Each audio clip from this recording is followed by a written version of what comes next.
Welcome, ladies and gentlemen, to Dungeon Nytes. We have a special event this week because you, the community, raised over $500 for ExtraLife for Kids. Geigen has volunteered as part of a milestone to DM a one-shot for us. Geigen will be playing in our upcoming campaign, as will Magic and Rit, who aren't new to the Dungeon Nytes team, but they're going to be on the Monday night campaign for Rime of the Frost Maiden. You guys know Cataract from as Bamir from our Fist of Phandalin campaign. And Geigen, like I said, I think he will also be in the normal standing. So you've got 3 new faces. They're going to be recurring faces here. Also, Mimi, who's not with us tonight, will be on there as well. So lots of fun. Tonight, we have a special, again, one-shot Doom in the Village of Mists. And I'm excited to bring it to you. And I'm going to shut up because I get to play for once, and Geigen has to DM. I'm so excited. All right. I'm going to turn my music off. We're turning it over to Geigen. Welcome, everyone. Hopefully, we have some fun tonight.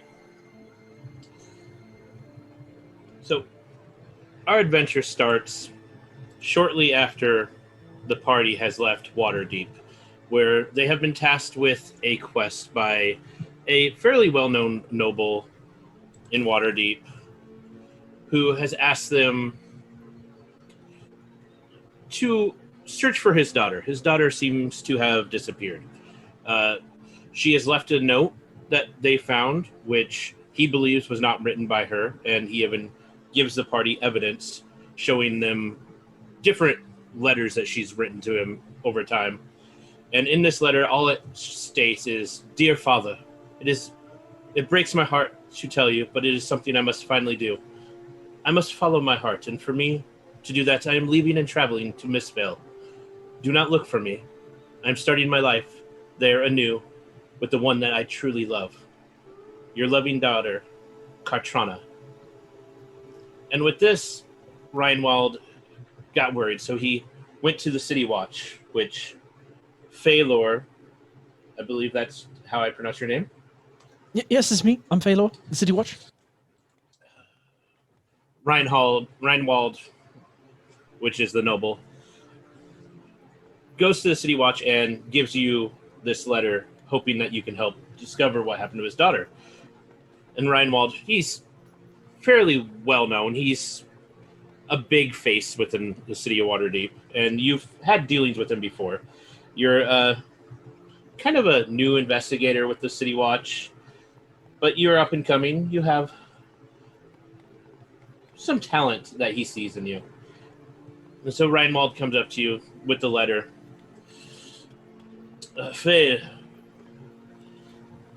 Phalor, I have a job I need you to handle, and I believe it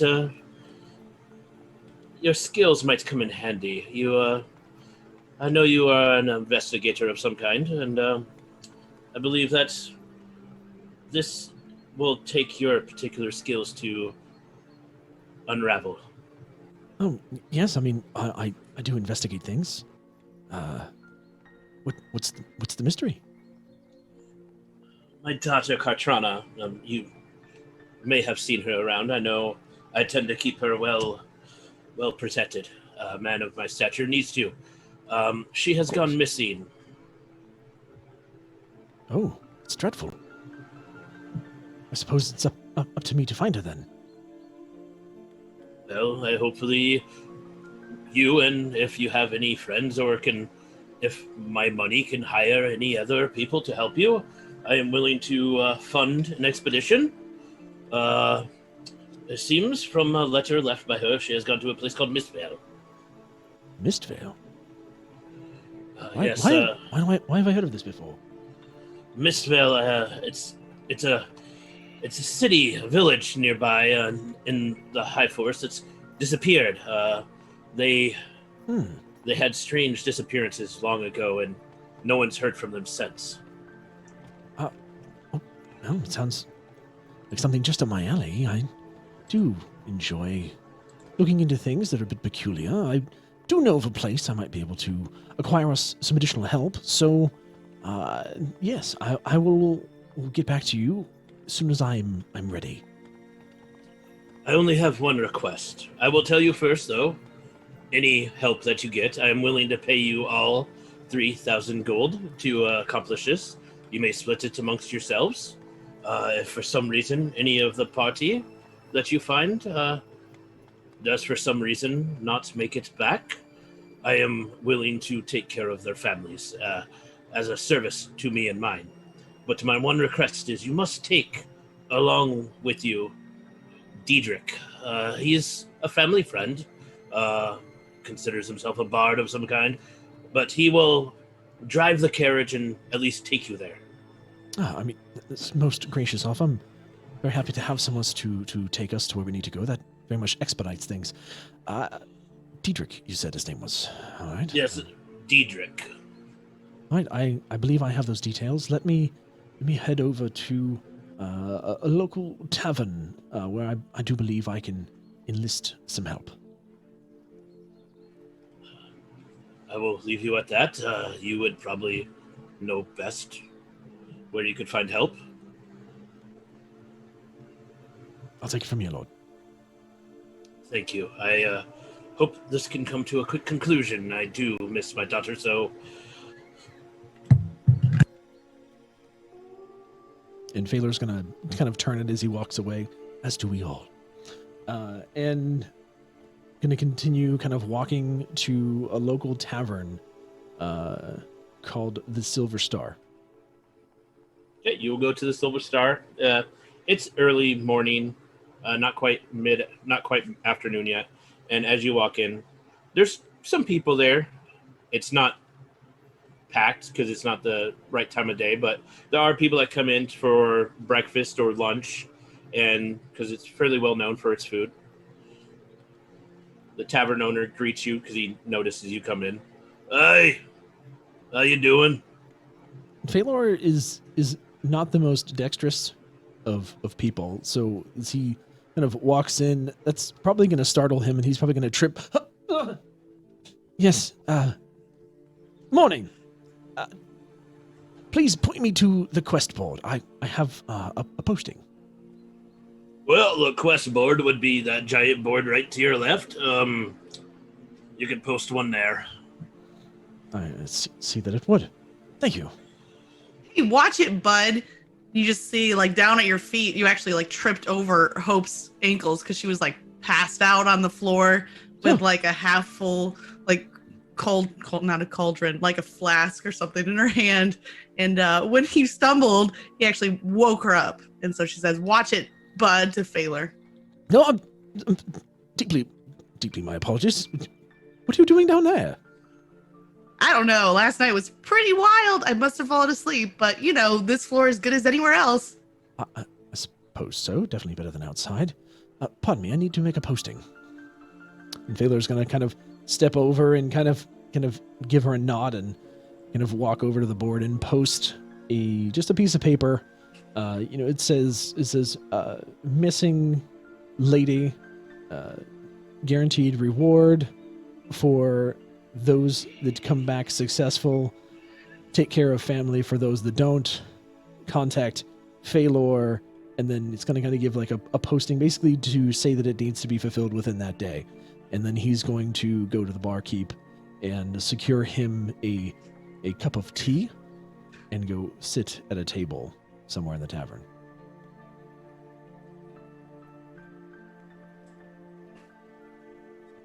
After you obviously post up this notice, you get a few people that come up and start checking it out. Always curious about any new work.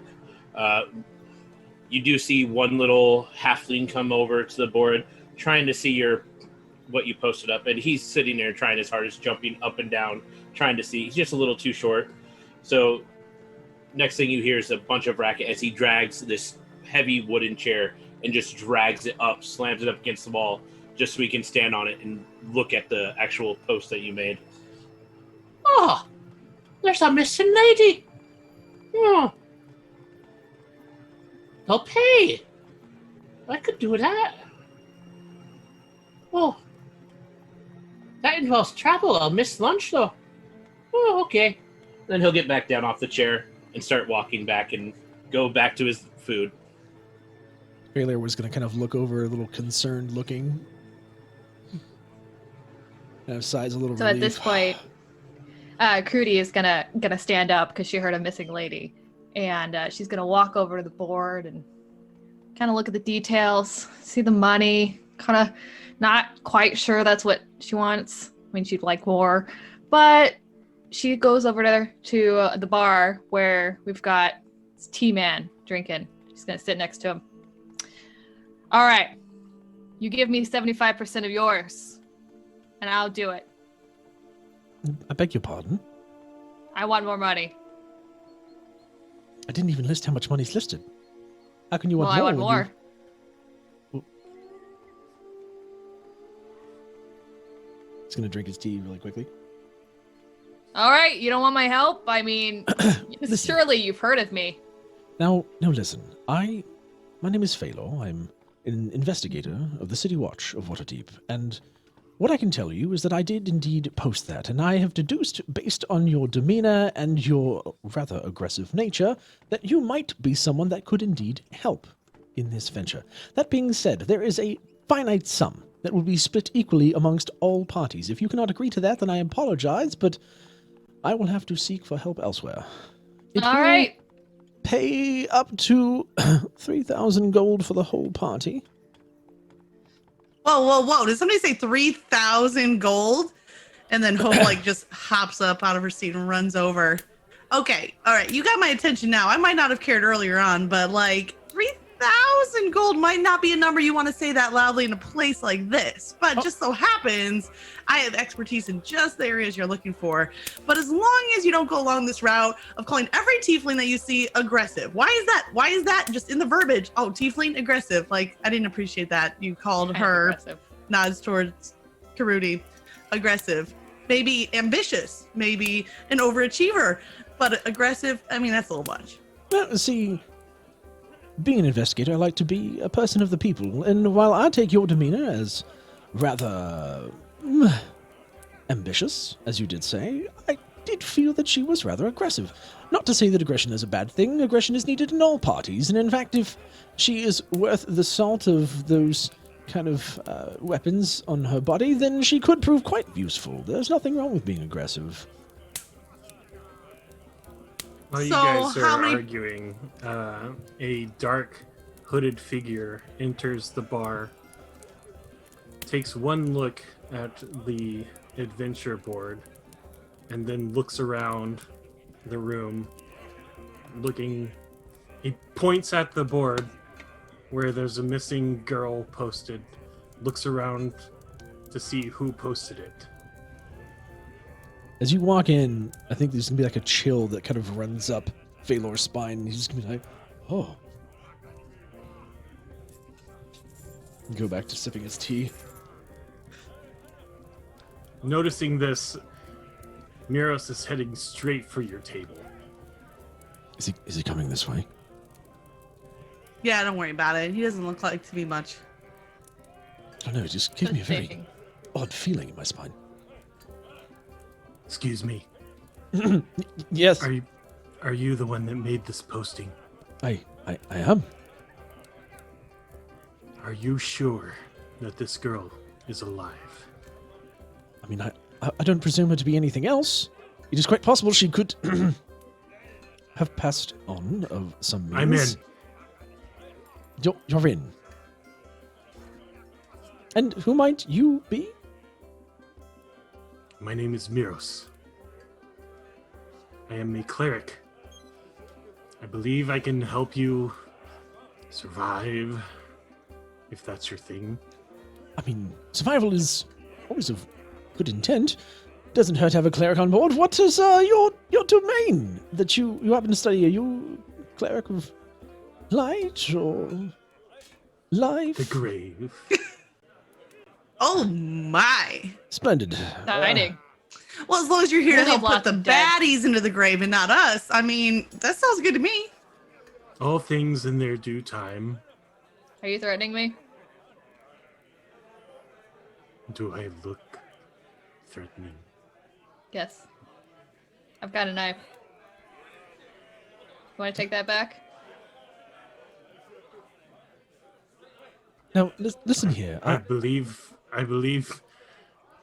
that this one might be a little aggressive.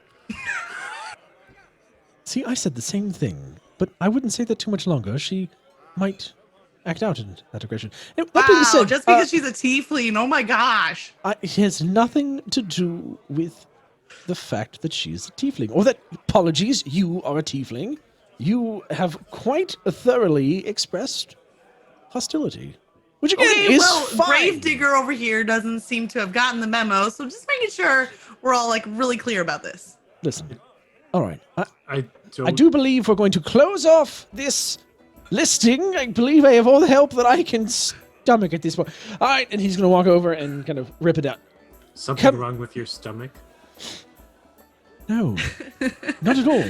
You just see Hope like trying to do math on her fingers, trying to figure out how 3,000 divides to 4. I give up. It's just a lot of gold. Listen, let's sequester over at my office at the City Watch, and I will go over the details in a bit more private place. Mr. Fancy Pants has his own office. I am an investigator. Look, it's not the biggest office. I am relatively new. I am aggressively trying to increase my standing. See, I have no problem with aggression. I just would like for us to be able to talk in private, where we're not talking about 3,000 gold in the middle of a tavern. Yeah. I'll take 25% of yours. You will take every bit of the penny of the coin that you earn, and no more. Fine. So where's this yourself. You don't office come of back as a yours? lich. Anyway, it's just down the street and up the way in the watch building. What about liches? You really don't miss anything of the grave, do you? It's kind of my thing. I can see that. Well, can I at least get everyone's name before we go, as I will need to give your names as we enter the building. Yeah, I'm As I Hope. said, I'm Miros, cleric of the grave. Yes, Miros, got it. Thank you. Yeah, my name's still Hope. Yeah. You talk fast. I didn't quite keep up. Hope, lovely to meet Yeah. you. And Rudy. Rudy. Oh, all right. Well, let's make our way to the office. And with that, you guys will get up and you'll start heading out, and you'll head over to the watch. As you are heading over to the watch building, you will notice that there's a few guards about, typical guards going on patrol, and one of them comes up to you, Phalor. Ah, Phalor! It's your buddy, Deed. Yes, I know, my name's Deed. I see all you people snickering back there. You're going to your office right now, are you? Hey, listen, if I was sneaking, you wouldn't see me. I'm standing here in the middle of the path. Yes, Deed. Good afternoon to you. I said snickering, not sneaking. Oh, she gets tieflings, they can't hear anything. We're on very time-sensitive business here, Deed. What can I do for you? I was just gonna say there's a strange young man sitting in your office. I let him in. He said he was there for you, so I put him up there. Yes, this is was Diedrich, perhaps. Well, I didn't catch his name. He just said he was there. He was with some noble, and I let him sit in your office. Okay, I appreciate that you see people into my office. However, next time, if you could vet them a little more thoroughly, there are sensitive materials in my office, Deed, as you should know. Ah, well, I'm off duty now, so it wasn't my job to do that now, was it? Thank you, Deed. That'll be all. We are on a time-sensitive mission. Well, I let you get back to it then. Enjoy it with those tieflings you have with you. Better keep an eye on them. You better watch your mouth. Maybe you should keep an eye on your back. Oh! Ladies, let's continue. And See with you, that, you'll Deed. be able to head into your office. You have an office somewhere in the back of the watch building. It's kind of small. Used to be a closet, but it's been repurposed into your kind of office. I was about to say it's probably about a closet size. As you walk in, there's kind of like not even a full desk. It's basically like a shelving unit that has been hollowed out underneath. There used to probably be drawers there, and he's pulled them out so he can make room for his legs. And kind of sits down and I presume you're Diedrich. I'm Diedrich. Diedrich, this is Karuti, Hope, and Miros. They are going to assist us in finding the lady. They're going to help find Kartana. Good. Yes. You look like an interesting group. I have faith in you. I appreciate that, Diedrich. Now, if you What would... is your purpose, Diedrich? I'm going to drive the wagon. More like drive us crazy. Okay, sounds like a plan. Well, I do have my loot. Oh yes, that's what we need. A rescue mission that includes a musical. Place the loot. Fantastic. But I do have to say, Phaler, I'm going to take back the comment about fancy pants. Now that I see your office, yeah, you're not as snobby as I thought. I did say that I was up and coming. Well, maybe that 3,000 gold will help all of us then. I suppose that it will. I really just want to ensure the safety of Lady Katrana and Safety. do good. So, just to get some clarification here, did she run away? Like, what happened? Because, I mean, if we got to go on her or on somebody else, because, like... Katrana would never run away. She would never. She's a very good girl.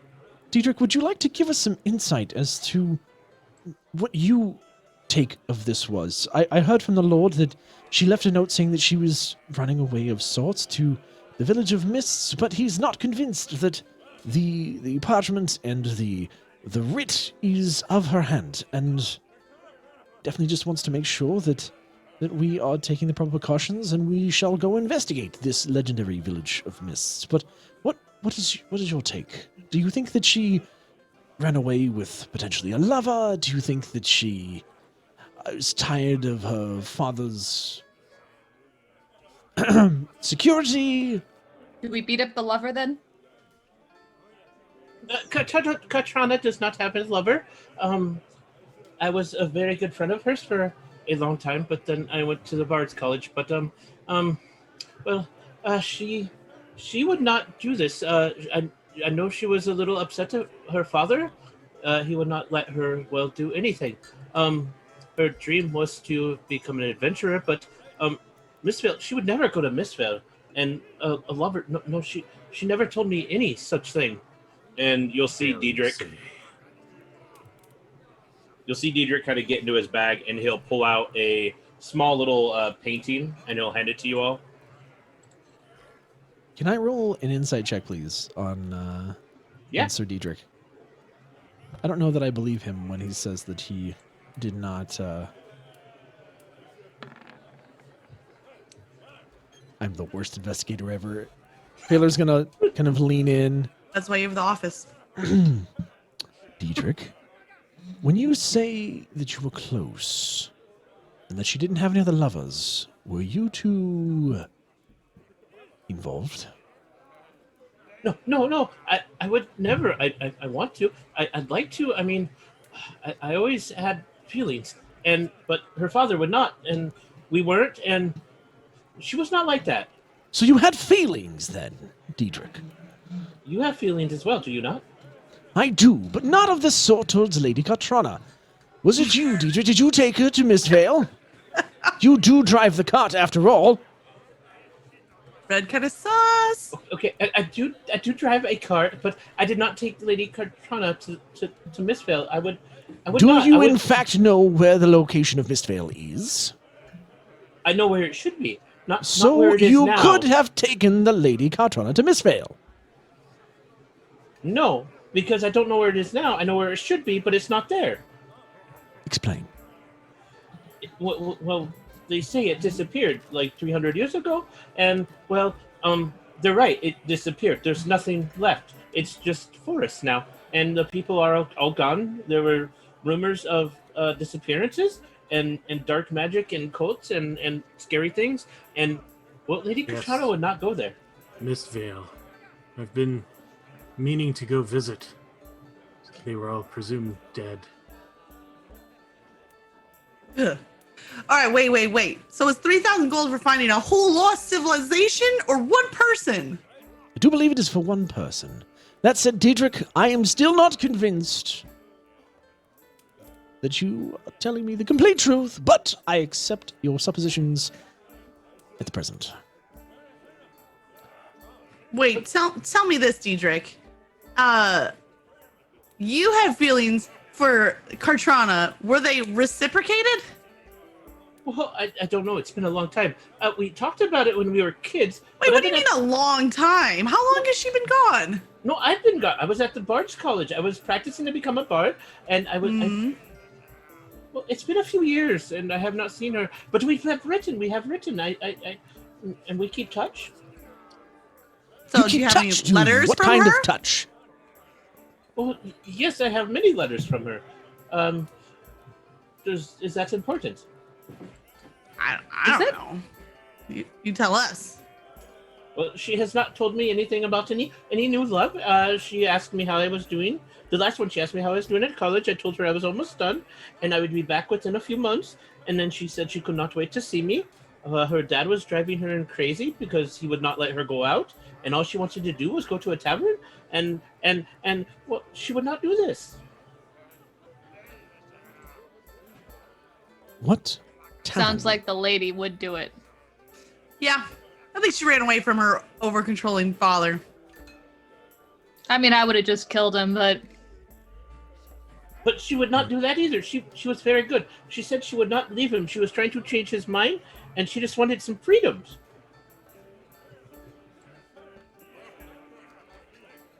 Yeah, I wouldn't know. I never had any parents, so. Beats me. It would not be good to go against her father. Her father is very powerful, more powerful than you probably think. Diedrich, if So- she were to run away to a tavern, what tavern would she go to? Well, she did talk about the salty dog at times, the one on the harbor. The Salty Dog. I never heard of it.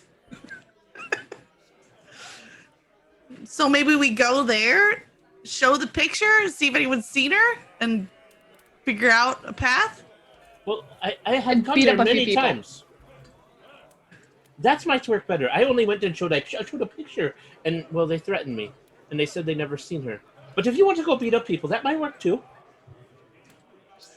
Only 6 people I'm have down. died in altercations at the Salty Dog in the past 2 years. How do you know that? Like, who just knows that? we can make it 8. So I you do plan on believe killing this just is- 2. Diedrich, I do believe you should lead on. This seems to be the quickest course of action to try and get something. Either they are hiding something or they are truly innocent. Either way, I do believe Karuti is itching for an altercation. How far is it to the Salty Dog? Oh, I mean, I have the wagon. We can get there probably within 10 minutes. Oh, well, okay. As long as we get to go to Mistvale later. I'm sure somewhere along the road we'll either find dead bodies or Karuti will provide you with some. For 25% of your. Don't tempt me with a good time. I'll tell you what, Karuti, you can keep 100% of the loot off of those that you kill. Down. There, that's your bonus. Now enough talk about money. Let us off. Time is of the essence. Yes. Please, I'll take you to the Salty Dog. We must hurry because she has been missing for close to a week now.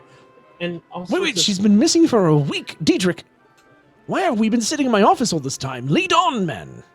Oh, yeah, 1 week gone, 10 minutes of talking is going to be the deal breaker. Got it. Listen, in investigations, you never know what split sec. Never mind. Let's go. Yes, let's go. Those 2 scare me.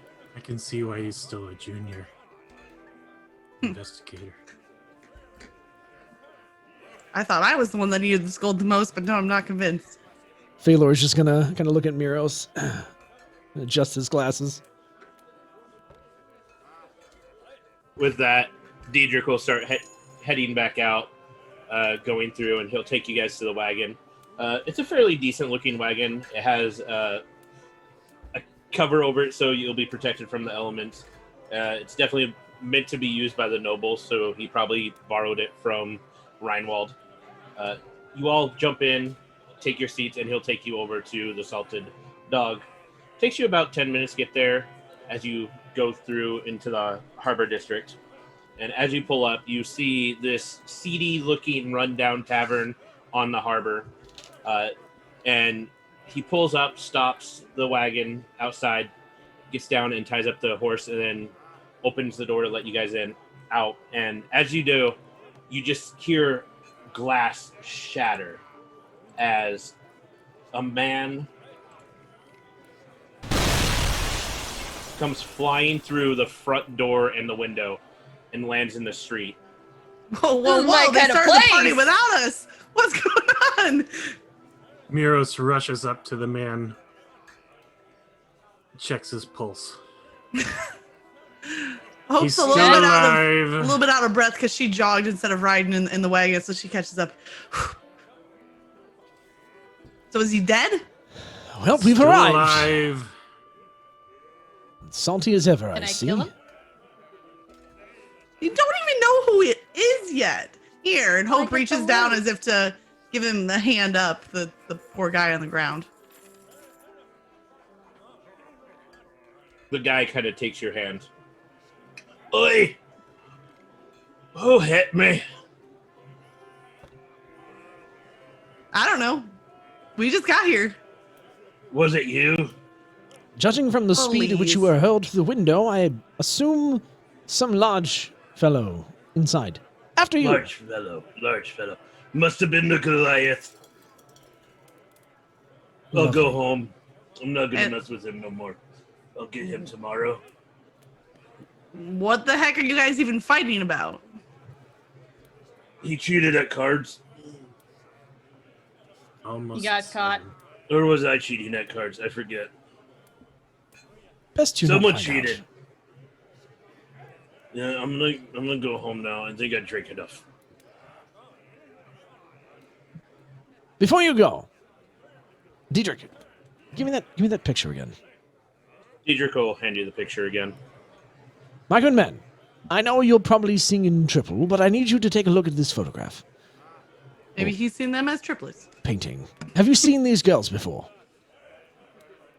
I have not seen those twins before. They are pretty though. Aye, they are. Thank you, and please, on your way. Good evening. And Phalor's going to turn to kind of go towards the bar and almost slip on the glass and kind of catch himself. Good.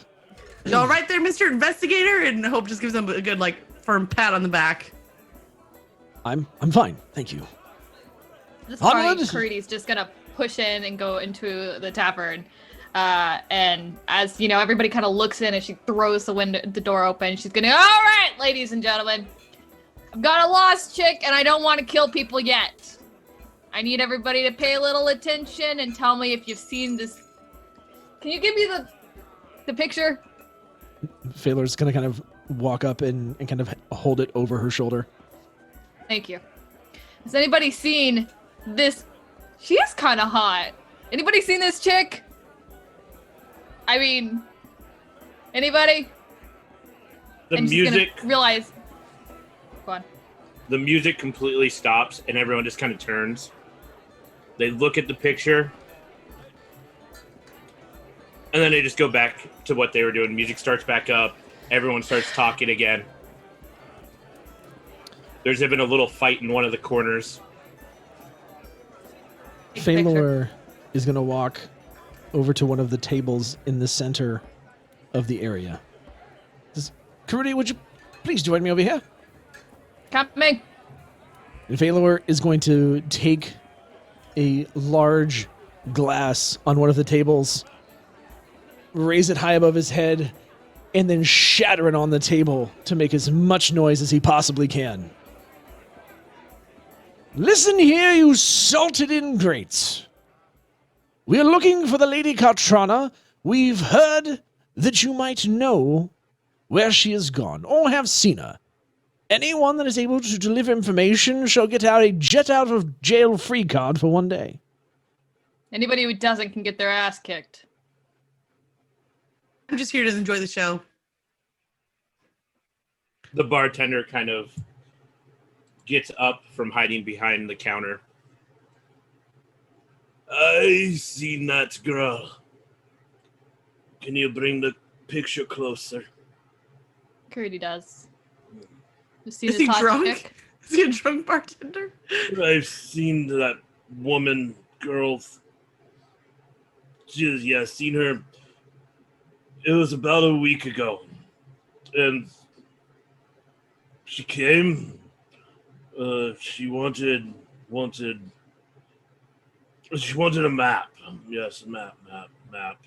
I gave her it, and we had someone get her something. She had lots of gold, you see, lots of gold. And she said she was going to travel. And there was some man with her.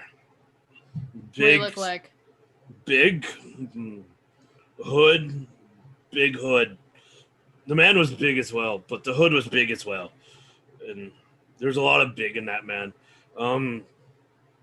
And he stayed close to her, and they said they were going to the forest, and that's all I remember.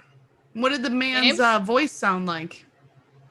His voice, well, when he talked, it was something like this, but I didn't hear much. Wait, he was a big guy that talked like this? Is that what you're saying?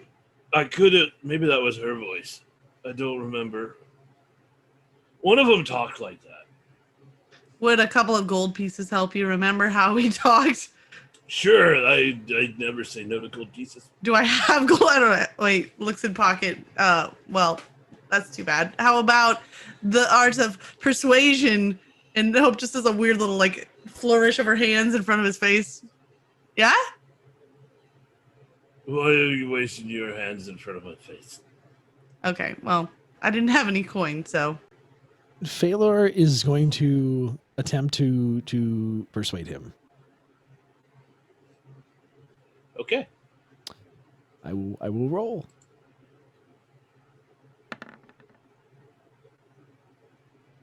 I have a +3, so that's an 18. So, he's going to walk over to the counter. Now, listen here, my good man. I do appreciate the fact that you have been imbibing the drink. But here, look, here's 5 coppers. We'll help take care of that glass and definitely pay for a little bit of what you've already drank tonight. If you could tell me a little bit more about that map and the gentleman the lady was with, it would make it worth your while. So the bartender, tavern owner, he'll kind of reach down, pick up a mug. Oh, okay, it's coming back to me now. So they wanted a map to Miss Vale. I gave them my map to Miss Vale. How did you come across a map to Miss Vale? Well, the original owner of this place, he was an elf. Apparently lived there a long time ago, and he liked making maps. I also have a map of Icewind Dale. Don't know why he had that one either, but I've still got all his maps. Did he pass away? No, he just went. He got tired of tavern life. Oh, how unfortunate. And the man she was with? Well, the man she was with was very big. Let me guess, with a big cloak? Yeah. He did say that, yes. No, he also had this big reddish beard and big eyes that just pierced through you. He had some sort of medallion. He Oh, he was a cleric of some kind, yeah. Do you recognize the inscription? No, kept talking about yellow, the king in yellow. King in yellow. King and yellow? Yes, the king in yellow.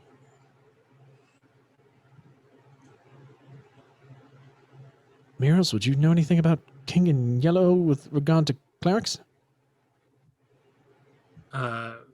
Miros would like to make a religion check to see if the king in yellow brings to mind any religious significance.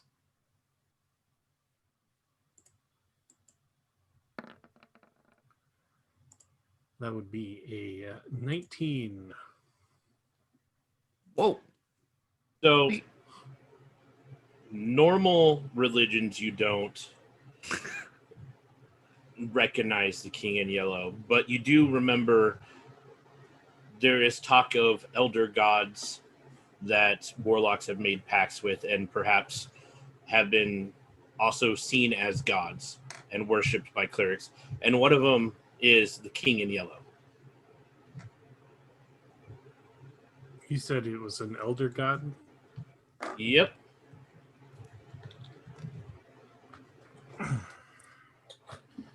I believe that there was an elder god named the King in Yellow that some warlocks and clerics have turned to in their time of need. You would also know him also at times by him who is not to be named. His more frightening name is he who is not to be named. Is that like that Voldemort fellow? We locked him up weeks ago.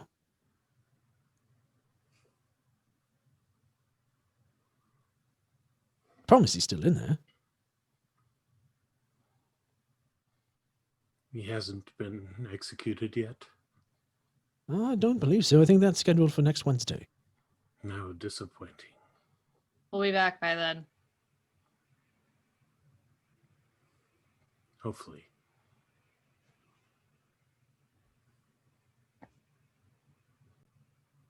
I have been contracted to perform last rites. Lovely. You must enjoy that. It's a unique thrill. One could imagine. Now, say, do you happen to have another copy of this map, or do you have knowledge of could you draw another one for us? I could try to draw it, but I don't think it would help you. I'm not a map maker, but I do have another copy, How convenient. but it's not as good as the other one. Let's take So it. how and go. about you keep the copy and we get the original that's better? Because the girl took I mean, the there's original. a girl's life at stake here. You wouldn't want to get in the way of us saving the lost daughter of Reinwald. Okay, I'll keep the copy. You guys go get the original back for me. Thank you. Hope That works for me. I don't think that's exactly what we were looking for. But that's what she said. Listen, The daughter of Reinwald? here's a silver. Give us the copy, and we'll see about fetching the original. Deal?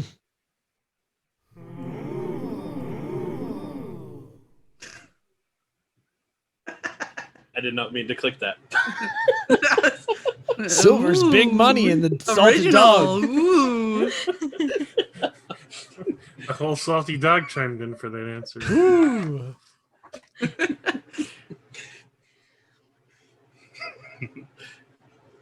He'll go and he'll go into the back. You see him kind of head in, and you just start hearing things being moved around, boxes being picked up, slammed down.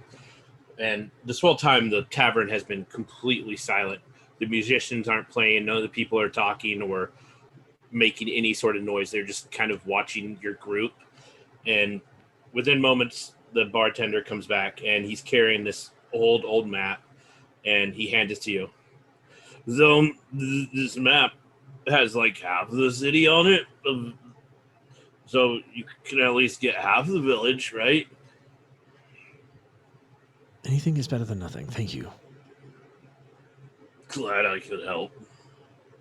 Here, Diedrich, I'll give you the map. Hopefully this could enhance your knowledge of where the village of Mist is supposed to be. Does it help you at all? No, I know exactly where it should be. It's just not there is the thing. It should be there, but it's not. Well, let's head where it's supposed to be and snoop around and see what we can find. Yes, let's go. As Okay. much as I enjoy the dead silence here. It seems you really liked the dead a lot. Grave. Miros, what else do you like besides dead, death, dying? I like exotic jerkies. Oh. Venison jerky, buffalo jerky. Human jerky? Oh. No, Damn. that would I be could have got you some of that. untoward. You're not going to eat me when we leave the city, are you? Don't worry, Diedrich. Ian, depends on how helpful you are. I'll keep you safe, Diedrich. We don't get the gold unless we all come back safe, so please. That's actually not true. Diedrich, you're on your own. Anyway, that's all. Whoa, wait. So if one of us doesn't come back, Fewer people to split the shares with. That's not exactly true. The Lord Reinbold did make it known that that share would then be passed on to their family. Okay, well, in that case, we might as well keep you alive until your use wears out. I do believe that Diedrich and Kartrana, based on what he's saying, might have a fair bit of an affection for each other. It would be a shame to know that her lover is dead when we do recover her. What? Asking how Sorry, I someone just did is not. at college and I'm excited to see you does not equal love, at least not in my book. Love doesn't necessarily have to be in a monogamous relationship. It could be a deep friendship and or longing that would be deeply upsetting if that person were to depart. Right, Miros, you back me up on this, right? I just think it's fun to watch Failure get hyped up about something. So can we go now? I feel like Phalor may have had a bad experience with a college girlfriend. Quite right. Let's leave. Yes. Let's go now before one of these nice people at the tavern, stabs me and I die, and I don't want to make Miros that happy. So back into the wagon, everyone. So I'll long, walk. salty dogs. Enjoy your ale. Somebody clean up this window outside before the city ordinance comes by. And on their way out, you just see Hope grab a flagon off the table and just down it, and then heads out the door. A flagon, Like her. not a cauldron, because that's ridiculous. You just see Hope picking up, jumping in a cauldron and stamping her feet through it and taking it with her. Be a small cauldron. Flagon, darn it! I haven't brushed up on my medieval drinking containers yet. Okay. And with that, you guys will be able to leave. And as soon as you guys close the door behind you, you hear the noise pick right back up in the Salty Dog, and you even hear the fights begin back up. But you're able to just leave, go out to the wagon, and you start on the trip to Mistvale. The trip will take about a day as you guys head there, and you'll have to listen to Diedrich as he's driving. He picks up his flute every now and then and starts to play it. He even starts to sing a little song every now and then. And Performance check. I was about to say the same thing. How good is Diedrich? Are we throwing tomatoes? Are we dancing? By the end of this, you may all wish for the sweet escape of death. well, Diedrich just rolled a 1. So he's been a little flustered, and as you guys are constantly causing his anxiety to flare up, he can't really focus on playing or singing, so it does not come out very well. What's Way through the trip, dog? Crudy gets out, kind of maneuvers her way out, grabs the loot from behind, and smashes it on the ground. And it's just like, no, that ain't gonna roll if you want to live through this journey. And then just kind of shimmers back in and goes back to sleep. Hey, I paid very good money for that. Take You it out of my overpaid good greed. money for that. Diedrich, you should probably have focused that money on lessons first. Didn't he say he was going to college for music? I did. I'm very. This is a very troubling time for me. My Cartana is missing, and I have to deal with you.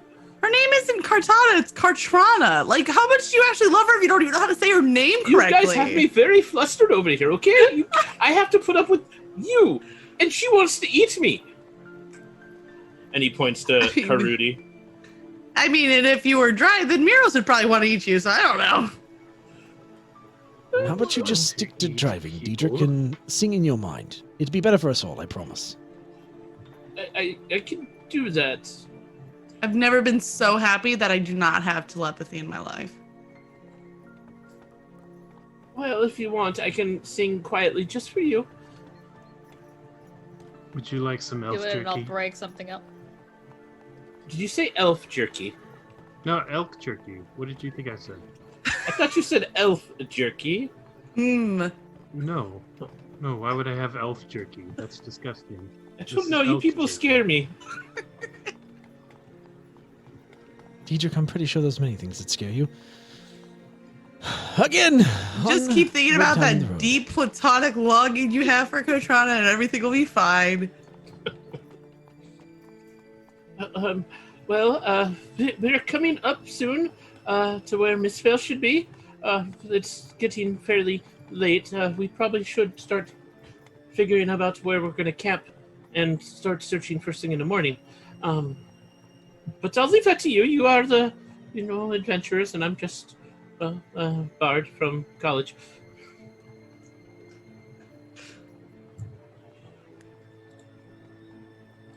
So wait, what time of day is it right now? It's early evening. The sun is starting to go down. You guys are almost, as he says, almost to Miss Vale.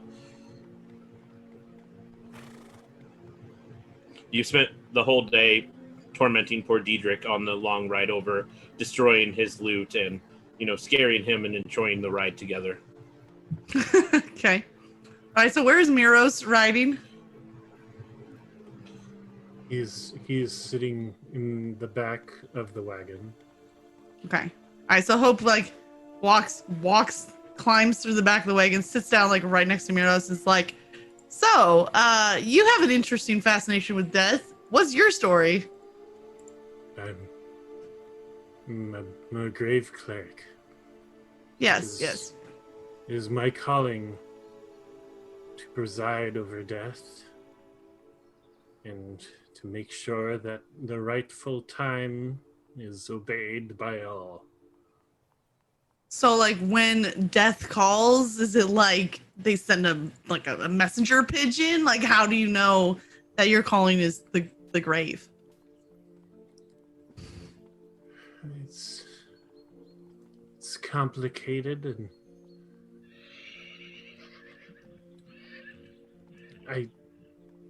it's just always fascinated me. What happens when you die? Where do you go? Is there a soul? I can rest assured you there is a soul, Miros. Well, I know now. But Wait. when I was younger, I had these questions. So were you the kid that was always asking mom and dad what happens when you die? And they're just go away, little Miros. I'm trying to wash the dishes. More or less. Okay. Cool. Never having kids. What? I don't want that. Oh, come now, Karudi. Your motherly instinct just radiates from you. Oh wait, was that Definitely was a joke? understand why you're the junior investigator. Indeed. Gotta agree with Miros on this one. You're not very impressive. How are you where you are? Don't you know? Never judge a man by the size of his office. It's a rule I was taught once. Thank you, Hope. I appreciate that. No, I judge. risen through the ranks. I solved a number of cases, from missing persons to originations of evil spirits. I have peculiar methods that come to me by way of my origination, as it were. Origination as in like you popped out of the ground like a tulip? As in, and Phaelor is going to use Mind Link on Hope, which basically allows me to speak to you in your mind. No, from things like this. I'm done asking questions. Kree's gonna look over and be like, Hope just like "What moves away a little bit. What? I know I might look rather odd or even plain, but my origin is that of a Kalashtar. I am half mortal, half spirit. My Curie, which is named Lavatory, whom is flying about our heads as we speak. Toilet? No, that's a lavatory. I said lavatory. Please keep up. Because I don't want no flying noodle. Oh crap! Am I right? I am of a celestial patronage, bonded with the soul of my patron, who is an elder It's a little being. shitty. Listen, it's an owl, and he might be brown, but he's a trooper. And he contains more power than you or I or any of us here combined. So show some respect. And he's going to use Mind Link on Karudi. Seriously, though, if you piss him off, he'll shit on your head. Fuck. Fine. That was only for you to hear and in your brain, by the way. I command the power of a god. Excuse me? Excuse me? I am a cleric. Somebody needs to keep a tally of how many times the two of us jinx each other. I think that's like 3 or 4. Anyway, Pretty sure. Miros, back Now to you explain. with the whole command power of a god thing. Oh, he's saying that he's more powerful than all of us may be in error. You might command the power of the god, but I am literally fused with one, Miros. I can kick all your asses. Like, impressive god power shit going on over here. But at the end of the day, when you're sleeping, knives. Right here. Try it some evening and see what Wait, happens. plural knives? How many knives do you have? You have a knife collection? Which one's your favorite? Ooh. Let me get it. Right here. Oh, yeah. So this is a lady. Oh, that's nice. Right, like and I it. keep her in my leg. Right here. So I pull her out. Mhm. This is the one when you fucking piss me off. Ooh. The lady comes out to play. May I I'm keeping see this one that? from Euros. May I see that weapon?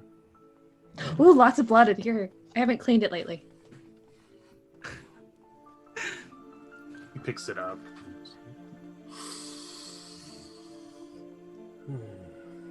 How many people have you killed with this? I don't keep track. That Yeah, I don't have many? that many hands.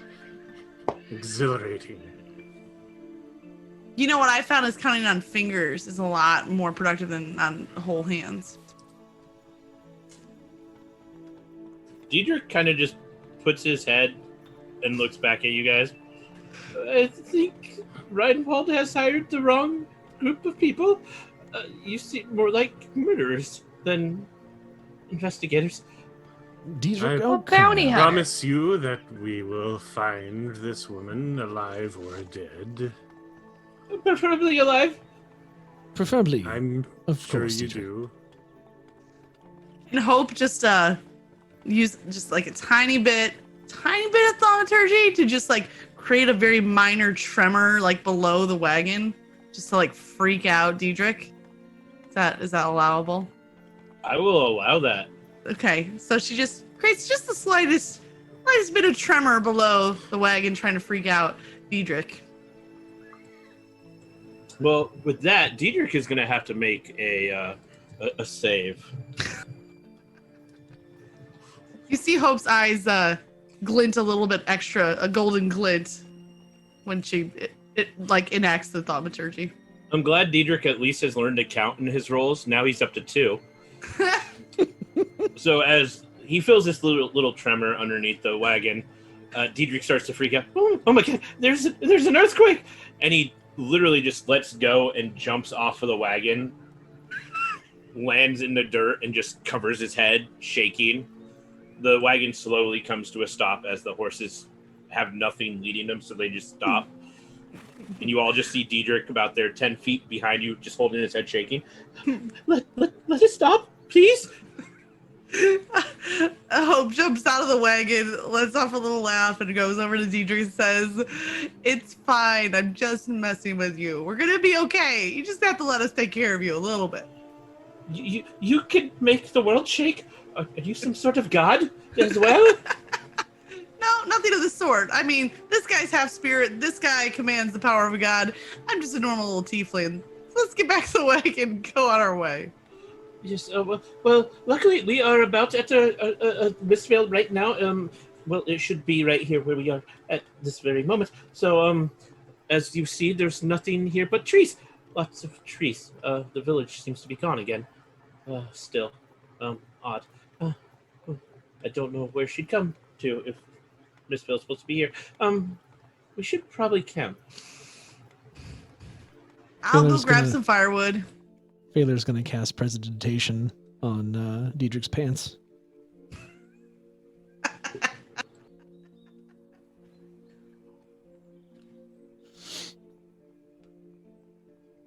And what are you trying to do to his pants? Clean them? Yes. As you do, he kind of has this feeling go through his pants. He's like, they feel quite nice. Thank you. I appreciate that. I did have a little mistake happen. Sorry. Don't mind me. Please mind your continence more, Diedrich. Especially if you do intend to court this lady should we find her alive. Yes. Luckily, I have many changes of clothes. I can make sure I am always dressed at my best for her. Yes.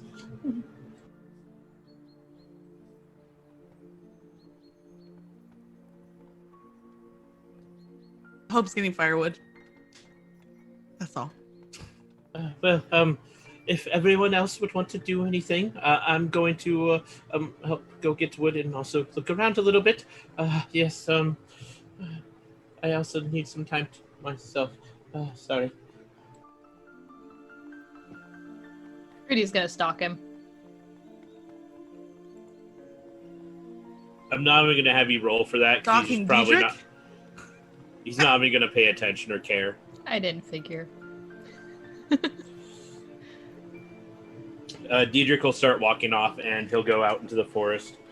And you see him kind of picking up small little twigs and picking them up and putting them in his arm.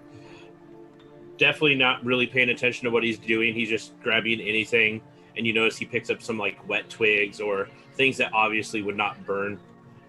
But he's just kind of in his own mind as he's walking around.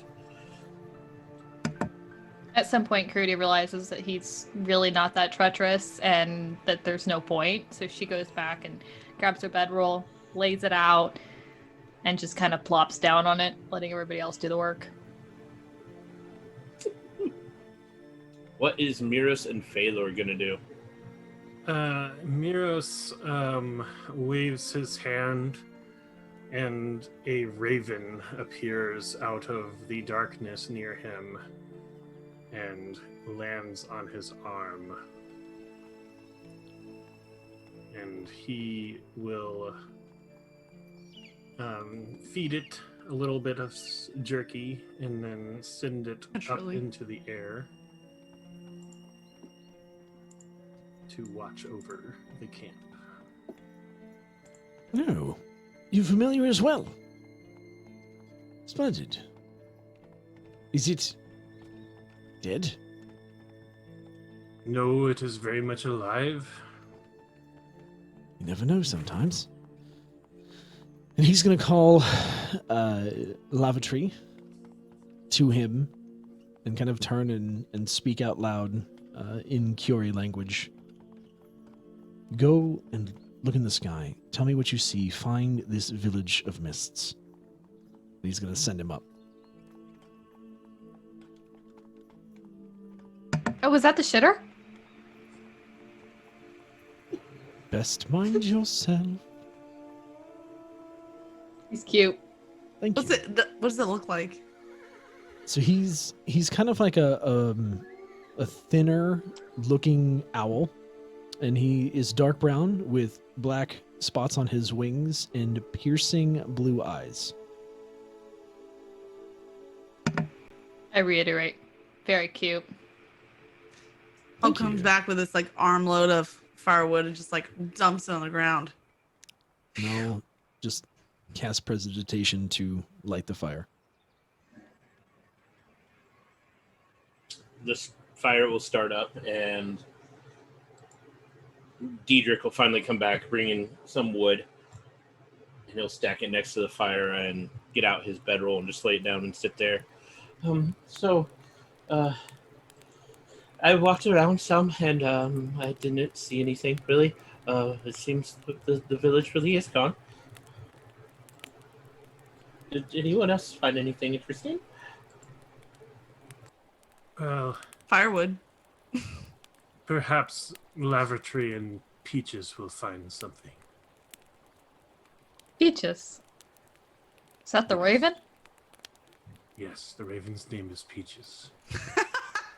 Quite a splendid name. Better than shitter. I tried to hold. Yes.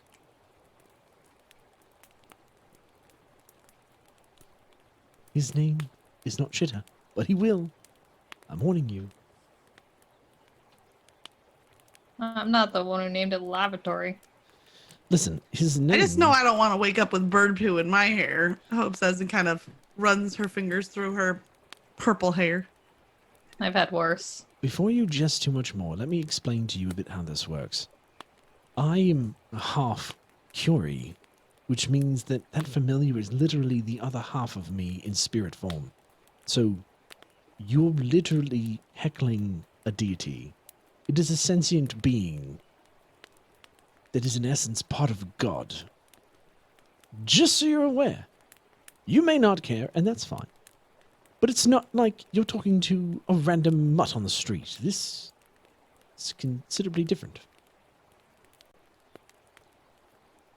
Still named it lavatory. And at that moment, Lavatory is going to try and shit on her head. She's just gonna take it from her hair. I kind of like him. Just kind of. Gross. What do we got for dinner? Well, if you guys don't want to hunt, I did pack some things. Hopefully it survived the trip. Hold on, let me get into the wagon. Diedrich will get up and kind of go into the wagon, and he'll start shuffling around in there. He'll pull out a picnic basket and he'll bring it out and put it down. I got some of the cooks to make something from Reinhardt's place. I'm a guest there after all. I hope you don't mind boar and turkey sandwiches. They are quite good. Sounds good to me. Food is food. I did say boar and turkey, not elf or human. Just so you know, Karuti. Did you say boar and turkey? Yes, boar, as in, big. As in you, as part of this party? Got it. So, funny you are. Yes, I am a boar. I will be quiet now and eat my food. It's kind of funny.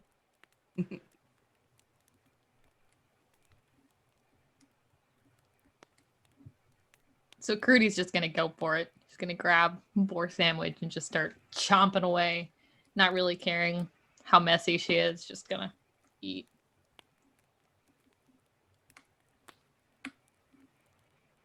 Hope grabbed a sandwich, went back to this little nook, like under the roots of a tree, just kind of tucked up under there, pulls her knees up to her chest, and just kind of eats like a little squirrel. Taylor's just gonna find a stump next to the fire and grab one of the sandwiches and kind of rip it in half. And you're gonna see Lavatree kind of land on his shoulder, and he's just gonna give half of it to the owl.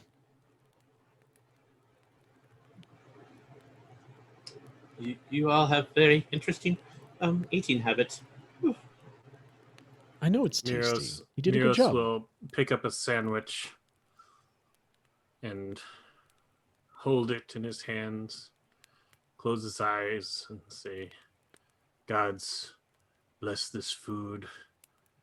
May it nourish our living bodies so that we may live on, and should we die, we pass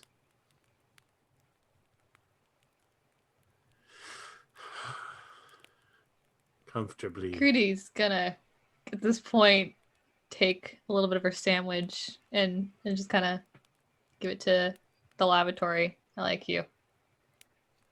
It's gonna turn. Give he has half a sandwich.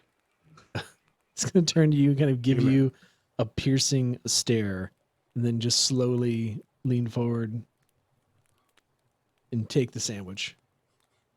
He does say thank you, and it admires your spirit, actually. Then why did you shit on her? Fair enough.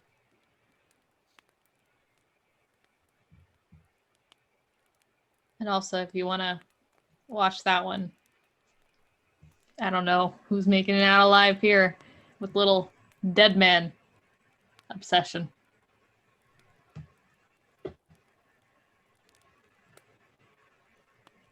Every creature has its time. Watch yourself. Well, I'm going to go to sleep. We're not going to find out much tonight until the sun comes back up. I'll see you all in the morning. Try not to die while I'm asleep.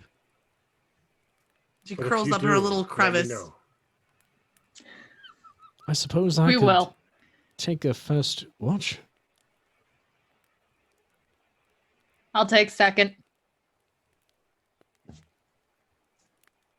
I can take third. No, I wake up you can sleep. anyway. You just sleep through the night. You're fine. But We I need you must well awaken rested. in the morning for my prayers. Wait, he gets to sleep? Why does he get to sleep? Wait, so you're saying if you're creepy enough, you don't have to take watch? Is that what I'm understanding here? Yes. Oh, okay. I'm sorry. I didn't, threaten you all with death enough to be able to sleep through the whole night. But whatever. I'll take third watch. I have not threatened any of you. Maybe if you want, I will take third watch instead, so that then you can sleep. I mean, I think you need your sleep. I've tormented you enough for one day, Dietrich. Thank you. I'm gonna move my sleeping bag a little closer to you, Hope. You seem to be the only one somewhat normal here. That's the oddest compliment I've ever gotten. All right, so who's on fourth watch? I believe that's Miros. There's only 3 watches. Is there not 4? Isn't it 4 2-hour watches? Am I wrong? 3. I don't know. I guess we could do 4 2-hour watches, but Let's do 3. Pretty sure it's 4. 4 Okay. 2-hour watches so everybody can sleep for 6 hours. Correct. Right? Yes. well, I will take 4th watch then, as I will be awake anyway. Yes. That sounds agreeable, and that way Diedrich does not have to take a watch, as I believe we will all feel safer him not having done so. Agreed. Agreed. Yup. Good night, Diedrich. Sleep well. Thank you. I will try. I'll look out for you. You'll be fine. Watch your back.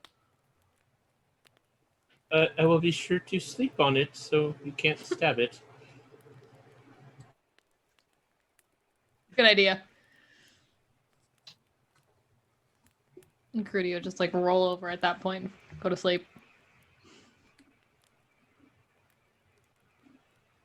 Diedrich will make a big deal of actually moving his sleeping bag closer to where Hopes is, and he'll kind of lay down and get all comfortable, pull his bag to him, and take the broken loot and just kind of cuddle it as he goes to sleep.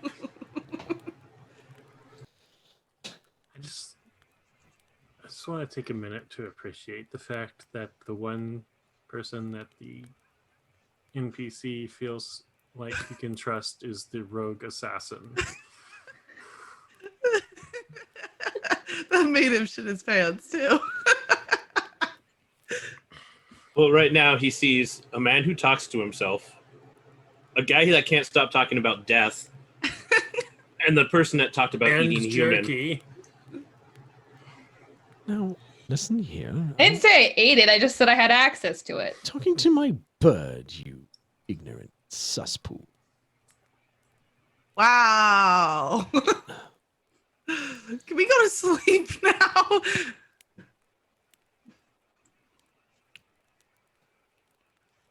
Okay. Peaches cause in the distance. So you guys go to sleep. What were the orders of the watch again? It's going to be Phalor, Hope, Karudi, then Miros. No, Karudi was second, Hope's third. Really? Mm-hmm. I missed that. Rolling Okay. ones all night. So Phalor, as you are staying up for watch, go ahead and roll me a perception check. Dun dun dun. Okay. That is a...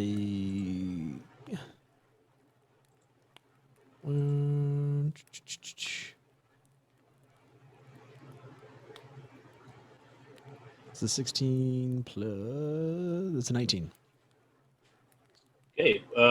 With that, you kind of are able to pay attention as you are watching, keeping an eye out, listening, with the help of Lavatory.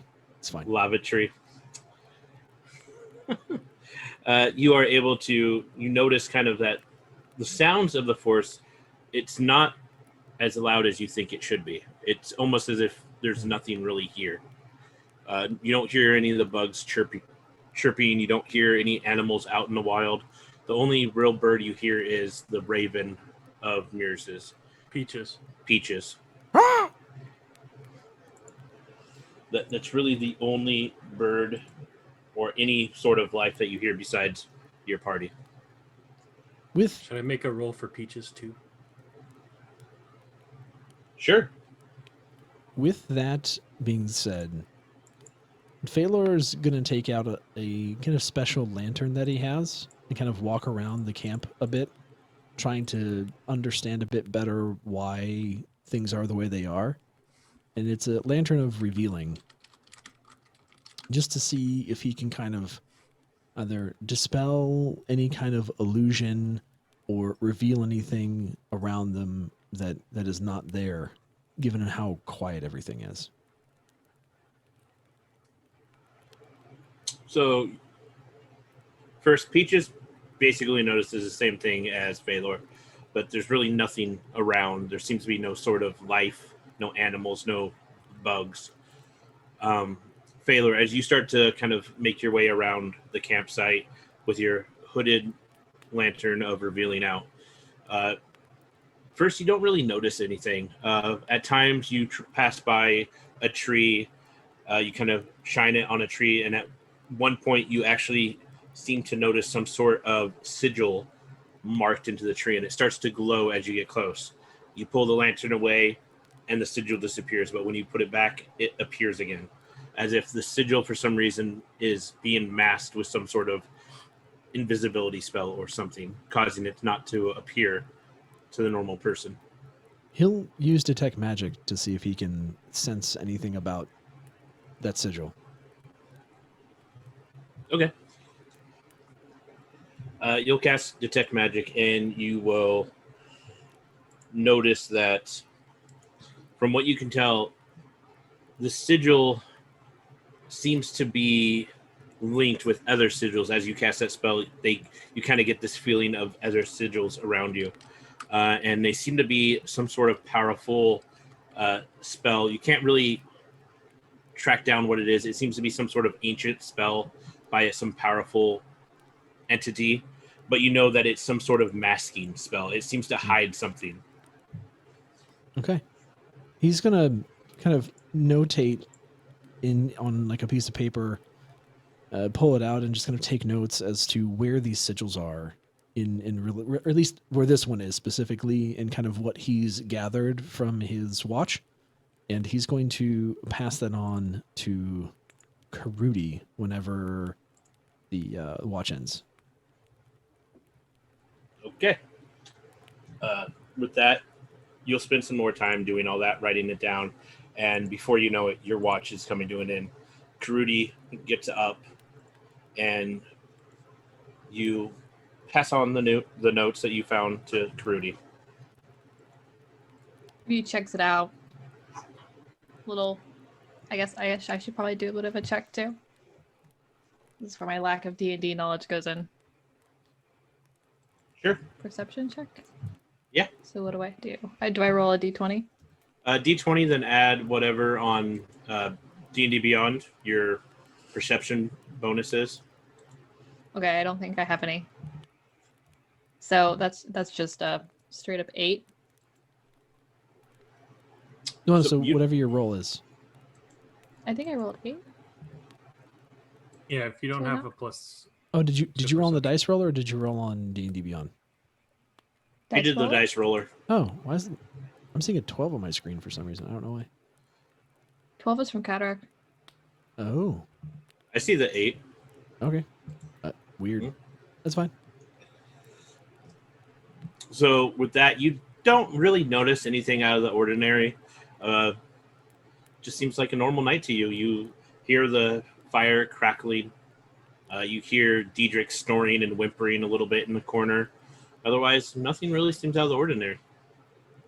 She's just gonna go ahead and do her watch, look around, see if she can find any more of the symbols, but otherwise, make sure they don't end up dead before she goes and eventually pokes Hope.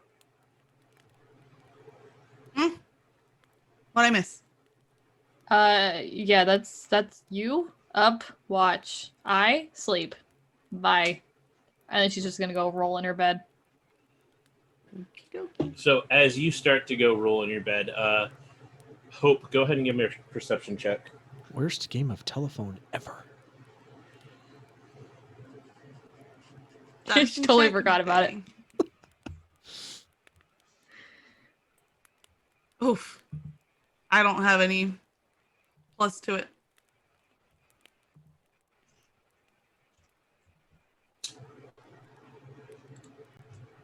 So you don't really notice anything out of the ordinary. As you are sitting there in camp, Karuti, you start to lay down and go to sleep. Go ahead and give me another perception check, Karuti, right before you fall asleep. Just see if you notice anything.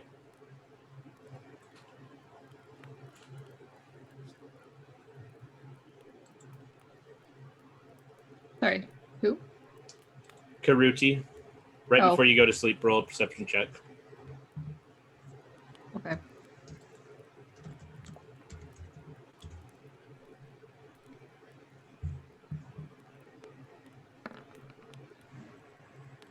Does that work that time?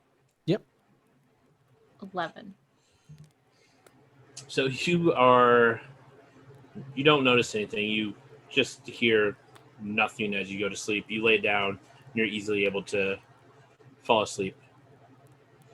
Hope, as you are getting up, kind of looking around, all of a sudden you just notice this strange mist start to encircle the camp. This strange yellowish mist, and it's about 30 feet away from the camp, and you just notice it as it gets within view of you. Do I notice how quickly and in which direction it is moving? It seems to be coming from all directions, and you just don't know how it got there. As far as you know, you just didn't notice anything. Hope's gonna go over to Phaler and say, Phaler, I think you need to take a look at this. Huh? What? There's a yellow mist closing in. Yellow mist. Look! I mean, he's gonna like fumble for his glasses. Yes, I'm looking. Oh, yes, yellow mist. Miros. Anything? And with that, Hope's gonna leave the rest of it to Phaler, and she's gonna scamper up the nearest tree. He's also gonna cast detect magic, kind of like haphazardly. So as you cast detect magic, you get the perception that this mist, this fog, whatever it is, has some sort of magic running through it. Hope yells down, Diedrich, you need to wake up! It's definitely a magical mist. Not that we didn't know that already. Pretty's already gotten up and essentially went to go follow Hope into a tree to get the high ground, and kind of looks at her like, thanks for waking me up. Tieflings. Together? No? Okay. No, I woke up Phaler. Phaler was waking everybody else up. We're all awake. It's all good.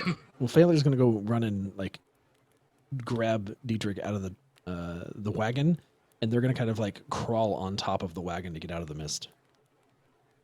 Okay, Diedrich will kind of hurry up there, not knowing what's going on, not quite awake, and he'll lay on top of the wagon. And as you guys are up there, you notice the mist is coming in quickly and starts to envelope the area. At first, it just stays low, but it starts to rise up and get thicker as you guys are laying there on top of the wagon and up the tree. Oh, this is not good. Don't suppose any of you know anything about magic, do you? Nope. I mean, I Can do. you stab it? Is it to us yet? It's just below the rim of the top of the wagon. I can put you to sleep. Diedrich, I want you to close your eyes, lay down next to me, and pray to any god if you have one. And he's going to throw Lavatory kind of off his arm up into the air, and he's going to cast Eldritch Blast down at the mist. Okay. This sounds cool.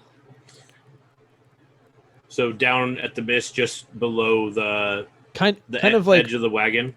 Yeah, kind of where, not at the edge of the wagon, kind of away from him, because he's trying to see if it's going to ignite, and wants to be smart enough to not have it be directly near him, but also not near anyone else. So kind of in the mist, but somewhat away from the rest of the party, just in case. But definitely wants to see if he can get some reaction out of the mist. Since you're 5th level, you can actually cast 2 beams. Do you want to kind of spread them out?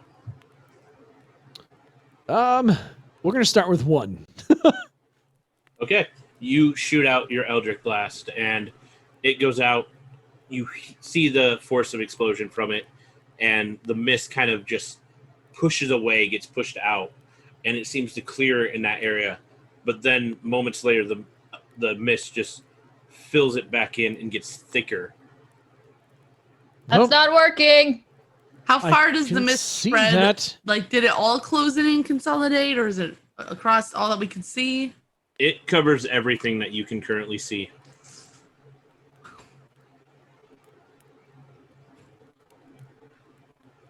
Hope is gonna reach up and like tear a branch off of the tree, and then she's gonna like lower the branch down into the mist to see if it has any effect on the branch. Give me an acrobatics check. Yes. And it's a +5.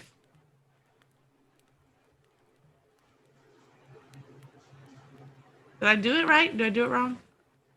There it goes. Oh my gosh. So 11. That's not bad. I mean, So you grab the branch and you take it and you start to put it down into the mist. And as you do, your hand slips just a little bit. You don't fall out of the tree, but your hand brushes against the mist and you start to feel yourself getting very tired. whoa. I don't know about that. I might need to take a little break. You need a break. We've just awoken from sleep. I feel like I haven't slept a wink in days. Does Hope know the cause of this sleepiness? You do not. I'm just gonna take a little rest. I don't think that's a great idea right now. How about you don't? You don't. How Or about if you don't? do, Eros is going to conjure sacred flame in his hand and bring it, kind of send it out towards the edge of the mist. You see, as you send out the sacred flame, the mist seems to kind of be pushed away from it, but then instantly, as soon as it moves by, the mist just fills back in. But it always keeps a certain distance, a little bit away from the sacred flame. can we and then follow? I don't know if it's that large of an area. Miros, I too can produce a sacred flame. Could we perhaps secure a way together? You in front, I in back, and everyone else between us? Sounds like a lot of work. well- I'm really tired. Actually, I can carry first, he's going to pick up a stone off the ground and cast just light on it and bring it close to the edge of the mist. As you do that, the light just seems to illuminate the mist. Doesn't seem to affect the mist at all. Okay. It seems like the mist will respond to magical or divine energy, but not light itself. I don't know if continually casting I have an idea, says Hope sacred flame- drowsily. No, listen. This is a really good idea. Okay, listen. I have an idea. Oh, instead of light, why don't we cast darkness on it instead? That's my idea. Brilliant idea, Hope. Do you have the ability to cast darkness? Yep. I don't know how, but I know I can. That sounds like a terrible idea, because then we won't be able to see it. and not knowing what effect it may have on us. So Okay, well, I'll just take a nap and let you guys figure it out then. Phaler's going to kind of scramble for the map that they got. And he's going to kind of remember that it's not on him, it's on Dietrich. Dietrich, do you have the map, Dietrich? Yes, I do. Give me the map, Dietrich. Now, please. Hold on. It's in my bag. Let me grab for it. One moment. And Diedrich, you see him kind of put his hand down in through the window of the wagon, and he's going to try to grab the map. Dietrich. So Diedrich reaches down, and after fumbling for a little bit, he pulls out the map, and he kind of hands it to you. But as he does, you see him just start to fall asleep, and then he just kind of rolls off the edge of the wagon. Is he holding the map, or did I take it first? You had time to take it from him. Thank God. Well, have a pleasant dreams, Dietrich. We lost Dietrich. Not that That any one's of for you you, are Miros. probably sad. All right, I'm not waiting any longer. And Hope, without any permission, just cast darkness. Oh, so you How much- can cast darkness. Yeah. Oh yeah. She was just too sleepy to respond quickly. How much area does your darkness spell cover? 60 feet. Or a sphere of 15 feet, maybe? 60. It says 60 feet / 15 feet for the area. So 15-foot radius within 60 feet. Yes. Yes, that's correct. That one. And how far away are you trying to cast the darkness? So, like, right below the tree. So, like, from however high up Hope is, I don't know, Just straight 15 down. feet, just straight down at the base of the tree. Okay, you cast it down, and you see this black sphere of darkness just kind of get engulfed by the mist. You can see it's there because it's darker than the mist, but the mist doesn't seem to be affected by it at all. Well, that didn't seem to help. You I want tried. to take a nap. Phalor is going to get the map and unroll it quickly, and he is going to be frantically looking to see if there's anything he can surmise on the map that would let him know about either this mist or a ritual or anything regarding it. So go ahead and give me a perception check on the map. Okay. Perception or investigation? Either one will work. I think my investigation's higher. Did it Really? roll? I don't know about this investigating. Jeez. Yeah, perception's only +3, investigation's +4, so a 6. So as you start to investigate this map, you get very focused on it, and you are looking around, looking at the map, looking around, and you seem to think you notice the map matches exactly where you're at. You can tell by the trees seem to be in the same formation that they are on the map, according to you. There's a rock over there that is on the map. You think that looks the same. So you have a feeling that you're in where the map shows, but it doesn't show anything about mist or anything. It just looks like a village in the trees, surrounded by forest. Well, map's not telling me much. It just looks like we're actually smack dab in the middle of the village. I don't know what else to do. How long does the Miros. sleepiness last? Like, is it getting stronger or is it subsiding? It's not really subsiding. You haven't taken a full brunt of it. You just kind of brushed it, but you still feel tired, and it doesn't seem to go away. Miros Gotcha. is going to cast Bless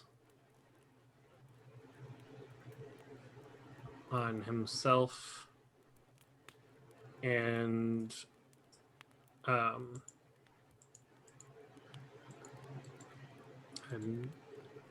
now drawing a blank. Baylor? Dietrich? Hope? Karudi? Dietrich and why is he's gonna cast it on Dietrich, Phaler, and himself. Wow. We are lower to the ground.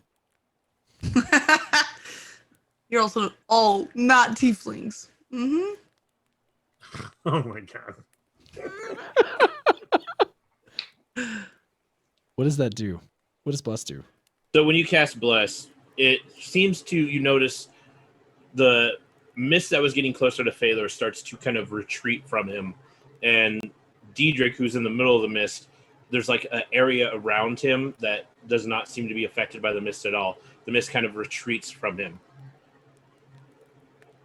That seems to be working. Can you do it again? Unfortunately, it only covers 3 people.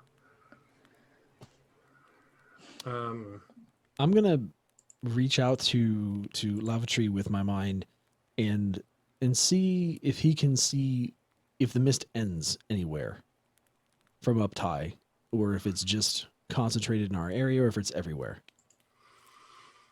So as you reach out, Lavatree kind of looks around from way up high, and you get a bird's eye view of what the village should be. You see like the outline of the trees where the village should be, and it looks like the map, how the map's drawn.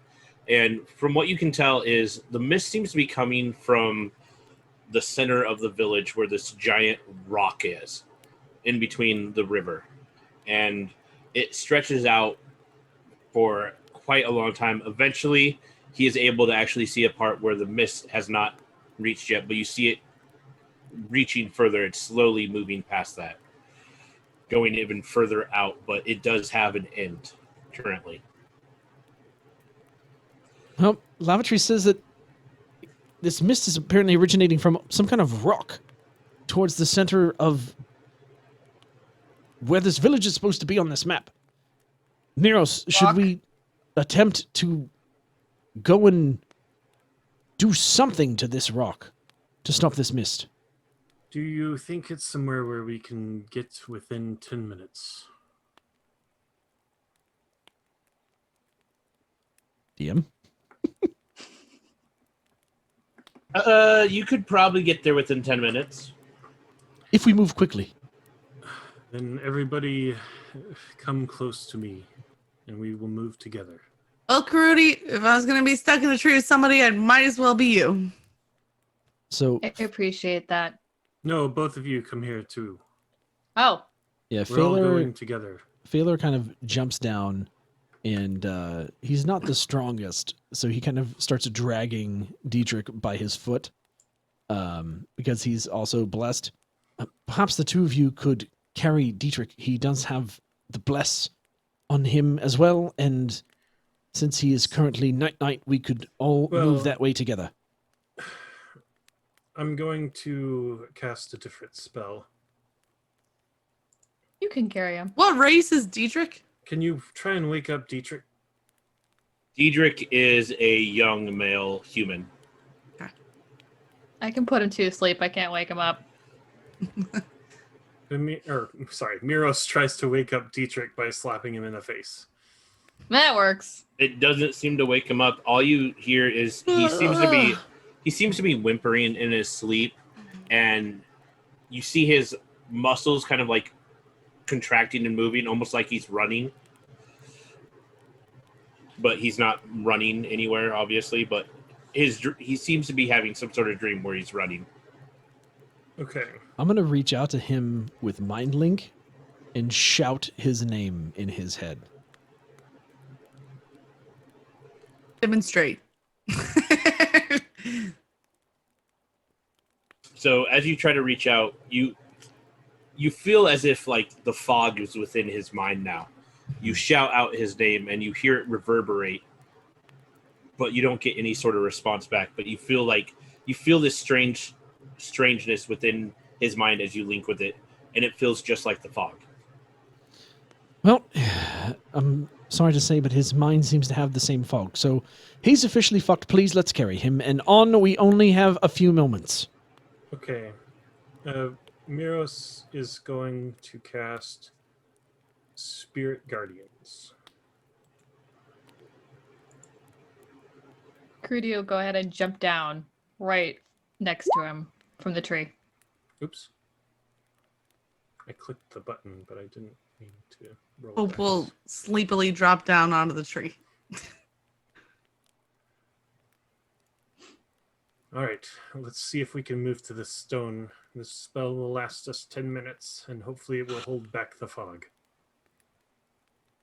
As Crudy as notices he casts Fowler the spell, struggling. he casts the spell, and you see spirits of the dead kind of just emerge from the ground, and white tendrils of translucence and swirl around the whole area around Miros and attempt to push back the mist that is trying to encroach on the area.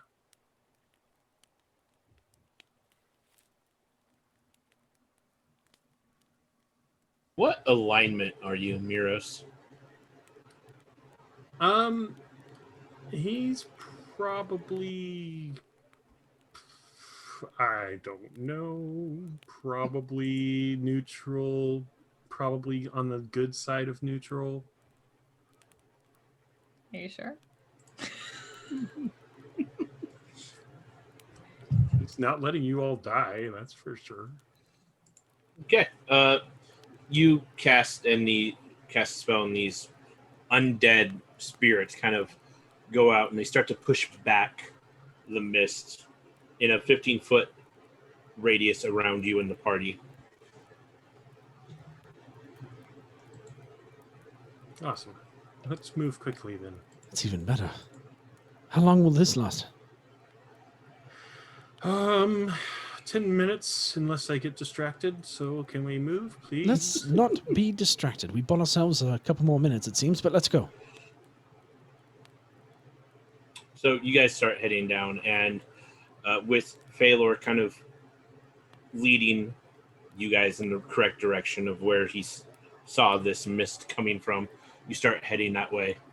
You get a little ways within the trip, and as you do, the sky starts to open up and rain starts to fall. Fantastic. Wonderful.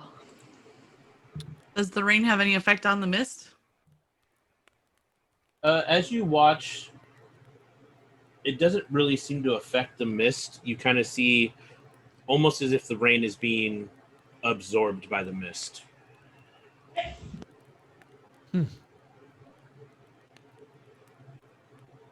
Phalor's going to take out his lantern of revealing and kind of hold it out in front of him as they walk.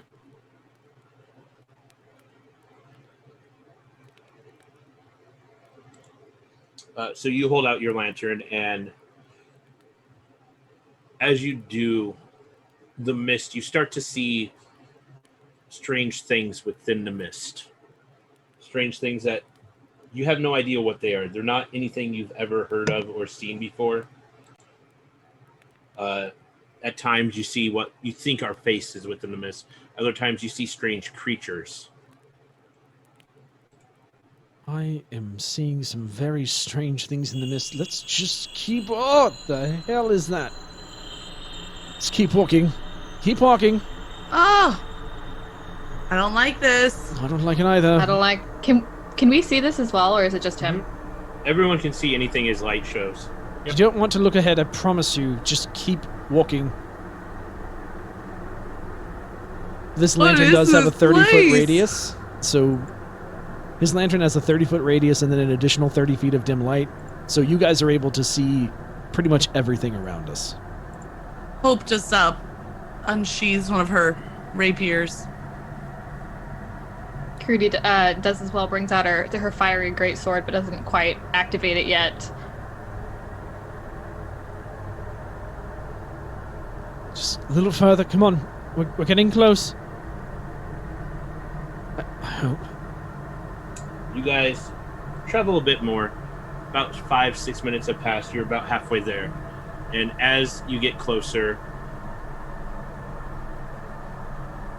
you start to hear things within the mist. Strange noises, strange creatures start to growl within the mist. I don't know what we've gotten ourselves into, but if Lady Cartrana came through this mist, I guarantee you she is shit out of luck. Let's just get to this rock as quickly as possible. Yes, that'd Agreed. be advisable. Seems that the spirits I've summoned are all that keeps the mist away from us. And if we can find a way to dispel it up this rock, it seems like we would be much safer.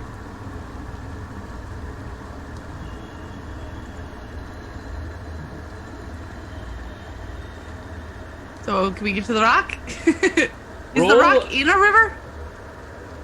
Roll athletics check to see how fast you guys are able to move.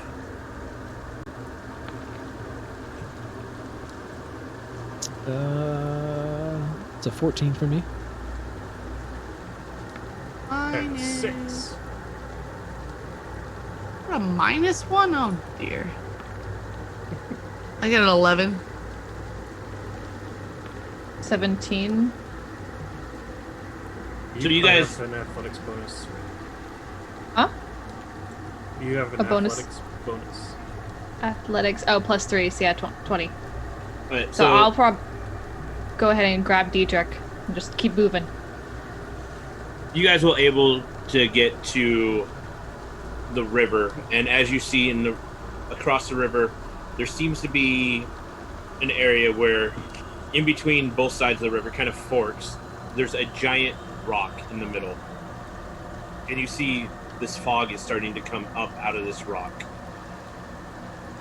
and envelope the whole area.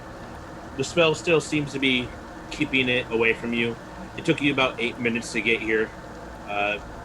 Miros, you're still able to continue concentrating, but the only way to get to the rock will be to cross the river. And as you look around, there doesn't seem to be any sort of bridge nearby. Well, we've reached water. Can't really tell how deep it is, but there's the rock. Perception check? Sure. What are you trying to perceive? How deep it is. Phaela will cast light on a kind of rock that he finds next to the bank, and then shove his hand down into the water to illuminate it the best he can. Okay. How far is it across the river? Across the river is about 30 feet. Oh my.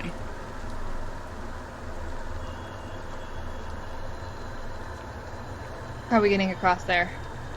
Is there mist across the river? There is. The mist seems to be coming from this rock, but you guys are still being protected by this spell. I wouldn't suppose anyone has a dispel magic ability. I do, but Nada. I'm not sure that it will be enough. But we can always try. I hate to ask more of you, Miros, but I don't have any abilities to counter that myself. Unless this'll work, and he's gonna cast Eldritch Blast at the rock.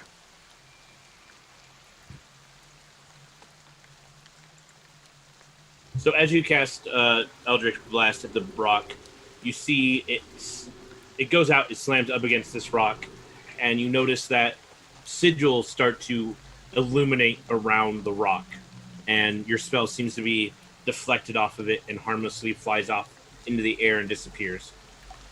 I've seen those sigils before. They were on trees around us when we were keeping watch. Did you tell them? That Rudy? paper. Yeah, the paper. No. Did you let everyone else It's know? right here. Okay, Miros is going to cast Dispel Magic at the rock. Has a range of 120 feet, so it should be within capability, as long as it's within the level.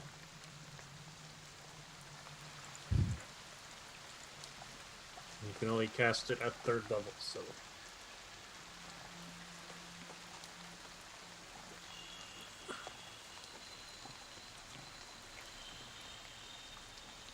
So, Miros, to give you the picture. Miros conjures dark purple lines in his hands and sends them towards the rock. And you can see them kind of intertwine with these runes and start trying to pull the spell that they represent apart. So as you cast this, and you kind of start to try to dispel this spell, you feel that the spell is far too powerful for you, and you are not able to even attempt to mold and destroy the spell. You just feel that it definitely is something that was cast by a very powerful magic user of some kind. Did we ever figure out how deep that water was when I cast light down in it? I was waiting for Karudi to roll perception. Oh, yep. My bad. I'm learning. Did she get advantage because I lit up the water? Yeah, I'll give her advantage on that. Thank God. She'll need it. He sees nothing. No, I gave you advantage, so you can roll one more time. Okay. Advantage means you get to roll 2 d20s and pick the higher one. Oh, Yes! We'll definitely take that one. Wow. So Let's go. as you kind of peer out with the help of the light, you see that the river seems to be about 5 to 6 feet deep at the deepest point. You definitely see a pathway where you could probably get across, and it's only about 4 to 5 feet deep. Oh, okay. The river is running pretty strong, though, so you would definitely have to kind of fight against the water to get across. And you have a feeling that you probably only have about a minute left before Miros' spell ends. So whatever you do, you have to do quickly. Karudi, what did you see? Let's go. I can't see that It's well. not super deep. Let's go. Just we need to get onto that rock. Lead the way. Lead the way. And she Wait, what's the radius of Bless again? Spirit Guardians is 15 feet. Okay. So Hope was at the back, kind of, and then she just is going to take a big jump with her magical boots that help her jump 3 times as far. She's going to jump like and land halfway in the river. So Just 'cause- you're going to be right at the edge of this, then. This protective area. Yeah. Okay. And you land in the water. It's definitely cold. It kind of hits you hard. Go ahead and give me an athletics check as you had jumped out to the middle of the river. And then the rest of you are starting to cross the river. Oh my gosh. Yeah. Yeah, -1. So I got a 1. So as you all are starting to cross the river, you see that Hope seems to be struggling as she has flamboyantly jumped out to the middle to try to get across as fast as she can. But as soon as she lands in the water just hits her like a rock, and she starts to slip and have trouble staying as she is fighting against the river. And you see it start to possibly She's also only 5'2", so that would be a problem. And also possibly because of the fatigue from earlier, she seems to be kind of being pushed down the river a little bit, and she's almost getting outside of the circle of protection. Phalor is going to quickly cast Mage Hand to grab her body and pull her back into the area of Spirit Guardians.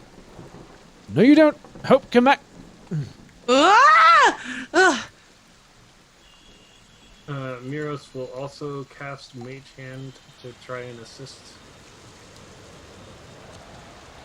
So you both kind of have your mage hands reach out, and they kind of both just grab onto Hope and just pull her back into the circle. Okay, that might have been a little bit too close. You think? Are you okay, or do you need assistance? Let's just get to this rock. Miros is going to reach into his pocket and pull out a small stone. And he looks at it and says, "Zippelfizz." and the stone glows briefly, and then he puts it back in his pocket.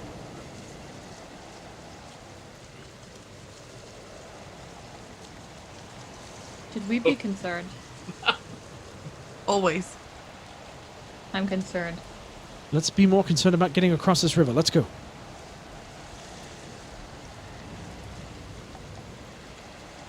Go ahead and give me athletics checks, everyone, as you are trying to fight your way across the river. Joy! Athletics is something clerics are great at. I got a 22. Also, those of you with like blue or green dice, could you make them a different color?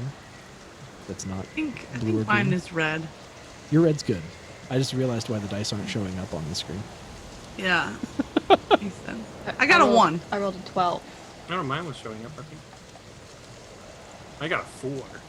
So, Phalor and... Oh, yeah, that's terrible. Phalor and Karudi, you guys are able to kind of push yourselves through, and you are starting to make progress.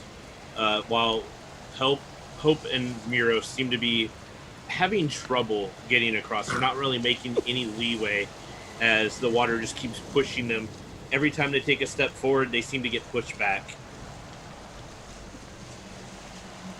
Phalor's gonna kind of continue to reach out with Mage Hand and try and pull Hope towards them. With that, Hope is able to start kind of slowly keeping up with the party. Miros, are you okay over there? I'm trying. Not the best swimmer. So Phalor's gonna go ahead and like use the Mage Hand to continue going for Hope, and he's gonna kind of come back and offer a hand to Miros.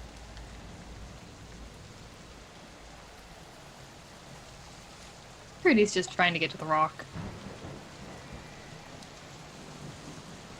He realizes that if Miros kind of gets lost or goes out, then we're all effed at this point. So he's like, let's go.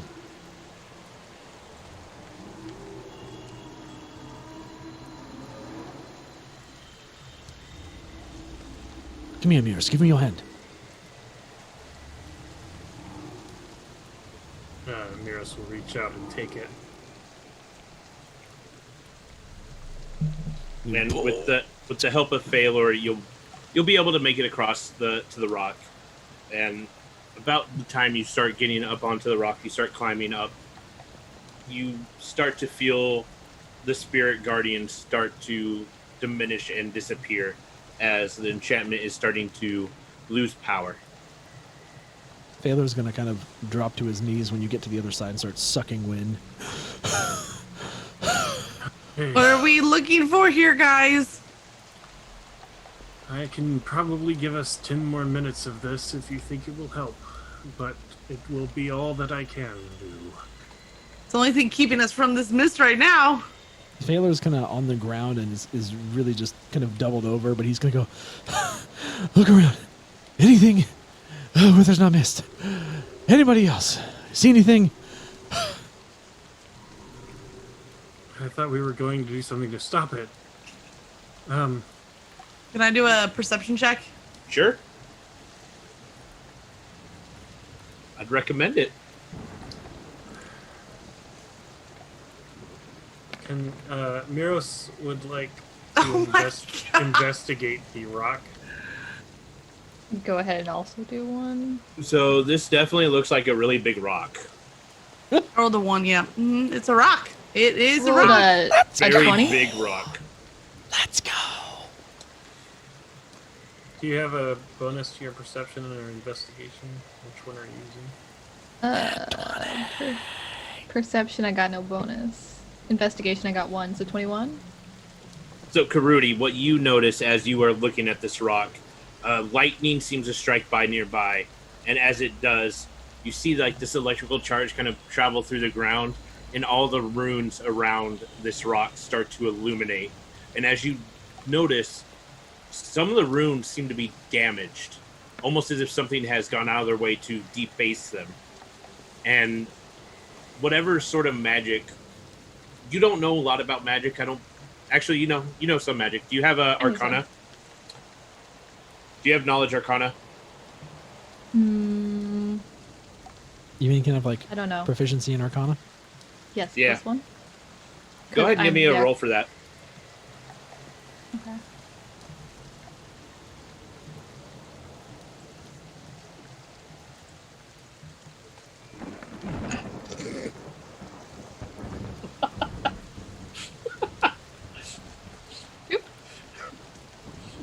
So, you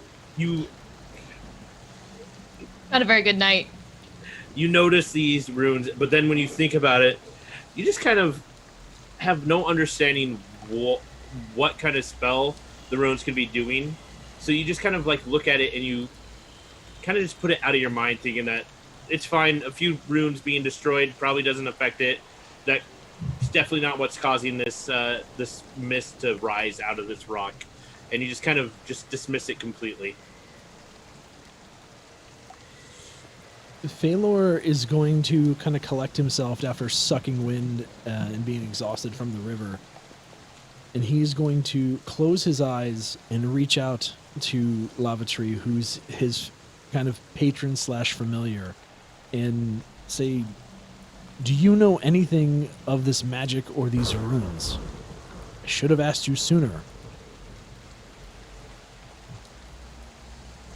Considering that the Kiori are old gods themselves, old celestial gods.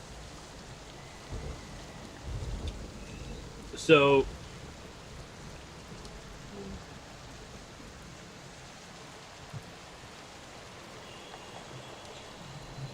Also known as "Help Us!"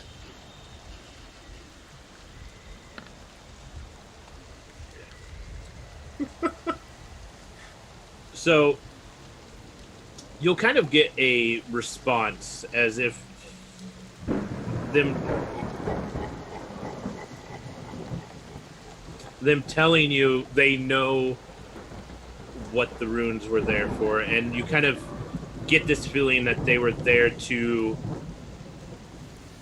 stop and protect the area. They were to seal something. Oh, you mean these runes? And And the fact Curdy will point to them. Yeah, the fact that the runes are damaged seems to have diminished the sealing spell. So whatever was sealed may have got out. All right, everyone. It appears that these seals are broken. Someone's damaged these seals. We either need to find a way to repair the seals, or we need to get the hell out of here because something has been let out. Repair the seals in like 10 minutes. I mean, can any of us do that? Nope. So GTFO. What would that take to repair? A strong enough magic user that could cast magic and redo the seals. The one thing we don't have. I mean, I can technically cast counter spell at 3rd level if there's a spell that was damaging the runes. But I guess that's only during while they're casting it, though. I can put the rock to sleep. All this work just to fall asleep in the mist.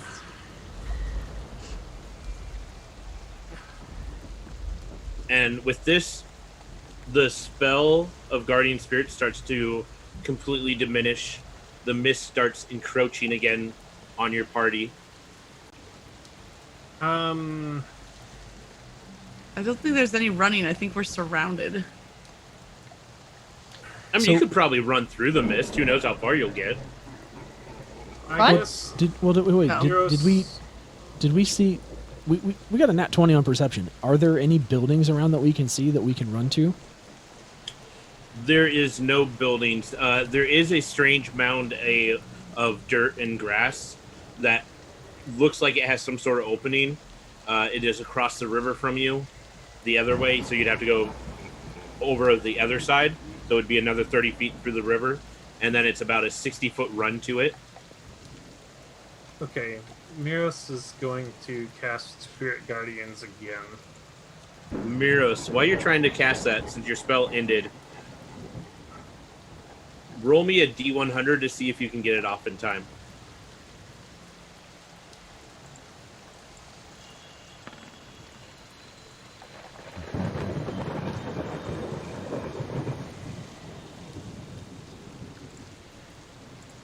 $36.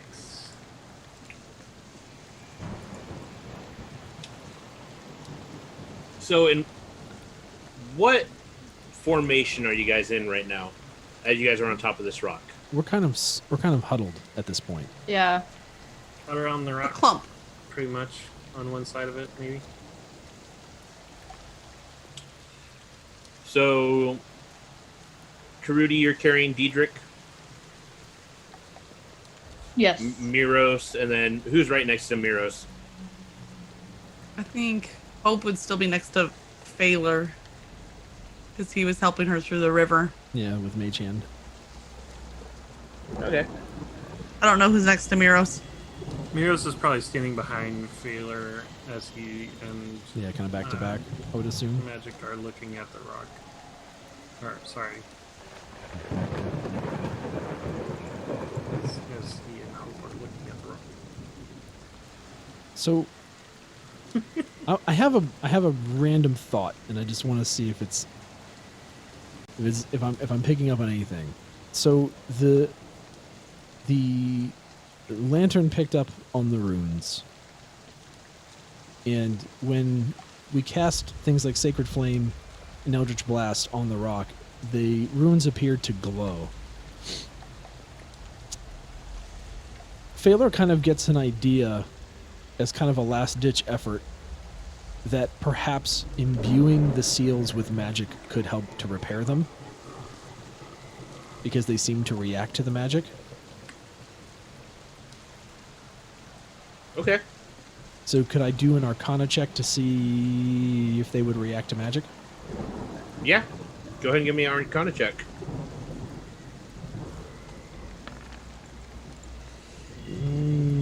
That's a 13. You do believe that they would react in some way to magic.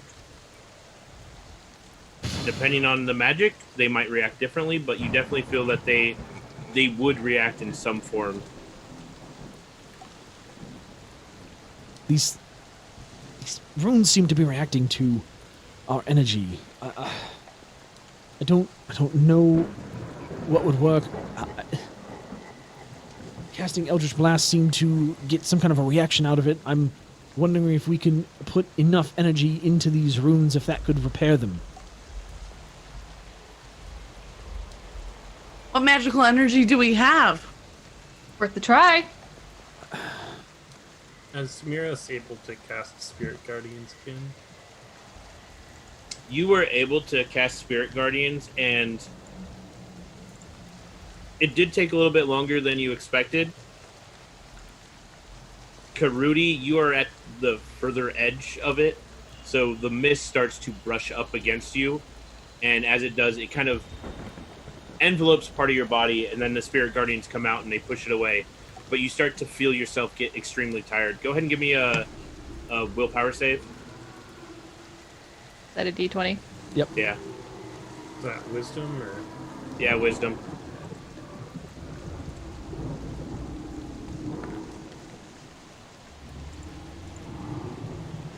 So your saving is it- throw modifiers are on the top left of your sheet. Yeah. Oh, okay. So it's just a solid 16. You start to feel yourself get very drowsy and tired. You just kind of drop to your knee, but you don't fall asleep. Okay, she drops to her knee and just kind of lets Diedrich fall off to the side. Diedrich kind of just rolls a little bit to the edge of the rock. He's definitely in the mist now, but he's still up on the rock with you guys. Phaler's just kind Guys, of... what can we do about this? Because this is getting a little much.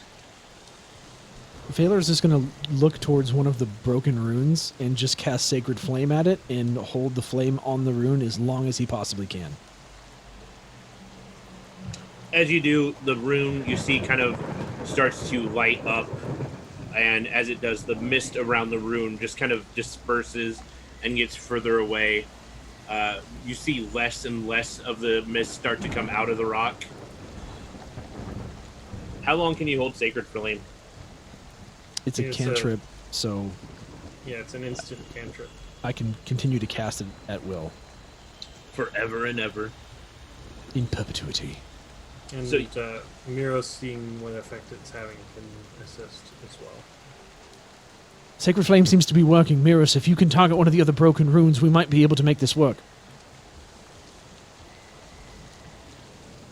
By all means.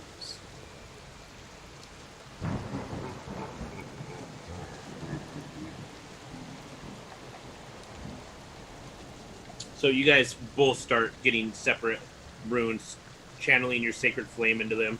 The runes start to light up, and you even see the rock itself start to glow somewhat. The mist starts to retreat away from you, getting further and further away from the rock, almost as if it's being pushed back, and the mist that was coming out of the rock just gets sucked in to the rock. The area around the rock seems to be completely clear and free of all the mist. How are the Whatever runes you're looking? doing, don't stop. Believing. You can see like Phalor's like sweating as he's continuing to cast Sacred Flame on these runes. As you kind of look at the rune that you've been casting Sacred Flame on, Phalor, you see that it looks like it starts to complete, as if the energy just kind of somehow magically repairs this rune. Hang in there, Failure. I think it's working. The finality of death compels you. I'm not stopping now. Is there another rune that looks damaged? Aside Yeah. from the one that Mirrors is on? Yeah, you go and you move, you find another one. He kind of holds up the lantern to get a better look at the runes and then just starts casting Sacred Flame again on the next one. Why are they changing? I don't What? know. I feel like they've been damaged magically somehow. We're trying to give them more juice. Can't help you there. I can only put it to sleep. Which, not a bad idea. Crudy, stay Stay away. with us. Hope rushes over next to Failure and grabs the lantern and says, well, I can at least hold this for you. And then Thank you. holds up the lantern so he can focus his energy on the magicalness. And he's going to use that hand to kind of cross over his others and continue to just push this flame from his palms into this rune.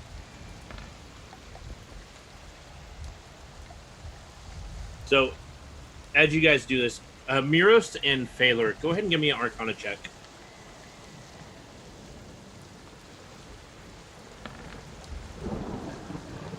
Four. So, Phalor, you are just so focused on this, repairing these runes. You are going from rune to rune, channeling as all your power into it. It is starting to physically drain you as you do this. You start to feel tired and exhausted, but you keep doing it because you're being pumped full of adrenaline. Mira, so while you were doing this, you have been going from rune to rune as well. You've repaired a few of the runes. You start to notice, though, as you are channeling, you start to feel a strange energy as you are channeling into this runes, almost as if something is fighting back. And as you look, you see in the center of the rock that the mist is starting to congeal again, like it's coming out of the rock, and then it just bursts forth, and it just completely comes out, going in every direction from the middle of the rock, and it envelopes you all. Go ahead and everyone just give me a wisdom check, saving throw. Okay.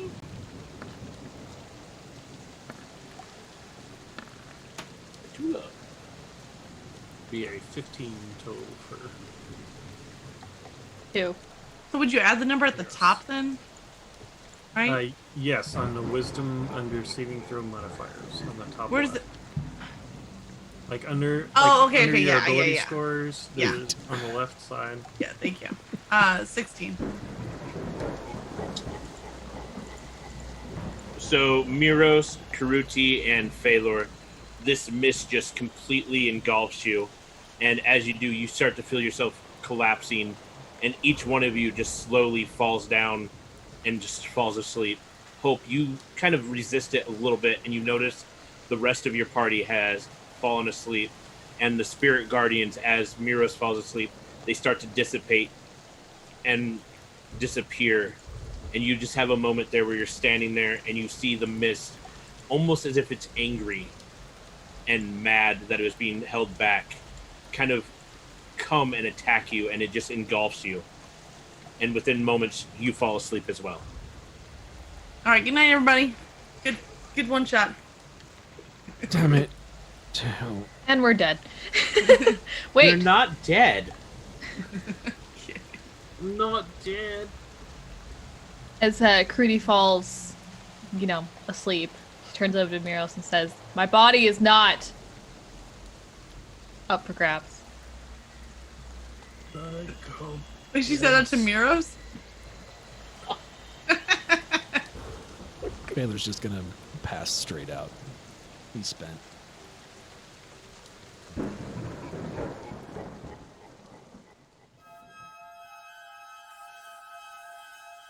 You don't know how long. You don't know how. But you all wake up together. You're not on the rock any longer. Instead, you seem to be somewhere deeper in the forest. The mist is not surrounding you. Instead, you see the mist further off in the distance. And you hear strange noises moving through the forest and moving within the mist. You notice Diedrich is also with you, and Diedrich kind of gets up, stands up, and Diedrich looks around.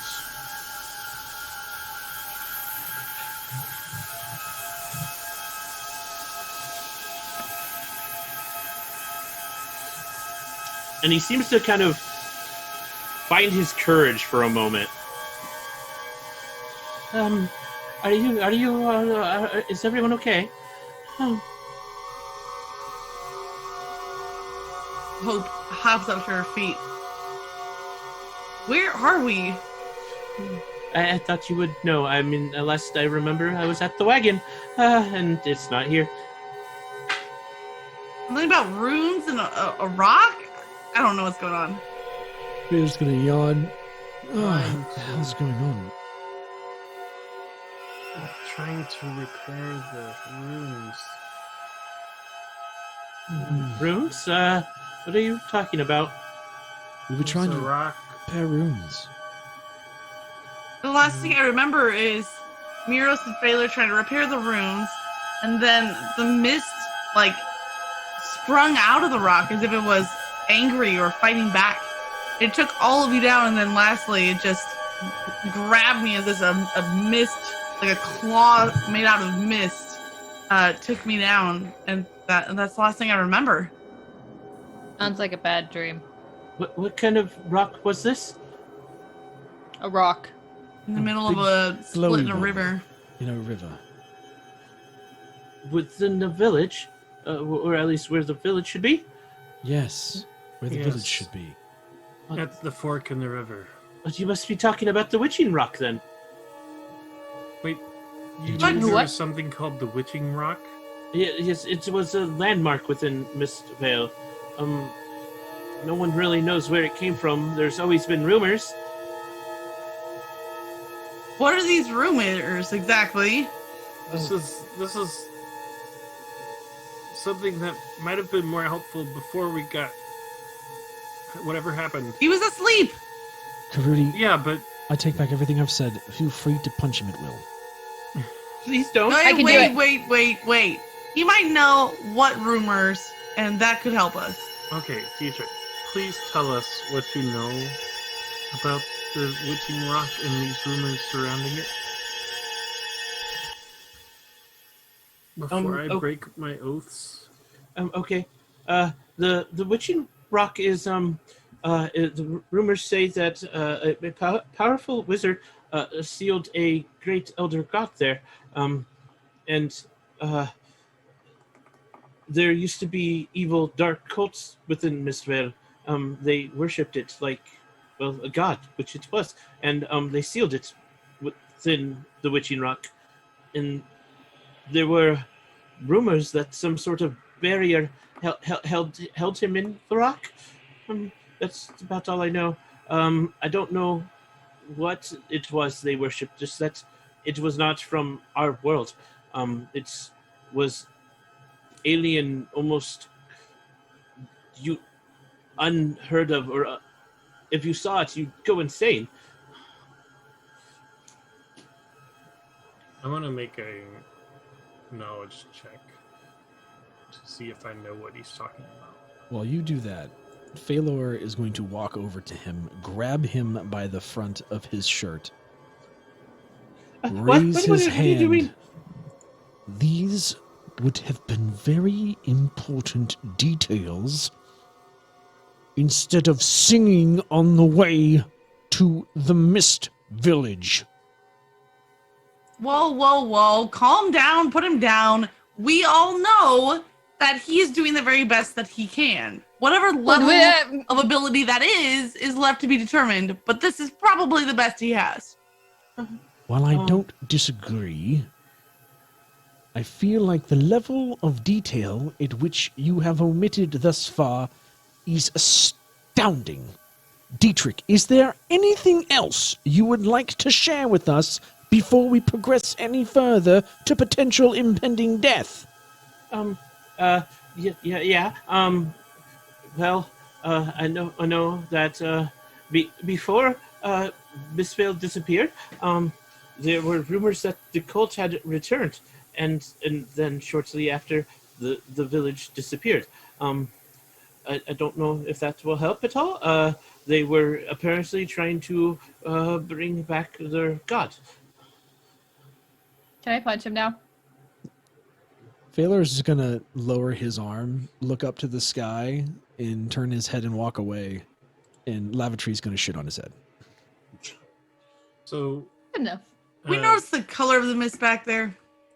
Miros got Yellow. Yeah. The king and yellow. Yeah, 24 on religion or 21 on arcana, whichever one is more appropriate. So, as you kind of think back, you have heard stories of a cult. It's been a long time, but there was a cult near Waterdeep that seemed to worship Haster, or he who shall not be named. And you kind of put that together with the king in yellow, because Haster always seemed to be portrayed as a robed figure in pure yellow robes. He was very otherworldly, took on strange and unique forms, and he could change his appearance and appear as various things. Like a mist? Maybe. You don't know the extent of what he could turn into, but he could definitely transform into various other things, And his cult tended to wear yellow robes. It sounds like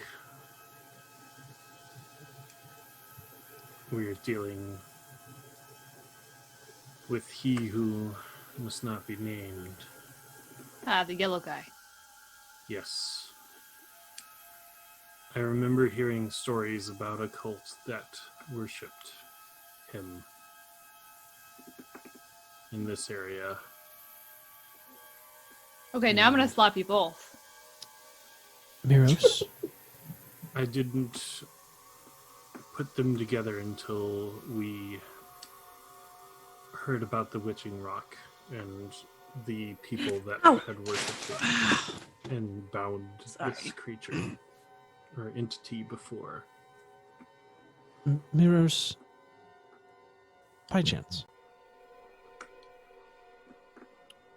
Did this cult happen to perform any kind of sacrifices? Oh, you Lord of Death? Miros, you would know that they did perform sacrifices, and that is probably why all the thoughts of the rumors of disappearances came from, is because they were kidnapping villagers or travelers and sacrificing them to their god. Was that part of them trying? Would it have been part of them trying to get him out of the binding, or To empower him and bring him back, yeah. okay? It's quite possible that they would have made sacrifices in order to attempt to empower this entity and bring it back from its imprisonment. So, I despise I did not mean to do to you. people being taken before their time. so potentially, our Lady Katrana could have been a sacrifice to release said god, or the other quite grim possibility is that she has joined a said cult in service of Yellow King, Lord, not named person. Well, considering the company she is rumored to have kept, I think it is likely one of those is true. You hear that, Diedrich? Your girlfriend could be a human sacrificing cultist. Cheers. No. Good taste. She would Or never. The sacrifice. But she would never sacrifice anyone. So that means she Wait is a the second. sacrifice. Piecing this all together, what if Lady Kartrana was kidnapped by the big cloaked man who then was making her the sacrifice? Because remember, the letter wasn't in her own writing. So if she was going to leave of her own free will, she would have wrote a letter telling her father where she was going or why she was leaving at least. But since it wasn't somebody else's handwriting, the cat agrees. Since it was in somebody else's handwriting, she's probably taken against her will. You could surmise that, but why would someone try and leave the location of the place that they were going if they were, in fact, taken against their Because will? they Their wanted to sacrifices. lure more people here. Exactly. Us. Coming devious. back around to the topic of us, how Where are did we get here? And where is here? He's going to reach out to Lavatory and kind of see if we can get a sense as to how far we've traveled from the Witching Rock. Lavatory kind of goes up and give me one moment. Miros, you got anything from Peaches? Miros is gonna call out to Peaches and see if Peaches is still in the area. Peaches seems to be in the area. Peaches is kind of perched up on a tree nearby. As Lavatory kind of goes up, kind of gets a view. You notice that you're a pretty good distance from the Witching Rock. Lavatory still sees the Witching Rock, and to your amazement, when Lavatory responds back to you, she sees a village. Somehow, we've been transported a good deal from the rock, but not outside of Ishant for my patron familiar. But they also see a village in this direction. How far is it? It would probably take about 5 minutes to walk to the edge of the village. Let's go see the village. Sick of these woods. Certainly done Agreed. with being here as well. Just out of curiosity, does anybody have any idea how long we were asleep?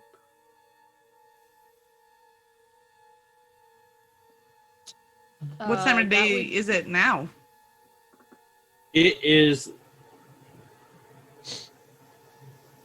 about early morning. The sun is just starting to crest above the trees. So you start to see Purple the past your first hair. signs of light. Probably no more than a few hours. Depends on how long we were stumbling around to try to get to that rock. Also, from a mechanicals perspective, have we had any rest or? Yeah, you guys will be fully rested. You'll have all your spell slots back, all hit points. Not that you guys lost any. Okay. So Convenient. I can have. You are oddly well rested. Speaking of, can I run to the restroom? Yeah, sure. Yeah, let's take a short little break here. Works for me. Sweet. What's going on, fam? Yeah, guys, thank you seriously so much for all the lovey loves this evening. Call out NXT Shane Omega Weapon, La Patters. Thank you so much for all the follows, and also Ruff Senpai. Thank you so much for that friggin' Mondo raid early on, man. I appreciate you muy mucho, guys. If you don't follow Ruff Senpai, aka Ruffles, do the things, especially if you love the animes. He's got a podcast. He's got a couple of channels around that kind of content. Do the things. And then also, Jules, thank you so much for that raid a bit ago as well. Gotta love Jules. Jules also does some kind of D&D stuffs every once in a while. Totally check out her channel. Good peeps all around. Shout out for Ruff Senpai and the Jules. Also, I think I saw an E-Rock in there. What's up, man? But hi, Dyslexic. Hi, Litany. How are you guys doing? I need to stretch my legs, but I can still see the screen.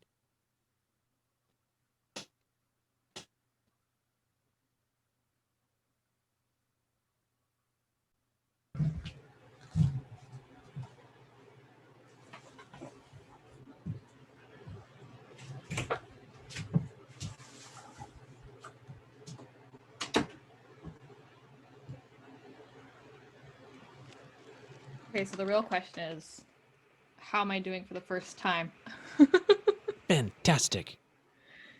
Yay! Spitting 20s and 1s, man. I know, right? Like, them rolls. I'm so bad at keeping character, though. I just keep giggling over everything.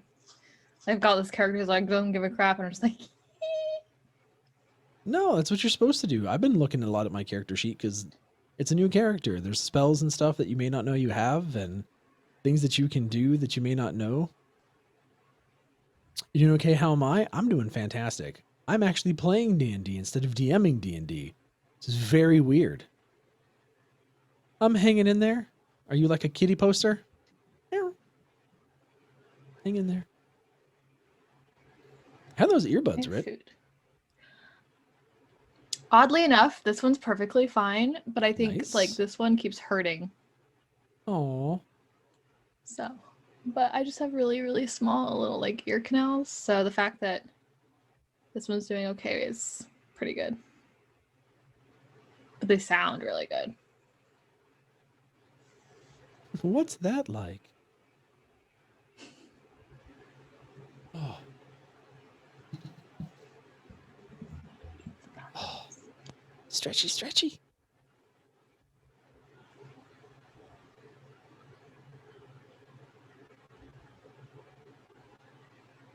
I wish I had food.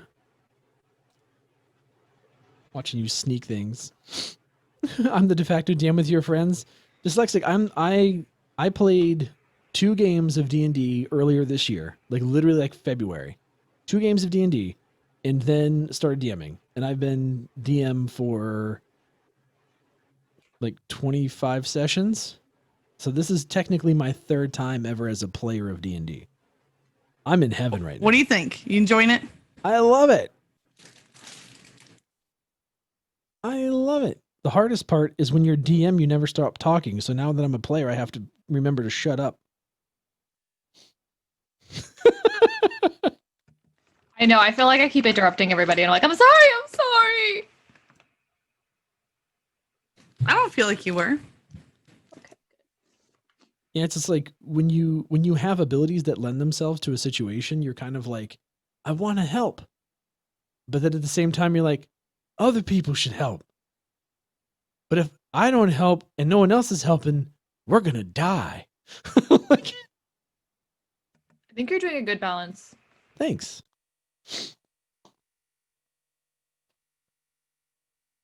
Oh, Plus, thanks, your Foxy. character is just fun. I think characters in general, they're just fun to embody. Baylor is definitely quite interesting. He's got his assertive moments, despite his clumsiness. But my God, I some like of them that he met Hope rules. by tripping over her in the bar. I love that. That was so good. I was like, oh, good. I'm sorry. Why the hell are you on the floor? Go to place, Zanny. Love that. I actually love all these characters. These characters are fun. Cataract, having Cataract as Bamir being this very like full of himself bard, and then having him as, I think death is cool. So good. I love it so much. So good. I was man crushing on Miros. What's that? I am Miros. I think death is cool. He's just a cool character. He reminds me a little bit of Caustic from Apex Legends. I love it. I can totally see Miros, like, if you guys ever, you survive this adventure, you guys split off, Miros would just be like, before you leave, if you know you're about to die, can I be invited? I'd love to be there at your funeral to examine your body. I just think it's funny because, like, Karudi and Hope are both, like, you know, a fighter and an assassin. Everything so far has been magic based, so we're just like, yeah, we're trying to keep up. Well, that's a part of it. I'm like, girl, we have magic.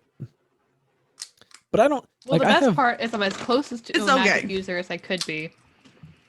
Warlocks have like a As crap a ton of Eldritch. cantrips. We just don't have spells. So, like, thank God for Miros right now, because we'd have nothing. Or Daedric. I get the feeling there was nothing we were going to do that was going to survive that mist. But it was tense, though. I think we did as probably as best we could. Hey, see, the thing is, we learned a valuable spell. There's protections in place, not just on that rock, but also in the trees that seem to be barriers that are either keeping this thing in or keeping other things out, or both. And the fact that we know that we have magic that can work to help restore said runes, even if it's not the most powerful magic, we do know that there's at least some kind of method to fight back right now against this magic. So at least we Maybe. learned that. You know, the only thing I hate about one-shots is that they're one shot. Yep.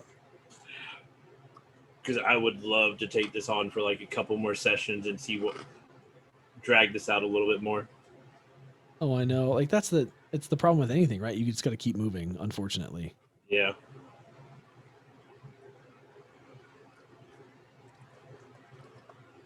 If you I love survive. I love how Hope's the only one actually protecting Daedric now. Come here, Dietrich. That's been my favorite part, is the Hope Diedrich relationship. She felt a little bad about how much she scared him on the way, and like she wanted to scare him, but not quite that much. Well, I mean, I'm not convinced. Nah, it's not true. I have theories. So many theories. I'll save them for Crudy would eat him. character, though.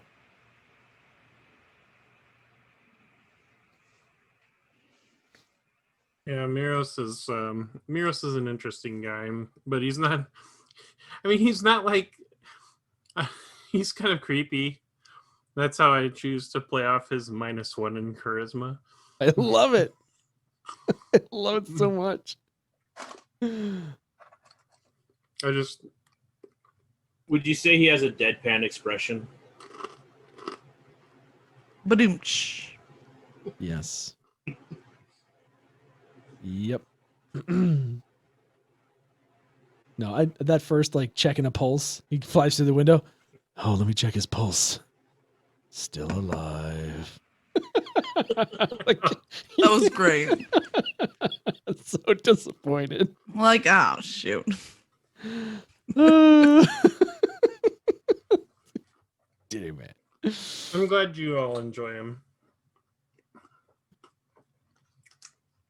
I like him too. He's more. I'm glad it's a one shot because he's a little more creepy than I would like to be on a regular basis. But you know, since it's a one shot, Oh, but you know, I am having fun. So maybe I'm wrong. Maybe I would like to play Miros longer, but maybe in the future we might see Miros appear in some other campaign. Okay, Knight, what would you do if Bamir dies and he wants to bring Miros in? laugh. Laugh hysterically and cheer at the same time. No, they're two completely different characters. Like it's so funny. Like what Save I it for really Wednesday, Geigen. yeah, what I really want to see is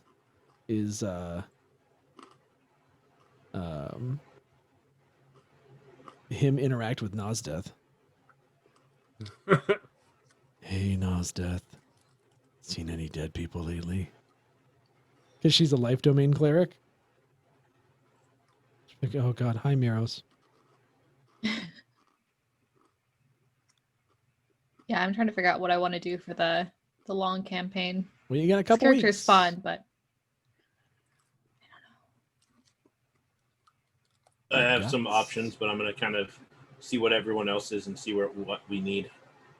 Because I have a few options that I wouldn't mind doing.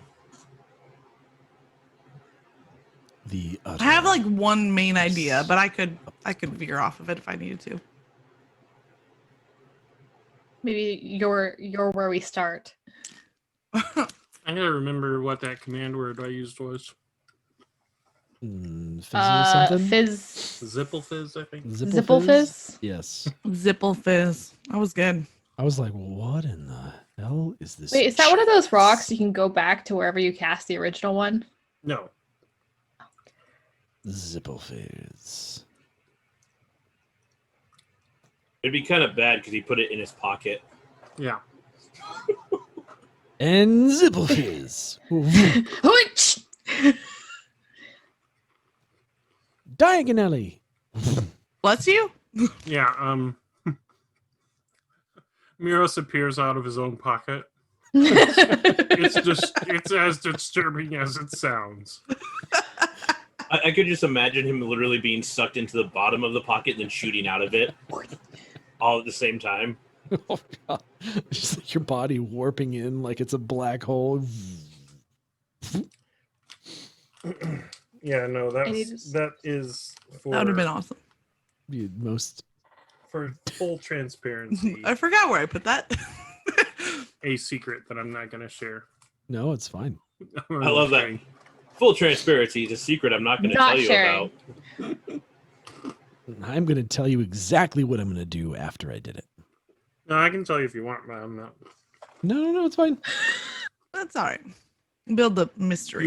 If you want to maintain the illusion or mystery around Miros, then I won't spoil it. Perfect. I have to keep looking over it like the stream to actually figure out what my character's name is.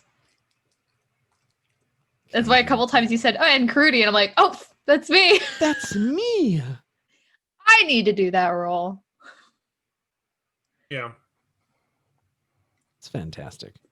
I love it.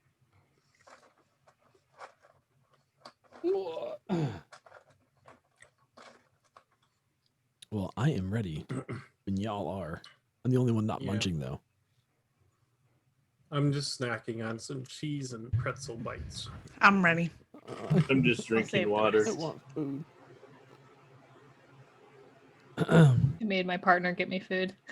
It's like, feed me. Was my chip bag like ridiculously loud? No, you're fine. Good. This is D&D. There shall be snacking and consuming of beverage. Okay. So we have time for a little, let's see, tortilla chip ASMR action. Is that what you're telling me right now? I'm telling you. Oh, kitty purr it's fine. ASMR. Okay. This one doesn't purr on command. The other one might, but she just clawed my leg. If you heard the ouch, because she jumped, missed my lap, and I just got one claw from each paw in my leg. Yeah. I'm very happy that my cats are very comfortable with me trimming their claws because I did it since they were kittens. So whenever I get to the point where I'm just like, sticking to my skin, and then it's like, time for trimmies. But then I love it because then I get the happy feet and they don't hurt. Yeah. Like, yes.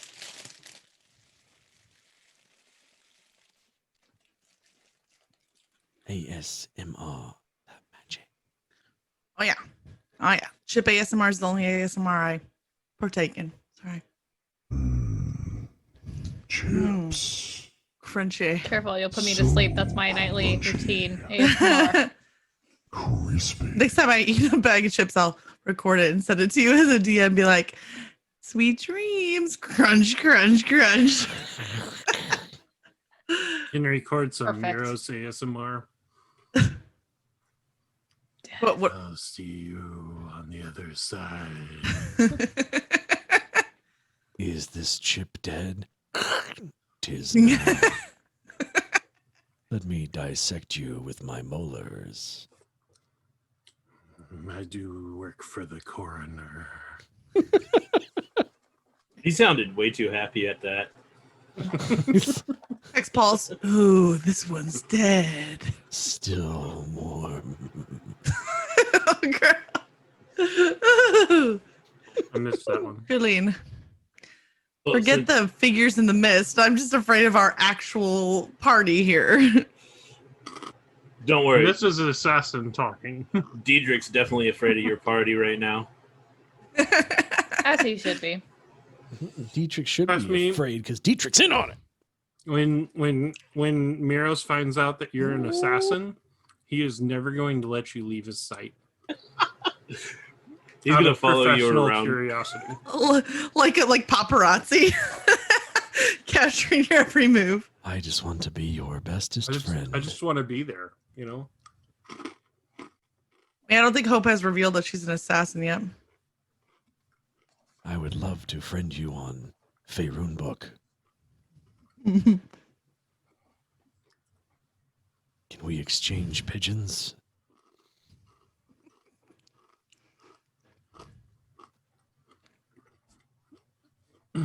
For a second there, I thought you were going to throw us up against an outsider. Don't worry. It's gonna be fun. You still might. Don't worry. I'm scared. Can I has that body? I'm ready. Rudy's Are you excited. done with it? Does she finally get to kill people? Because she's really looking forward to that. Well, there's definitely gonna be some dying going on. So is Miros. Can I have that body? You done with it? Oh, was that a sacrifice? Perfect. Can I have it now? Why do I see Miros going up to someone that just freshly died? I love what you've done with yourself. No, because he's already said that it's a shame to be taken before your time. Yeah, but if True. they're killed, it might be their time to die. Died of old age. You've never looked so good. It's not often I get to see one with wrinkles.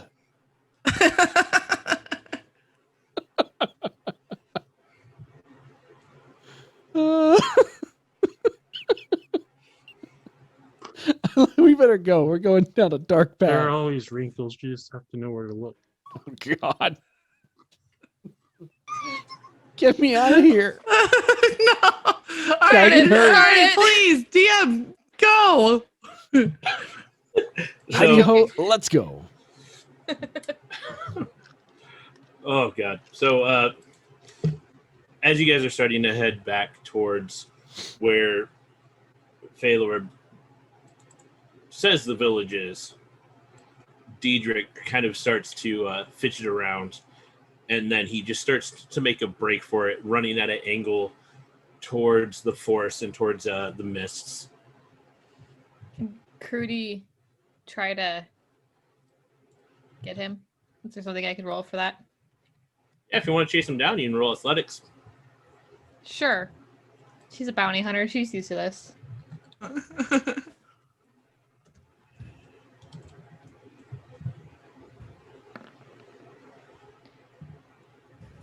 13?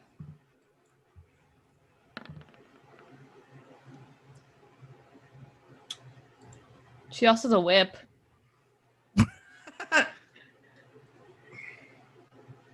So if she manages it, she would try to get it with her whip. So you're going to start whipping him now. Yes. Okay. Diedrich starts making a break for it, and he starts running. You notice him, and as you do, you start chasing after him, Karudi, and you catch up to him quickly. He's made it about 20, 30 feet when you do. She grabs that whip out of her back pocket, and she just whips it at him, wrapping it around his ankles so that he trips, and then essentially comes and pounds on his back, keeping him down with her arm behind his neck and a knife, the whip lost now, the knife in the other hand. The heck are you doing? Running away. Katrana could be in the forest. And I need to go find her. And I don't feel safe near you people. You people are crazy. Fowler, you're better with people. Get over here and do your thing, because I'm about to just... You're going to kill me and eat me. Karudi, stay on top of him. And I will. And Phalor is going to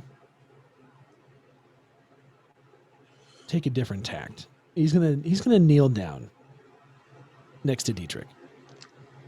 And he's gonna take out the picture of Kartrana and just kind of set it on the ground. So he's gonna be like kneeling, and he's gonna take this picture and kind of rest it against his boot so that Dietrich can see it with his face. Dietrich.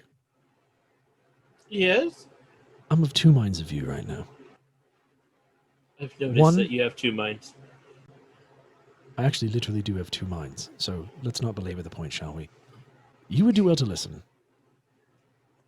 First off, I have surmised that you are either extremely cowardly, beyond what I feel is almost normal, especially for one that has supposedly gone to school to be a bard, those of charisma and those seeking glory and fame, especially if you were to go and try and, I don't know, rescue your long-lost flame, your dear friend, your deep longing of platonic relationship. Or you're a part of this cult, and so is Lord Reinwald, and so is Kartrana, and you've lured us here to be sacrifices to your King of Yellow, in which case I will gladly let Karuti continue to do whatever she had planned for you. You better stop talking now. You knew far more than you let on. Well,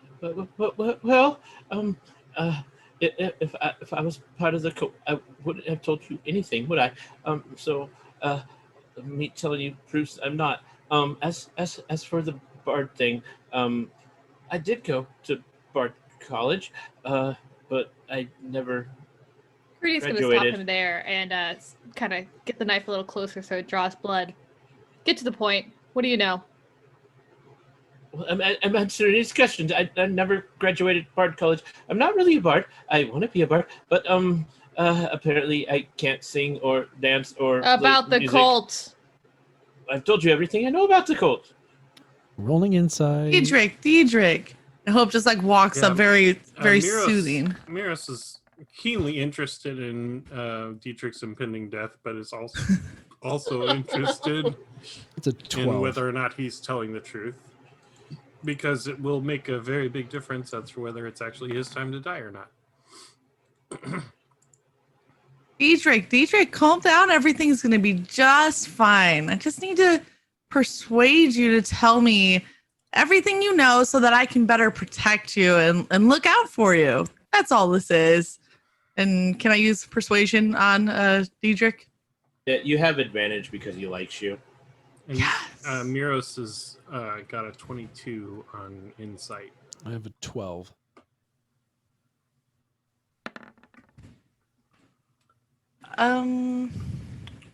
Advantage means you roll twice and you pick the higher one.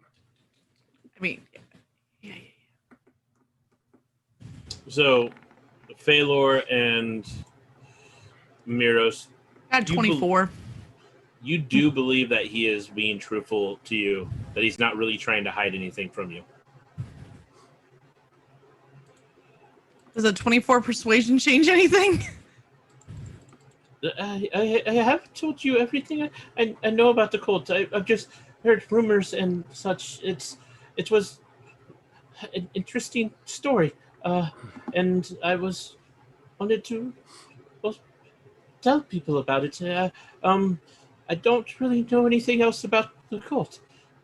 Karudi put him to sleep. Why were you running away? Oh,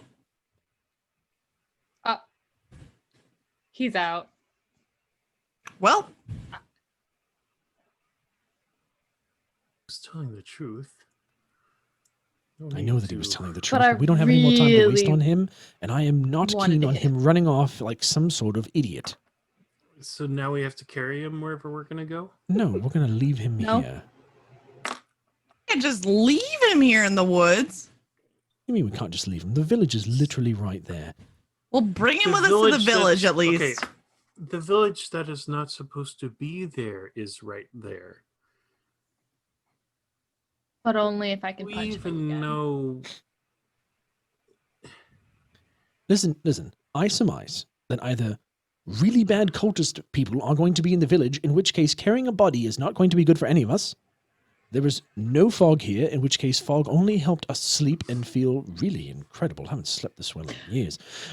That said, I think he's perfectly safe right here. We can have Peaches. Well, let me at and least Lavatory. hide him or something. Sure, hide him, tie him up in a tree. I really don't care. I just don't want to be responsible for him anymore. But We take the body and we give it to the sacrificers. Maybe they won't take it. No. what? And you thought I was creepy. Yeah, that I'm doesn't gonna cross hide my him mind. and hope uses rope, tosses it over a limb, and hoists him up into a tree or something. If this man Perfect. is telling the truth, then you've just knocked him out for no good reason. Oh, no, other no. than your I knocked him out for inconvenience. plenty of reason. Element of surprise, Miros. Element of surprise. Onward to the city, shall we? You could have just told him to stay behind us. Would you He trust ran that he would away. actually do it? You put the fear of death into him, and he very well might. He put the fear of Really? death in himself. It's why he ran. Now, when he wakes up, he'll do whatever he wants because he's not with us. He's tied to a bloody tree. Fair enough. Let's figure out what's going on in the village. We can come back and pick him up on our way out. I just hope we're not in too much of a hurry to untie him. Phalor kind of goes to give Karudi like a fist bump. Nice job. On to the village. And if we need a body, we've got one.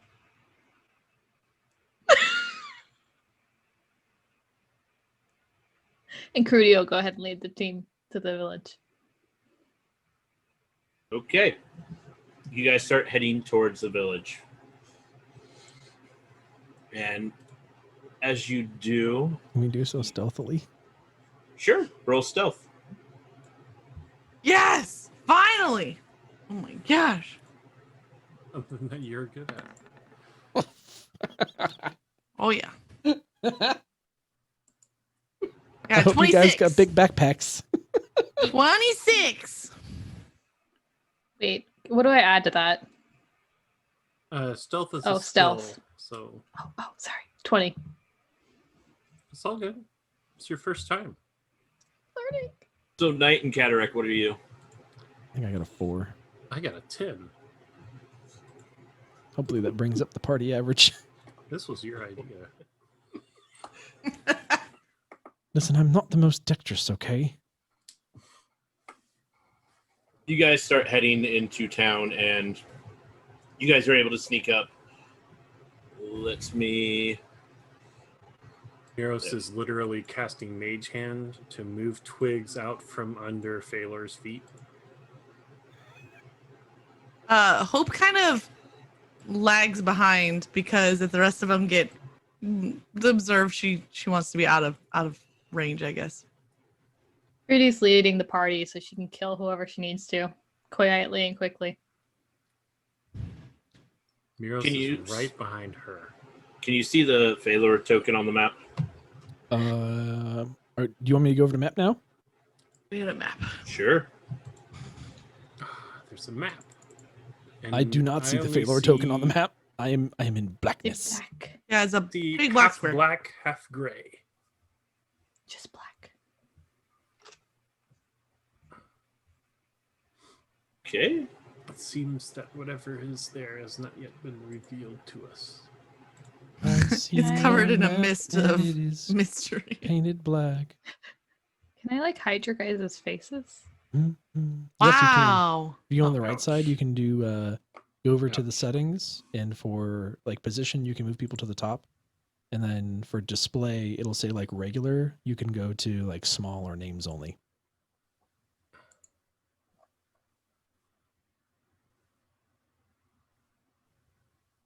I don't see that anywhere. Under The little- game settings in Game the, settings.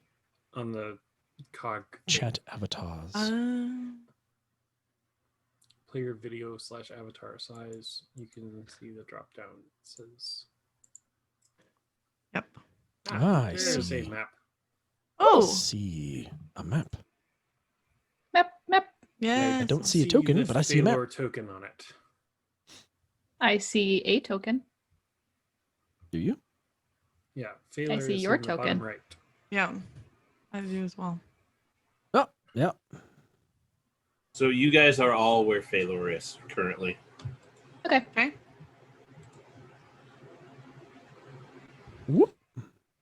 And you guys sneak up into the village, and as you kind of are sneaking up, you see there are villagers kind of moving about this village.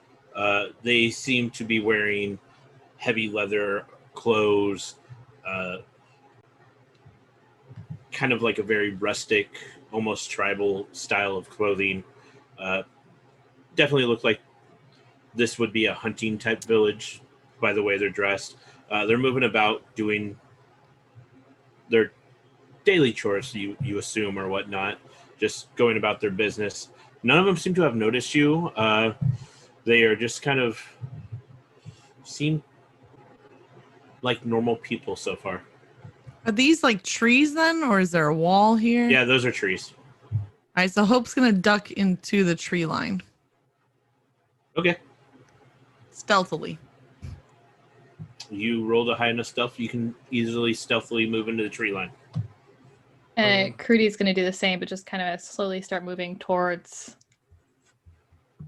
like the housing. Can I click it? I forgot. Click. I need to roll another What do I do? 20 for my What do I- stealth. I have How do you disadvantage. click? And it's higher. Okay, good. Wait, do you mean on the map? Yeah. Just click and hold to do a little ping. Okay. Yeah. So she's going to start moving through the trees over here. And she sees there seems to be more buildings in that direction.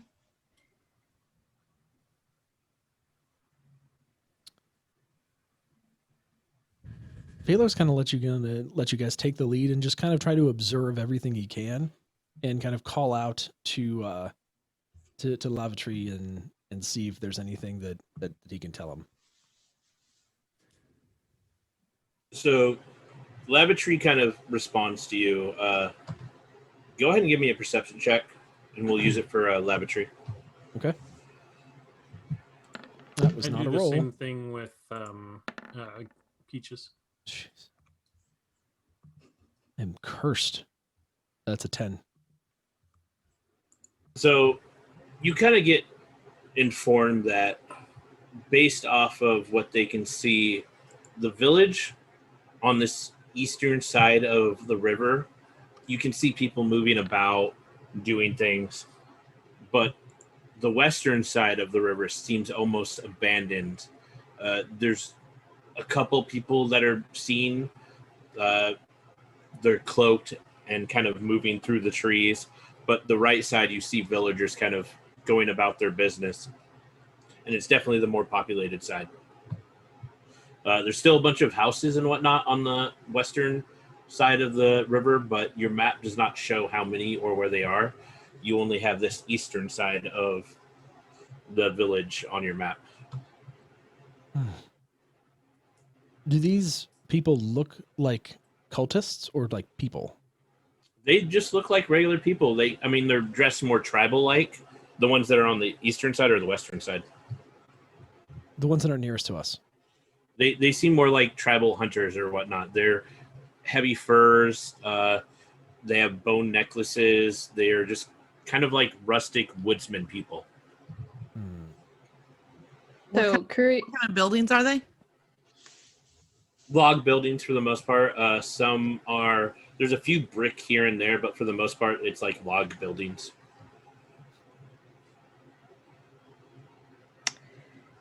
Caridi's going to go ahead and she's going to watch for a few minutes, and she's going to notice somebody who doesn't seem to have much in the way of weapons, and there doesn't seem to be anybody else around. As they come near the bush, she's going to attempt to grab them, covering their mouth, and pull them back into the bushes. Okay, give me another stealth check. Okay. Oh, did I roll that? No, on the dice roll. That was cataract. Oh, okay. Does this work? Stealth 13? So one of the villagers kind of goes by and is walking near the tree line where you're at, apparently heading to the building to the bottom right where you're by, Karudi. And as they get close, you are able to kind of reach out, grab them, and pull them in with you.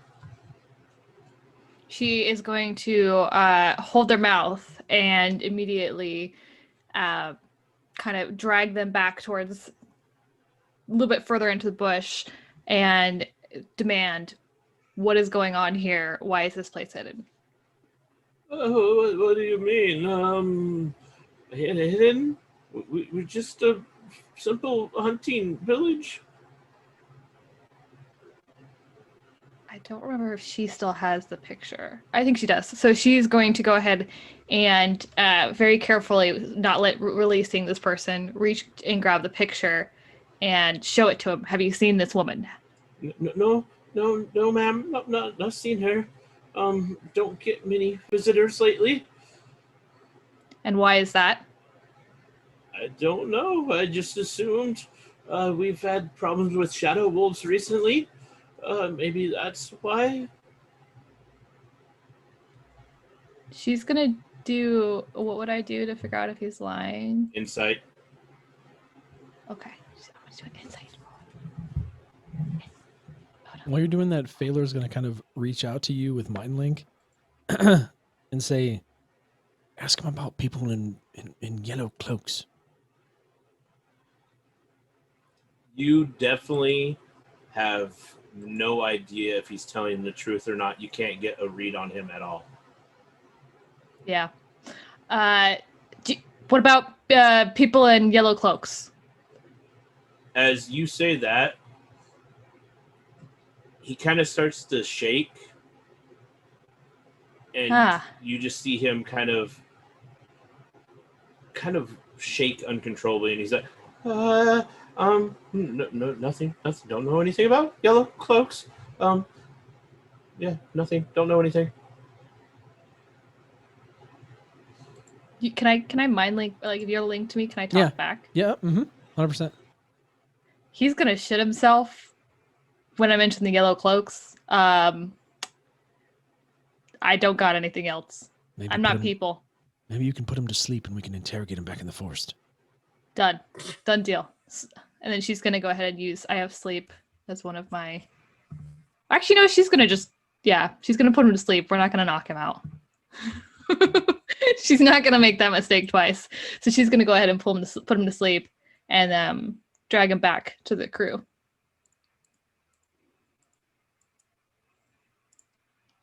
Okay, guys. Somebody else take it from here. I'm good at capturing the people and killing the people, not talking to the people. Failer's going to walk up. What happened? Failer's going to walk up to him and kind of very gently kind of wake him up.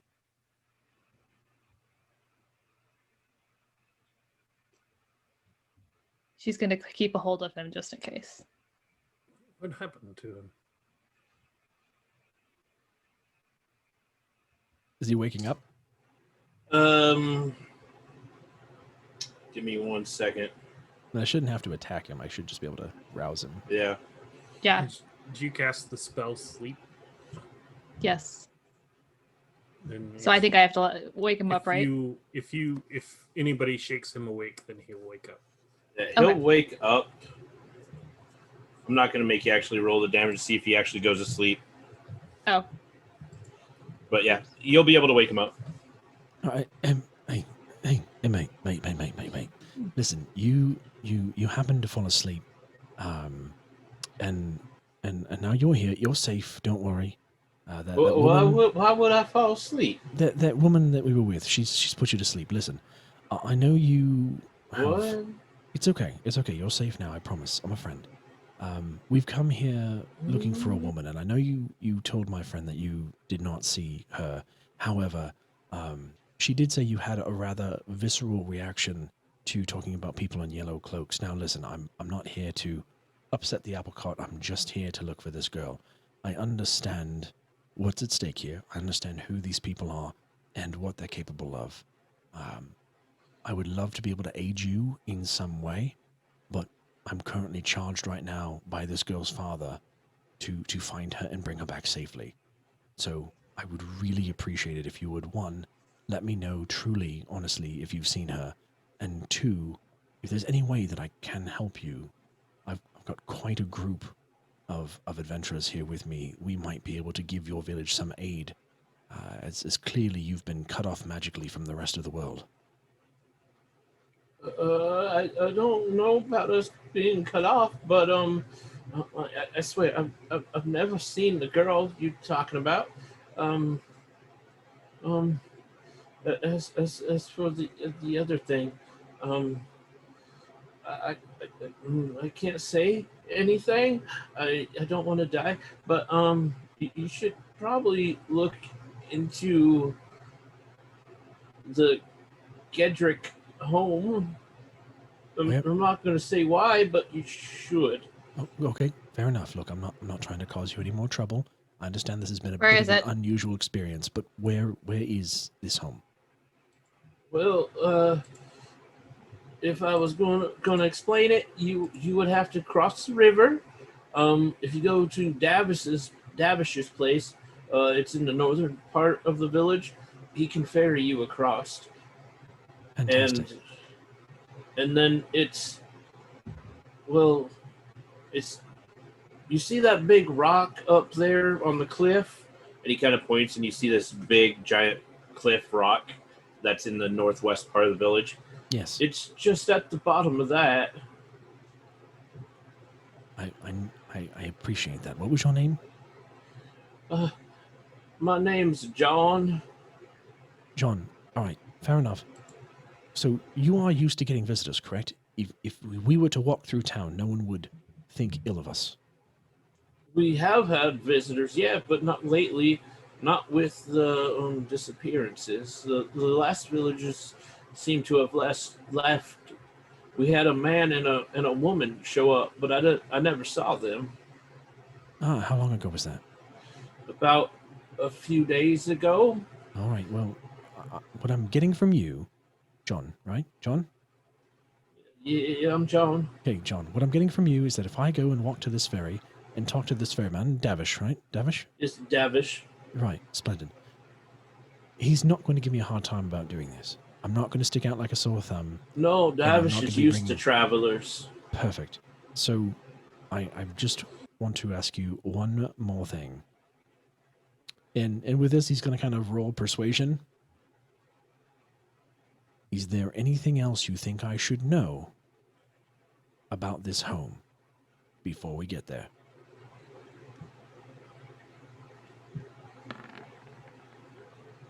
That's a 12. Well, I would just say, watch out. They don't use light there, and there's things that move about. Things that move about, like eerie things that might come in a mist. Eerie, very eerie, strange. We're too afraid to go there. That's very, very good, John. Thank you so much for helping me. I'm gonna let you go now. Are we have an understanding? What do we have an understanding on exactly? That nothing happened here. You have just had a conversation with me. We're going to be on our way. You're going to be on your way, and everything is fine. Well, that's well and good and all, but since we have an understanding and you talk to me, can you buy my potatoes from me, and then the village will know you had a talk with me. Absolutely. I got a sack of potatoes. How much are your sack of potatoes, John? 1 gold. Done. And he hands it 2. Thank you. I'm gonna go home now. I got potatoes to sow. John, I'm just going to let you know. Remember that woman? That woman that The put you to scary sleep one? earlier? She's actually, not bad. But yeah, that one. Yeah, she's the devil. Yeah.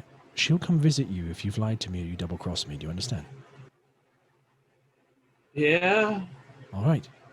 Please give me my potatoes. Yeah. He'll pick up the bag. But here's your potatoes, sir. Don't send the scary devil lady to kill me. Good day, John. Good day, sir. He's going to huddle up with the rest of the group. All right, listen. There's apparently some house we need to go to. It's across the river. We need to go to a ferryman at the north. Apparently, they get visitors somewhat often. He has heard of a girl and a man traveling here a few days ago, so we're on the right track. We just need to get to the north of the river, ferry across, and find apparently a very spooky, scary house where there's a lot of creatures like we've seen in the mist. They don't like to go there. Did you ask Let's him? go. Did you ask him where he heard about the man and the lady? I did not. I assume that it was idle chatter. My mistake. He did say that he did not see them personally, just that he heard they were in town. Yeah.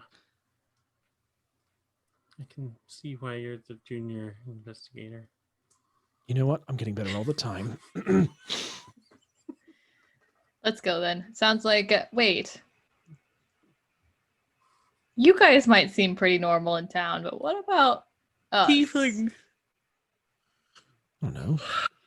Yeah. What about these tieflings? I think we might need to stick to the trees. I'm thinking trees. Are Whatever there makes any you other most races in comfortable. the town besides humans? So from what you can see, you've seen mostly humans. You've seen a couple elves, and you've seen 1 dwarf so far. I mean, if they're used to travelers, you're probably okay. I don't know what's. I guess there's one way to find out. Let's give it a shot. Let's go. And Crudy will go ahead and lead them through town. I mean, just try not to threaten anybody, or Too late. Okay. John's try fine. not to Would threaten anyone anybody like else. potatoes? I have a whole big sack of potatoes. Look, there's some golden ones in here. He actually has a variety. I'm quite pleased in this. Oh, I could make a good potato stew later on, but let's get to this ferry, this house, whatever. You had to buy his potatoes? Yes, I bought us potatoes so that we would have a conversation. It looks like we were just normal travelers. We've acquired goods. Now we're traveling with a sack of potatoes. I really should have just knocked him out again. And at that rate, she'll just go ahead and start walking. I did Why tell do him you you'd guys come just visit him knock if he people double crosses out us, so you might get your chance. Why are we assaulting innocent people? It's not assaulting, it's called interrogation.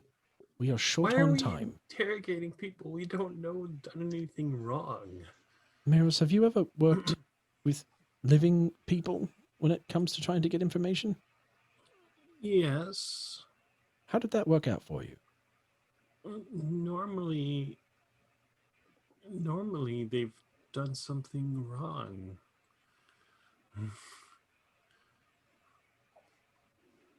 If they've done something wrong, typically they're already dead.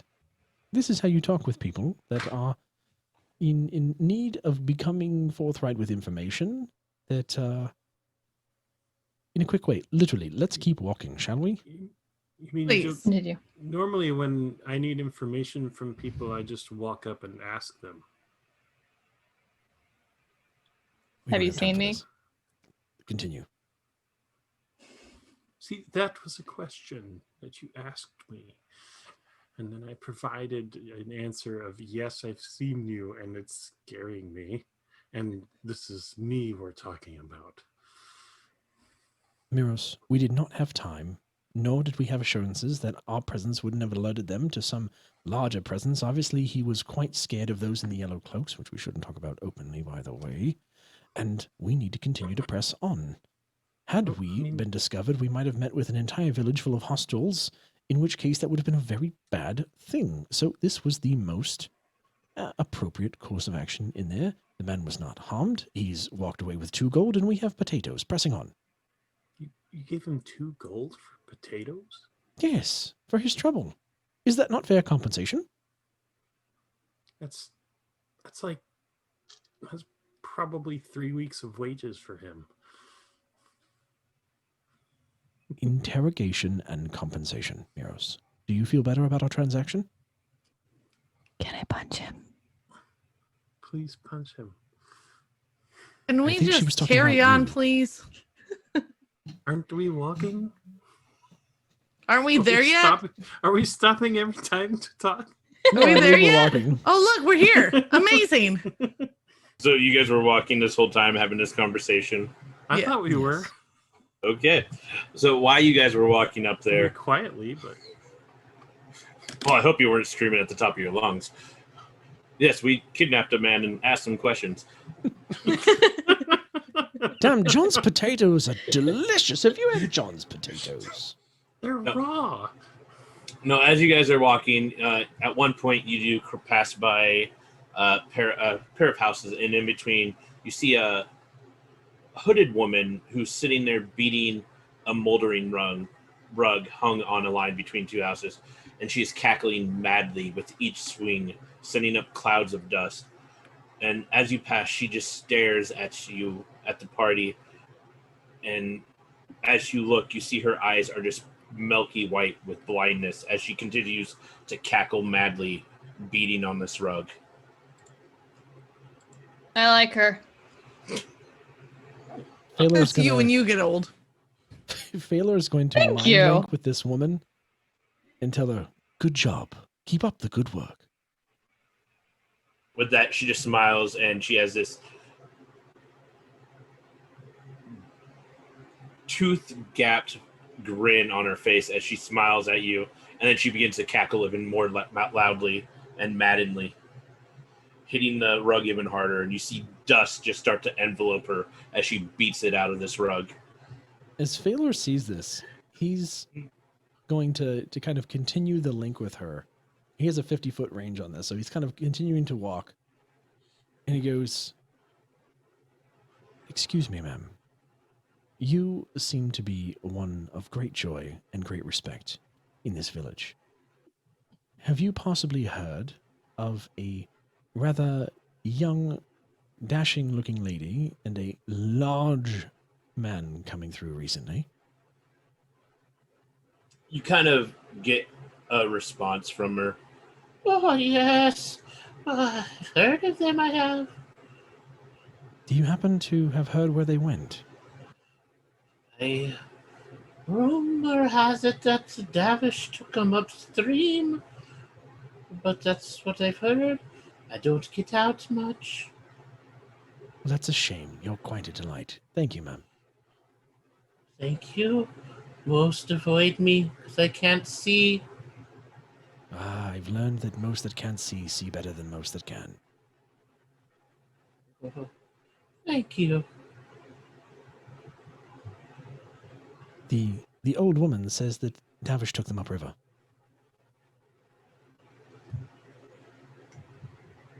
How did you find out? We didn't kidnap her or put her to sleep or knock her unconscious. And he's going to mind link with Miros.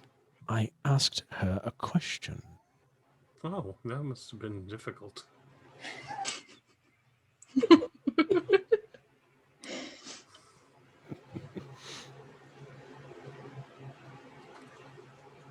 Can Phaler stop having such soft, soothing conversations with people because I will fall asleep next time. I'm sorry. Just saying. It's the Go more, charisma. how lovely are you, lady, night with this like voice. soft, soothing tone. Like I just can't. I can't. It's the charisma. It's high. The mist is too strong. Okay, can we just get to the ferry? You guys get to the ferry. You get to Davish's ferry, and you see Davish. Two men get up off of this ferry. They're in heavy leathers. One wolfskin leather jacket, and he's carrying a dead wolf on his shoulder, and he kind of throws it down onto the dock. Oi, I see. I have visitors. We need to go across the river. Is that something you can handle, since it kind of seems like it's your whole business? Well, yeah, I can handle that. That is about 6 gold for each of you. What? This, I would say this is highway robbery, but it's a river, so it's river robbery? Like, that's ridiculous. Well, then you're welcome to find someone else to ferry you across. Could I persuade you to give us a bargain, because we're just lowly travelers trying to make it on through here and not cause any trouble? Well, you can try, but I'm going to tell you right now, just from the way you look, you definitely got more money than the rest of us here in this village. And why is that? Because you look fancier. But why don't you have fancy stuff or money? When do you think the last time I've been to a village or a city is? I'm been here. We country folk here. You think I get to the big old city? So your lack of ambition equals a higher payment from me? I believe you can pay it. Can I knock him out? Can we get the ferry ourselves? Do you know how to use a ferry? How hard can it be? Oh, if he heard you, that. poor I don't soul mind living if- in this poor village, can figure out how to operate a ferry, I bet we could too. You're right. I've only been doing this for 20 odd years. I'm sure you can handle a ferry. I'm sure I can too. Okay, I got faith in you. I'll sell you my boat to use if you bring it back for 2 gold. If you wreck it, you gotta buy me a new boat. Deal. Okay. 2 gold, and I don't gotta do work. Works for me. And that's why you don't have any gold. All right, thanks. Oh no, I got gold. I just don't get to the city. So, do you actually know how to drive a boat? How hard can it be? You point in that direction, and then you give it a push, and then you go across the river. Oh God. Damish, is it real quick, mate? Real quick. Yeah. 2 things. 1, beautiful young lady and a very large man. I heard you ferried across the river a few days ago. I would gladly pay you a gold if you told me where you took them. So I never ferried them across the river. I never ferried them anywhere. They came to me. They seemed odd. The man especially. The woman just seemed kind of quiet. But I told them I couldn't ferry them. They weren't willing to pay anyways. The man tried to threaten me, kind of like, let's knock him out, girl over there. And I said no. And then I had Butch come, and Butch took and scared him off. What color garb was the man wearing? Well, I couldn't really see. It was dark, but it seemed to be like maybe a yellowish and orangish color. Perfect. So, which direction did they go? They went back to town, and then I believe they went to the Bloody Ear. I did find my boat missing the next morning, so if they went to the Bloody Ear, that damn half-goblin probably stole my boat and gave it to him. Fantastic. So is this a new boat? How many boats do you have? I had to go across the river by foot, crossing the river and swimming across to get my boat. Which direction did your boat go? Well, when I found it, it was just to the west across and a little bit downstream, near one of the ancestral homes of the mayor. How about this?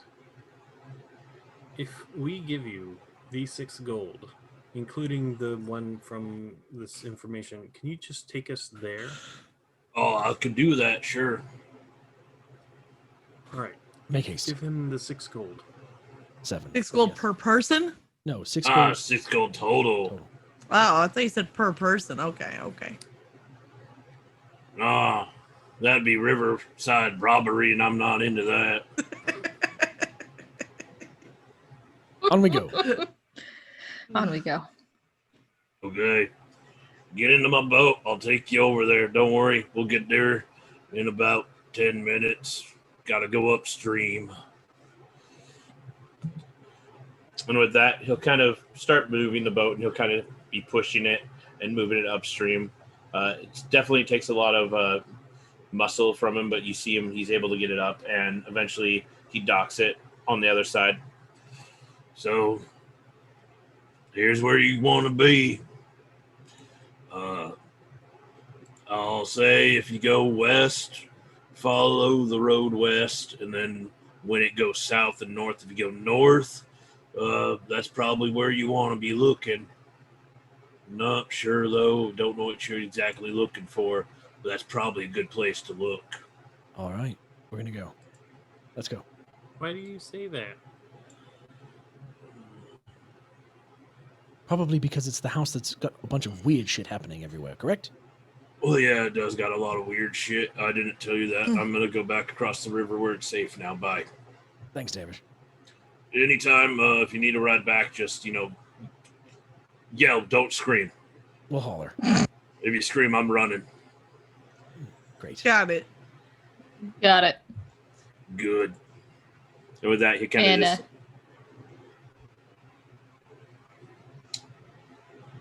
All right. So to the creepy house with the strange things happening? Aye. Onward. So you guys start going toward the creepy house. You kind of follow the road, and you start heading up north, following this path that's slowly being cleared. And you eventually see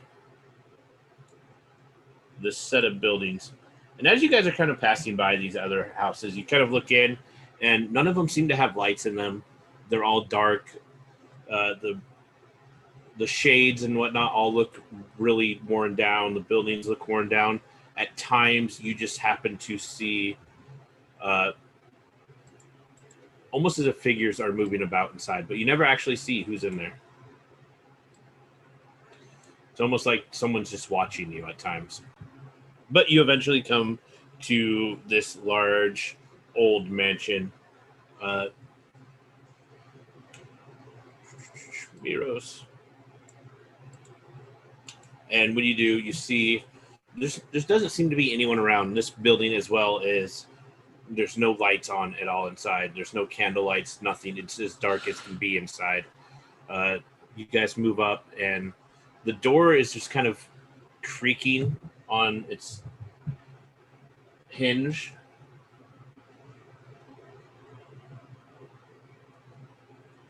and you're able to go in if you want. I'm going to cast Detect Magic real quick. You cast it, and you don't seem to sense any magic nearby you. Yeah, I don't see any magic near us. So whatever's inside, if there's anything inside, it's not magical. We'll kill. After you. Well, And if she'll go ahead they're and knock on the doing anything wrong, I mean, it's door. Who's in there and where's our chick we're looking for? What's her name? Katrana.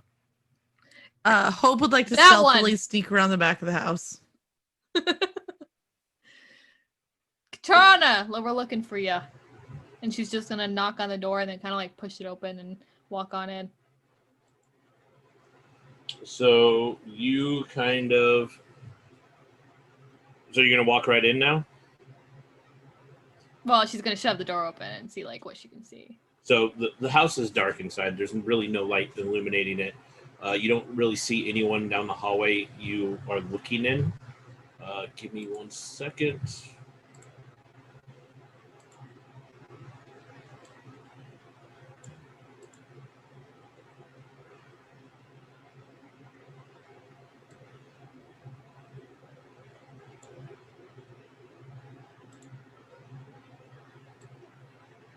Seeing that it's dark inside, Miros is gonna reach into his bag and pull out a set of goggles and put them on.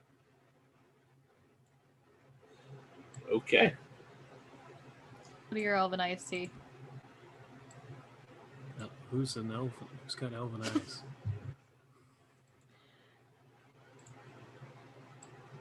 What do you see?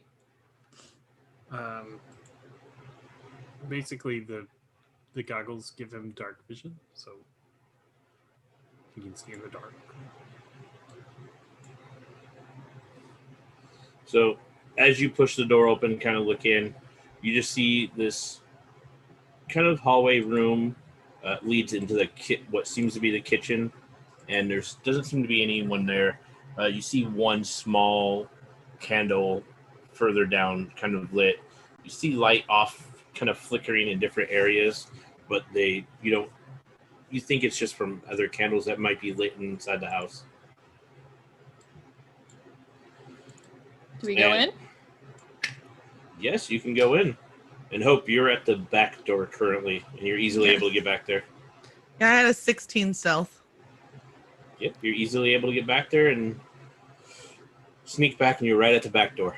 Phalar's Okay. going to move kind of up next to the door and kind of wait for Karudi to walk in. And Crudy's just gonna at this point is ready to get started. She's gonna walk right on in. I don't see my token. I only see Taylor. Let me see, Miros. I just might not. Oh, that's why. You're lost to the darkness. So Phalar does have a dagger of warning, so if anything is going to happen within 30 feet of them, he's going to know. Yep. Can you see now, Nice. Miros? Yeah. Okay. Hope would probably open the door quietly and slowly. So you open the door and you quietly and silently try to open it, and the door just creaks ever so slightly as you are opening it. But Okay. not loud enough to alert anyone, probably. Okay. As if the banging and the shouting didn't let people know you're here. Yeah, that probably alerted people more. That's quite a All right, distraction. Miros. You see anybody in here? Where do we see a light? Do we see some light we can light up and? Miros will step inside, I guess. As will Phalar. So you see fairly well furnished house. On one of the stoves over here, you see what seems to be some sort of meat cooking. It's just simmering in a pan currently. Don't know what it came from, but it smells a little strange to you.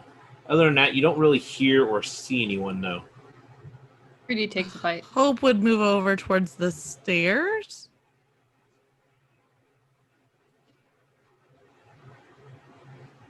You gonna go up? Hope? Yes. Yeah. Okay. Stealthily.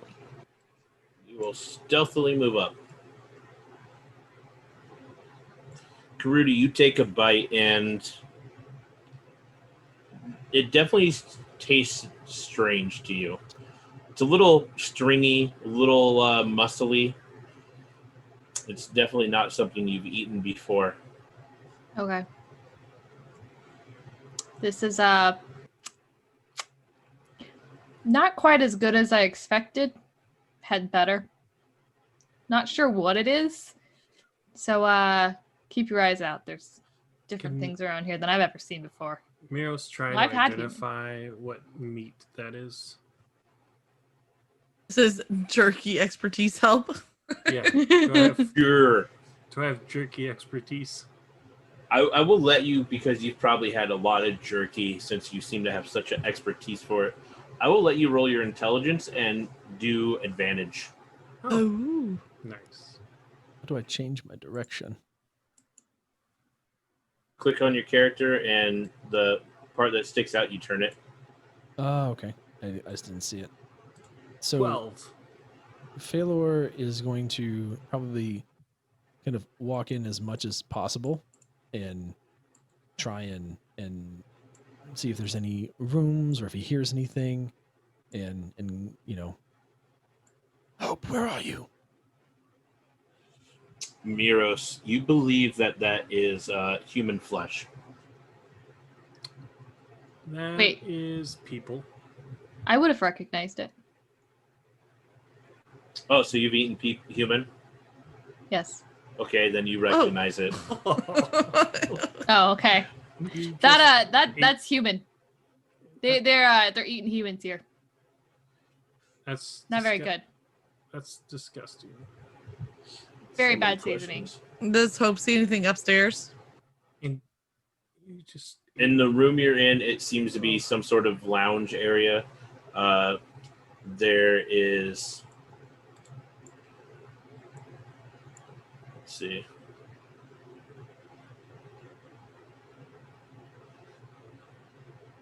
Nothing really out of the ordinary in that room that you're in.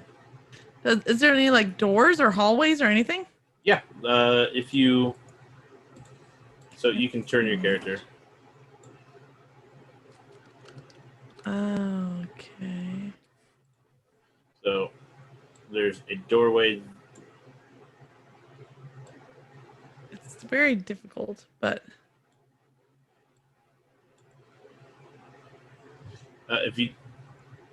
The top floor is a little off because of how the grid is. So if you hold Alt and move your character, it works better.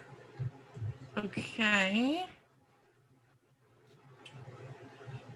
I'm coming up. Anyways, she'll just go down this hallway. I don't know. Phalor's gonna kind of make his way over to any kind of stairs and try and make his way upstairs. Phalor, were you using your lantern at all? Yes. So when you use your lantern and you pass by the living room Mm-hmm. over here, Mhm. you get the glimpse of strange rooms, and they light up, and when you look at them, you know they seem to be rooms that open up some sort of passage. Hold on. Back up.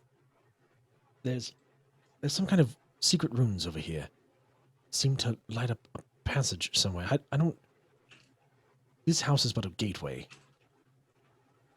I'm gonna try and cast Where? Sacred Flame on the runes to have them kind of react again like they did before. But as you cast that, the runes start to glow, and they activate, and as it does, this strange portal kind of opens within the fireplace. Crew, come here. Should we? go think in there? the only way up is through. Does Hope hear this happening downstairs? You are right above them, so probably. All right, so she's gonna scamper back down the stairs and rejoin them. All right, onward then. And Kudo just Who was cooking? The I meat? think they've gone, Mirrors. We need to keep pressing forward. I think we're close. I think this is it. she just walks right on through. And Hope comes along as well. I guess we're committed now. And Miro steps through the portal.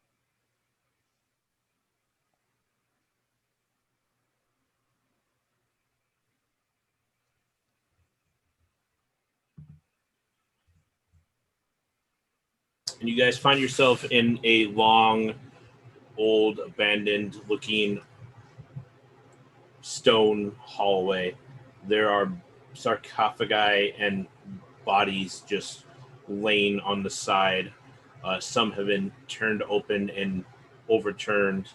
And you just hear further down the hallway strange chanting going on. Hey, this is your kind of place, Miros. Mirrors, as tempted as it might be for you to delay, I feel we need to go inspect that chanting down here. And I'm gonna stealthily move forward from this point on. So stealth check. Yep. Baylor's gonna just run ahead and 9. Baylor's going to go to the Oh, front well. of these steps and then stop and wait, and try and get a sense if he can understand the language of the chanting.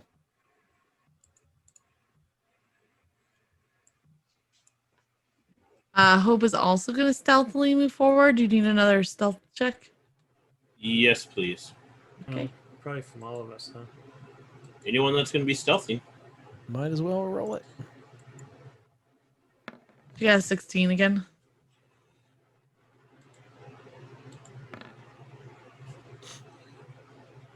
God dang it.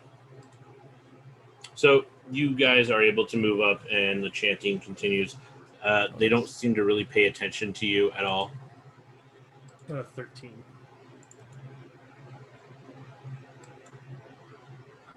I got a 10. Yeah, they don't really pay attention to you guys at all. Do I understand what language it is?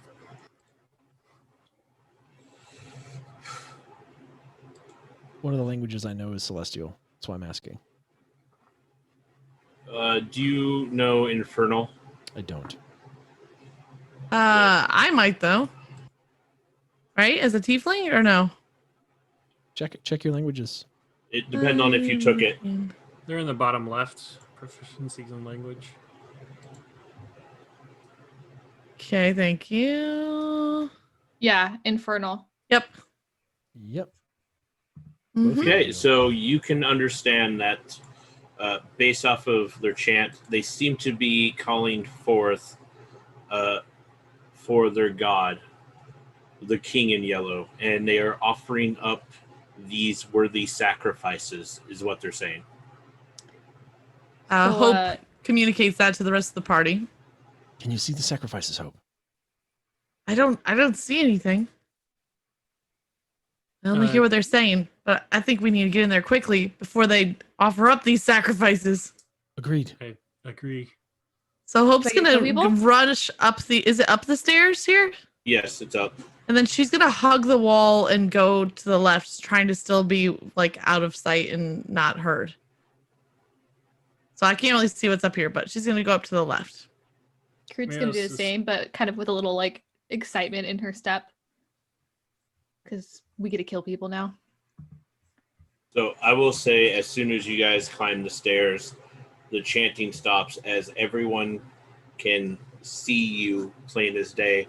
There are 6 robed figures up there standing around.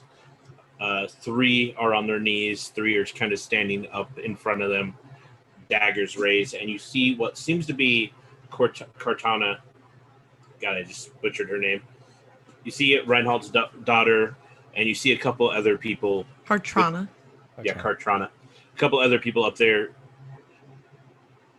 laying on top of what looked to be beds, like burial beds made for them, ready for them to be sacrificed, and they seem to be in just straight white robed clothes, the sacrifices, when everyone else is in these bright yellow robes.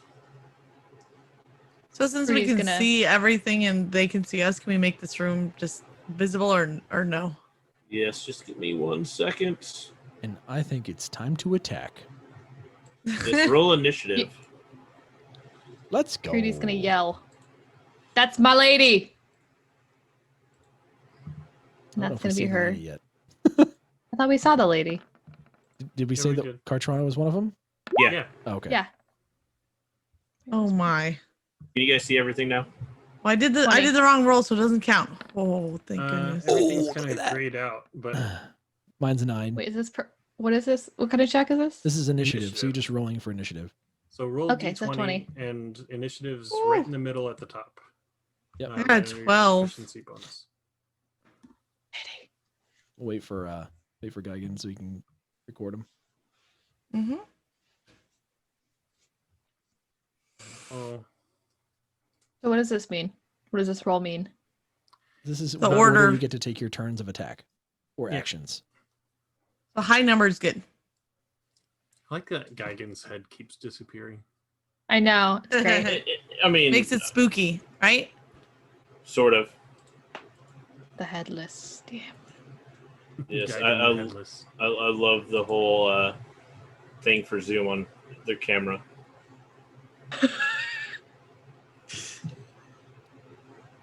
And he's gone. I have not even moved. I don't know why I'm gone. Yeah, even moved. So You're probably bringing up something green.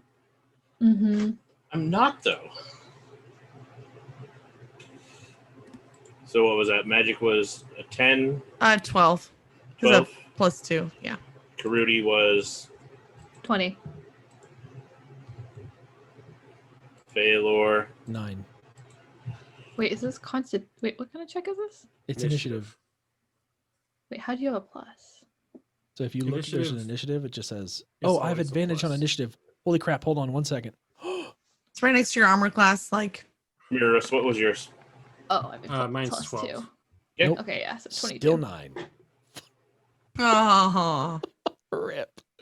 so excited. But Okay. Still 9. 22. So as you guys are getting ready to attack, you see 3 of the cultists take their daggers and just stab them into the bodies of their other cultist allies, the ones that are kneeling down. And when they do, the cultists that stabbed start to change and mutate, and they turn into these horrific creatures. Oh. Oh my. Oh, Okay, so Miros, can I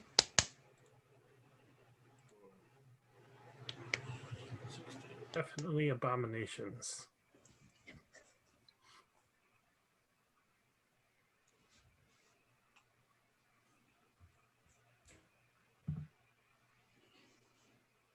Okay.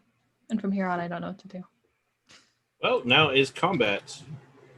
I've never done this. So It's okay. when it's your turn, we will kind of walk you through it real fast.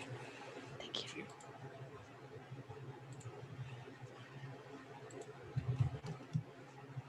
Actually, it's your turn It's your first. turn now. So So pick a target, Rit, within your movement. So you can move. And are these 5-foot squares, Geigen? yep. All right. So every square that you see on the screen represents 5 feet. Right. So you probably have a movement speed of like 30 feet. I'm guessing because most creatures typically have a 30-foot movement Yes. speed.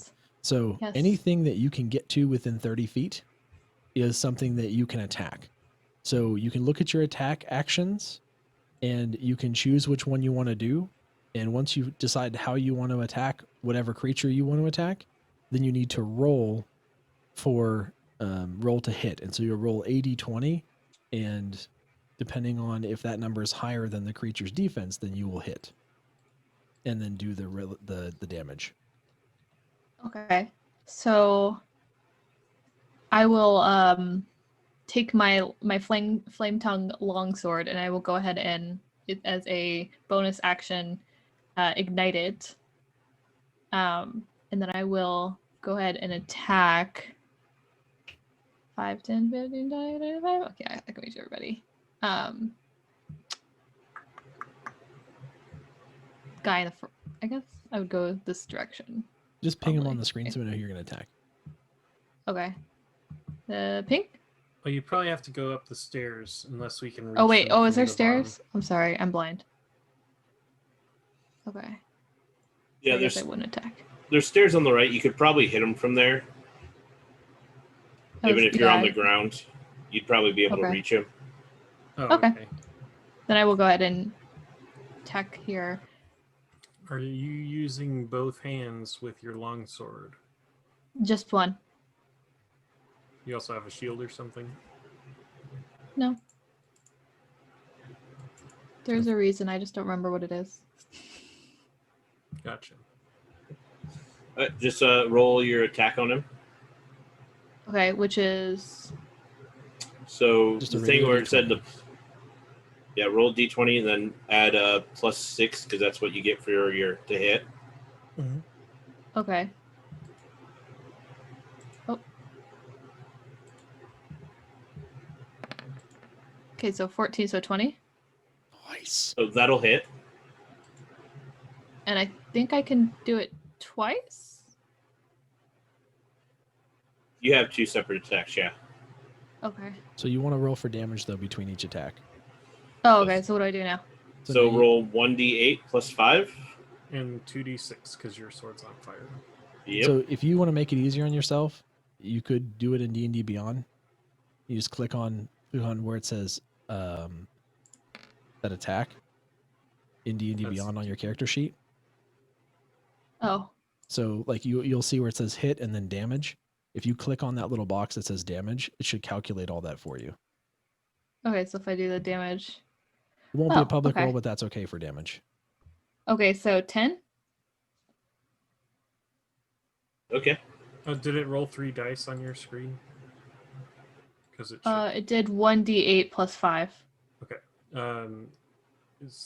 If you click on the longsword, can you turn it on? Like, does it say activate? Or like attunement down at the bottom. Well, attunement is one thing, but she also has to activate the sword's power. Oh, that's right. Oh, how do I do that? If you click on the blue text where it says Flame Tongue Longsword, Right. it should bring up a card on the right. And Yes. does it have anything that you can say active or? Oh, like a box? attuned. Yeah, it's both wielding and attuned already. Okay, but there's no like box that says activate or anything. Just Oh, then wield just roll and 2 attune? more d6s and add them to the 10. 6s or 8s. 2d6s. Yeah. And while because she's doing that, 8 or 6. you have a d8 from your sword itself, and Oh, then then because you 2d6s lit it from the on flame fire, damage. it Yep. does an additional 2d6 damage when you hit with it. So you have to roll the other 2d6 damage because it's not rolling the d6s for you. Okay. 2, 4. So 4 total. with the other 10, that means 14 total, right? yep. Yes.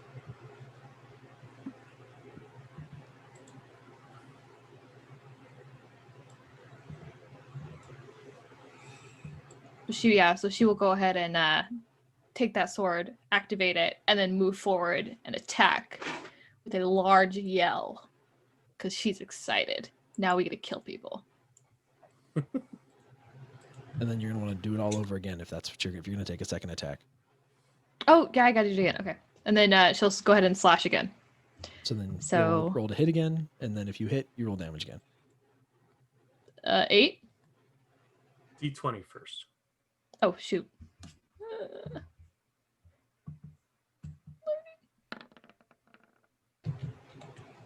Four. So that's a 10 total, right? Yep. Because you have a +6. Oh, yes. Does a 10 hit? It does not. Okay, so Okay. then you're done. I get 1 hit. Okay, good.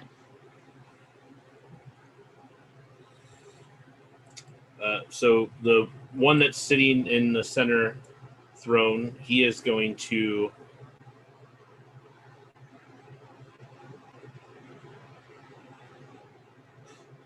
start chanting a spell, and as he does, he points at both Phalar and Miros, and you see an eldritch blast come at each of you. Oh my.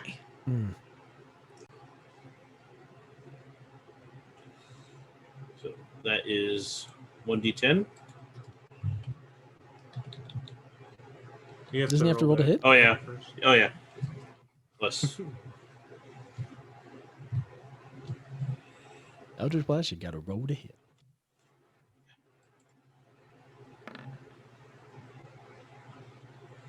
Is that cocked? No. Or is it a 15? it says 15.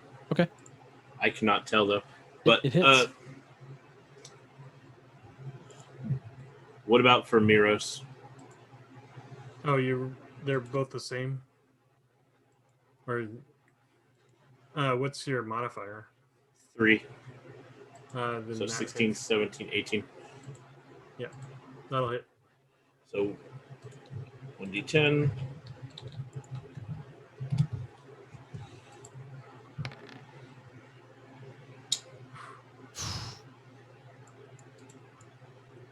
So he like barely scratches you both as this magic spell reaches out, hits you, but it doesn't seem to have any force behind it. Is it do you have a modifier or is it just the one? It's just 1d10 for damage. Nice. Nice. Miros, it is your turn. Okay. Miros is going to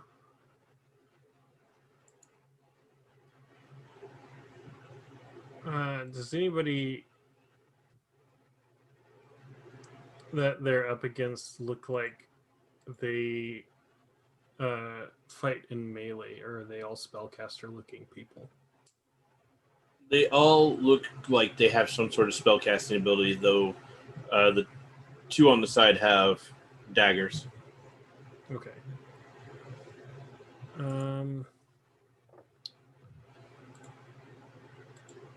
He is going to cast Spiritual Weapon as a bonus action.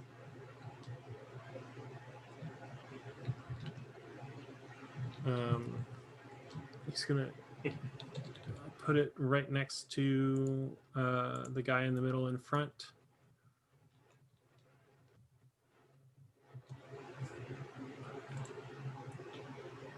Let's see. Put down a spiritual weapon and roll 20 before, so I don't know how. But it's going to be right there and attack this guy.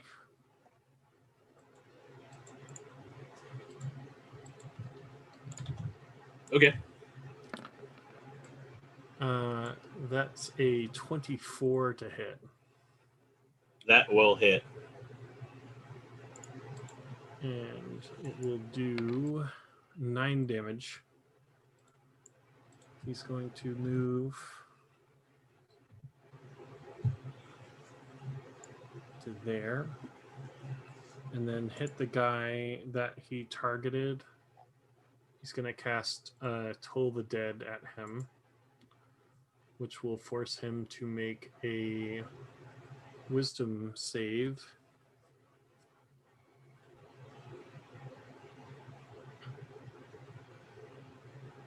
Which one are you attacking? Can you ping him? The same guy. Okay. The guy that attacked us. Got it. Well, the guy already damaged. Yeah. I think he's the one that attacked us, the center guy.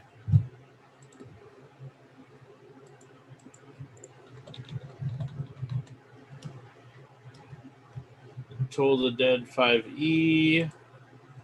What's that do again? So it's a wisdom save. DC 14. Just 20.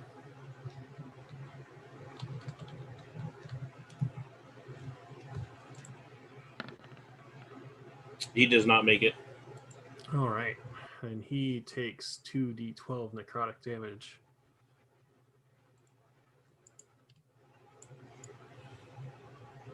Which will be 17. Whew. Let's go. So he definitely feels the hit from that as you have just unleashed an onslaught of spells at him. You see it's definitely wounded him. He's starting to bleed, but he's not still standing strong. Awesome. Hope, it's your turn. Okay. Hope is going to move up to. Oh, I'm trying to move on the wrong board. Right here.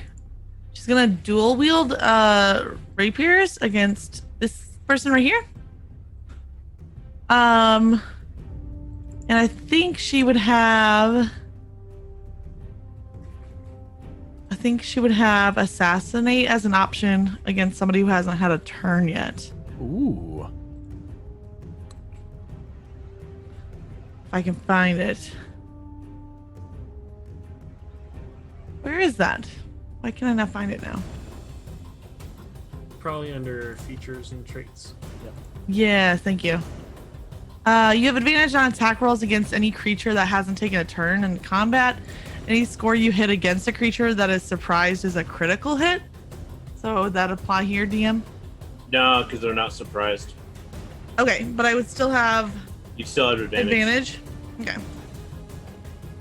I probably still have sneak attack also. Because you have advantage. Uh-huh. But Okay. You have to hit first. Yep.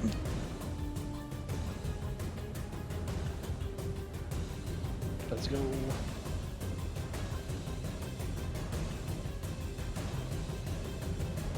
There's one roll. There's the other roll. 16. Nice. Plus your attack modifier. Um, The 16 will hit. Plus 6. It's on your actions tab. Oh, okay. All right. So that will hit. Here's the rapier damage for 1. I'm just rolling it in D&D Beyond. That's fine. It's a 7 plus a 3 is 10. So 10 damage for that, and then I'm gonna roll for sneak attack, which is a 3d6. Let's go. That's another 10 damage, so that's 20. And then I think I'm gonna use my bonus action to dual wield and to hit with the other rapier. So that's 20 damage. Is he bloodied or anything? You have to hit first. You have to hit the other one first. Yeah, just roll to hit. Wait, that was a roll for damage though. Your first one was a roll. Your first one just rolled hit, and now you damage for gotta your first roll to hit it for a second one. Yeah. For that second attack. Right, but based off of the damage from the first hit, you don't know that yet. Oh yeah, that's 20 based off the first one. Yeah. Yeah. Yeah, it's 20 damage based off of the first attack. You're asking how does he Right. look? Yeah. Yeah, he's definitely taken some damage. And he's starting to look bloody. Okay. And then it's a 6 plus the modifier of 5, so 11. That misses. You have Okay. another rapier. And that's the end. So 12 total. Wait, say that again. 12 what? Oh, you only have He was one. attacking with his her Right, offhand. right. Got it. Yeah. That was the offhand. Oh, So he is going to take his dagger and he is going to attack you twice. I'll roll both times.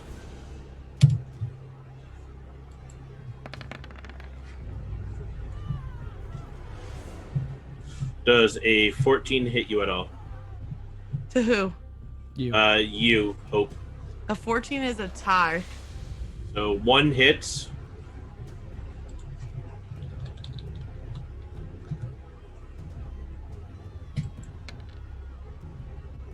And you take 8 Okay. Phalor. I'm gonna do 2 Eldritch Blast, or 2 strings of Eldritch Blast.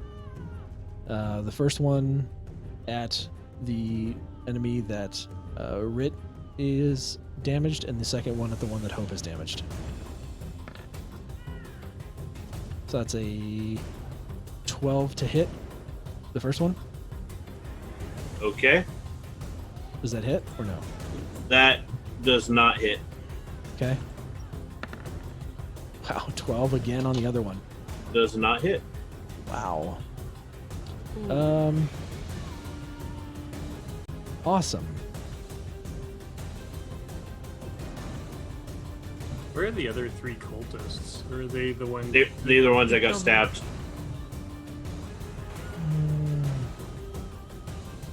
And that's it for me. That's all I can do. The cultist in front of Rit will attack her with the dagger. Try to do 2 attacks. Does a 21 hit?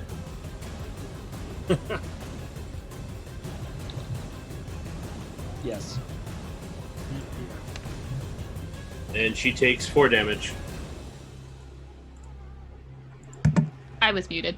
Okay, but where do I look? An armor class on the top right next to your initiative. Okay. 12. Did you, Got it. did you get armor? With your equipment? We'll look after. Yes. Rit, it is your turn. Karudi. Okay. I will go ahead and attack again. This bad boy here, or at least try. Oops, did I just roll dice? Yeah. 17, and then That hits. Okay, and then so then I go ahead and I'll roll over here. 11, and then 5, 9, 20. 20. So as you swing your sword that's been engulfed in flames, you hit this guy and you start cutting into him. The sword ignites his robes and you see these strange tentacles start to engulf in flames. And as you cut through, his whole body just bursts into flames. And then he collapses into a pile of ash as he lets out one last scream Let's and go. just dies. Nice. And Crudy is so excited about this. She just yells in happiness, looking over at why am I forgetting? Miros. Miros, going, that one didn't make it, sorry, and then turns to attack the guy in the middle. Okay.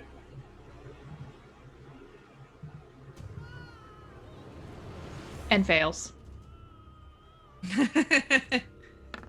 Not for lack of enthusiasm. Probably want to try and get up there first. Make Oh, it easier yeah, to hit. that's probably true. She realizes she can't quite reach and starts to decide on another path. So Can I still move?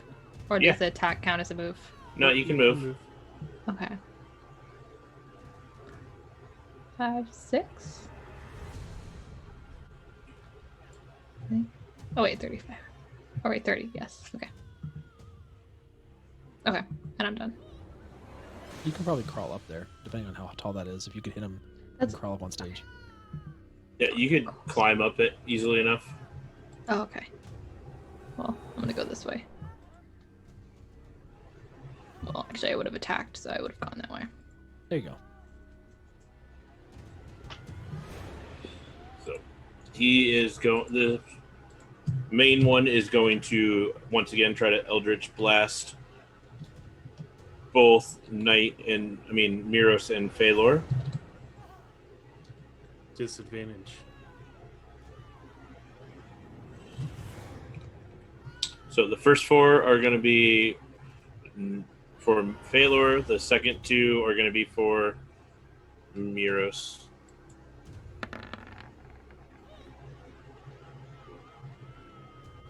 So a 7 and a 4, both those miss. Yep. So they just blast by you, both slamming into the wall, and the force doesn't affect you at all as you see parts of the wall crumble behind you. That was close. Good thing he's got shit aim. Miros, it's your turn. I think Kurudi was distracting them. Miros is gonna move. 25, 30. He's going to move up to here. And he will use his bonus action to again attack the guy next to Kurudi. You mean the one next to Hope or the one next to Kurudi? The one next to Kurudi where the spiritual weapon is. Okay.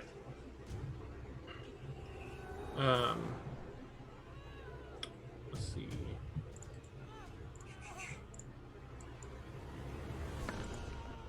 Yo, let's that go. will be a 20. Nice. That hits.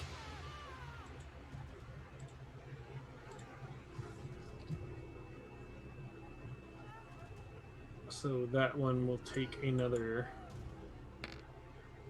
6 damage. And then he is going to cast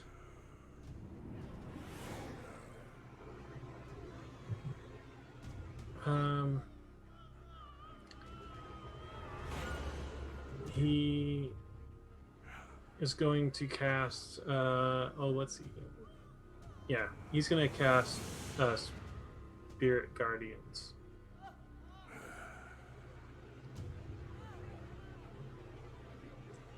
Which will bring up those spirits of the dead again and surround the area. And he will exclude all of his friends, the captives, and that's it.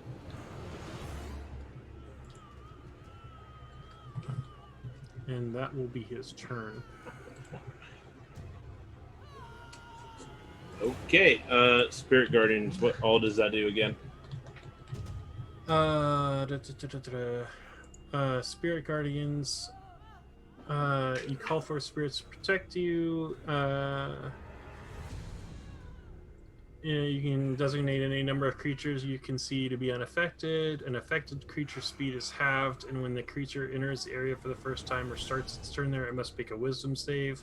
On a failed save, it takes 3d8 radiant damage, and on a successful save, takes half. 14. 14 is a success, so it So takes half of 3d8, which I will roll presently. So 8 damage. Nice. Halved is the halved damage. Okay, he's definitely bloody and badly wounded. As you see him kind of start to drop down to a knee, and then he gets himself back up, pushes himself up, ready to continue the fight. You're talking about this one here, right? The one by the sword? Yeah. Okay. Oh, it's your turn. Awesome. Let's see. She's gonna swing with her rapier.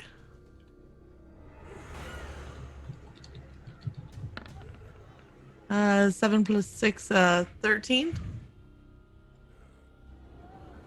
Oh, attacking this one she's next to. Is that does a 13 hit? Yes, that'll hit. Okay. I'm gonna roll 1d8 plus 3 for damage. 1d8. 6 damage. And then she's gonna use her offhand attack as well.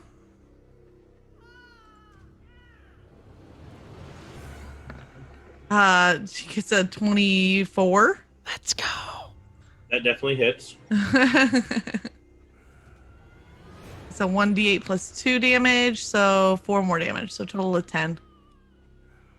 So as you stab in, cut and then stab, you see this creature, his robes just start to fall down, and all these maggots just fall beneath him and start to spread out as this once man, now creature dies, and the robes just fall flat on the ground.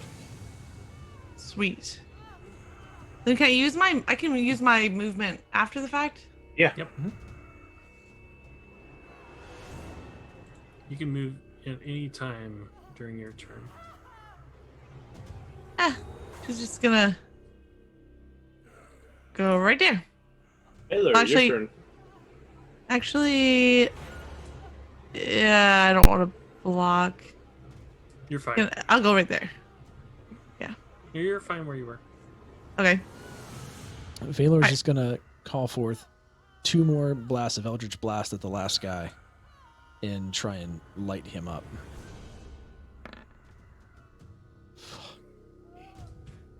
Oh, That man. last one's a 14. There you go. That'll hit. Yay! Thank God. Valor did something. Hey, Phaler did a lot of investigating. He's done his job. He's not a fighter. Yeah, he did a lot of That's true. And magical that'll power be, on runes. That'll be 9 damage. So with that, your Eldritch Blast just slams into this creature. And as it does, you see this creature just start to slowly disintegrate with this Eldritch energy as the creature burns from the inside somehow, and then just explodes. Parts of him fly everywhere as he dies. That was disgusting.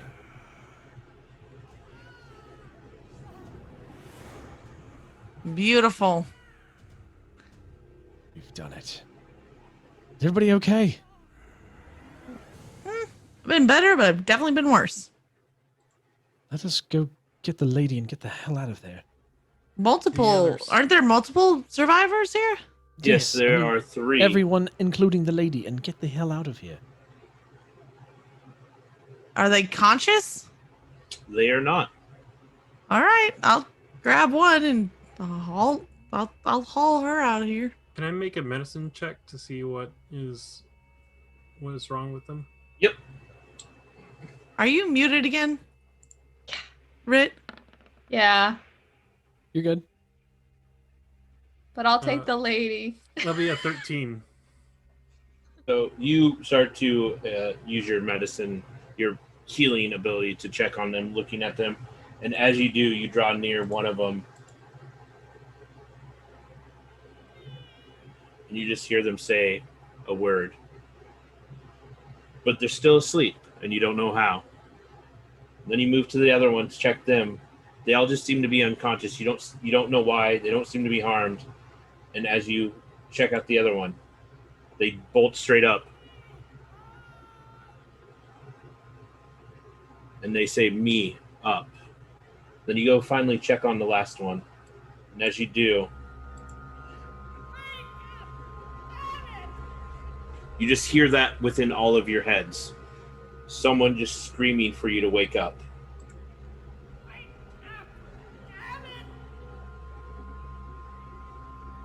Do I wake up?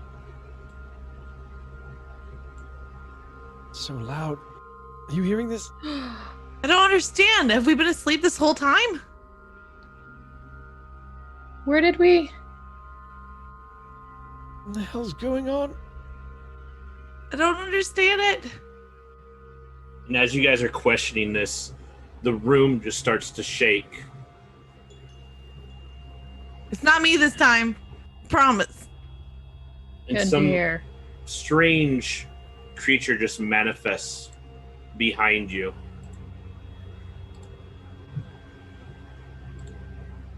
I already killed you. Why are That's creepy AF. Yeah. And then with that, your vision closes. And then moments later, and it at least feels like moments to you, you wake back up and you're all laying there on the witching rock. And next to you are the 3 survivors that you found. And you're just laying there. The rain has stopped. The thunder has stopped. The village has returned. But as you look at it, the buildings nearby are all run down, destroyed, overtaken by weeds and grass. Definitely fallen into ill repair. But you are there standing on the witching rock with the people that you were looking for. Or at least Kartrana and 2 extra travelers that you did not know you would find. Do we have John's potatoes? You do have John's potatoes. Do we have Called a Dietrich? win. Asking the important questions. Yeah. Do we have Dietrich? You do have Diedrich. All right. And as you guys start to leave and you get off the witching rock,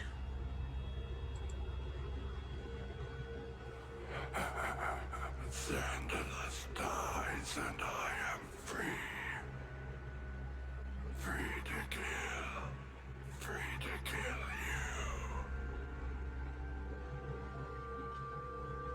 and then the voice just disappears as if on the wind.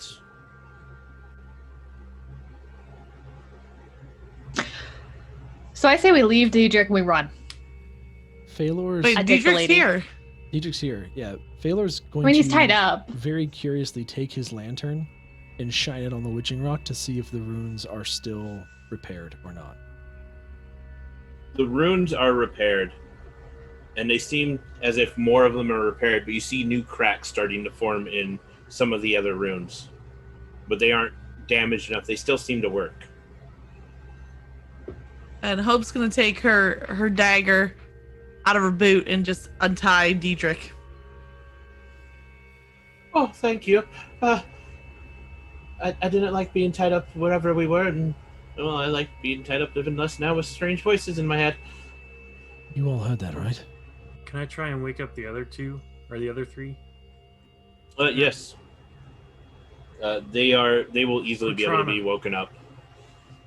You all heard that yes. voice, correct? Yeah, Yes. in my Yeah. head. I'm looking at these runes. These runes, you all can see them. They're starting to show cracks. I think whatever we did enough to contain whatever entity we had. I say we get the hell back to Waterdeep and send people back here with more power than we to reseal the rest of these runes in this rock and keep whatever's bound here. Agreed. Yeah, let's get out of here. This is over our head. Oh, look, I've got potatoes. Let's get the hell out of here. And with the taters. And with that, you guys will begin your journey back to Waterdeep.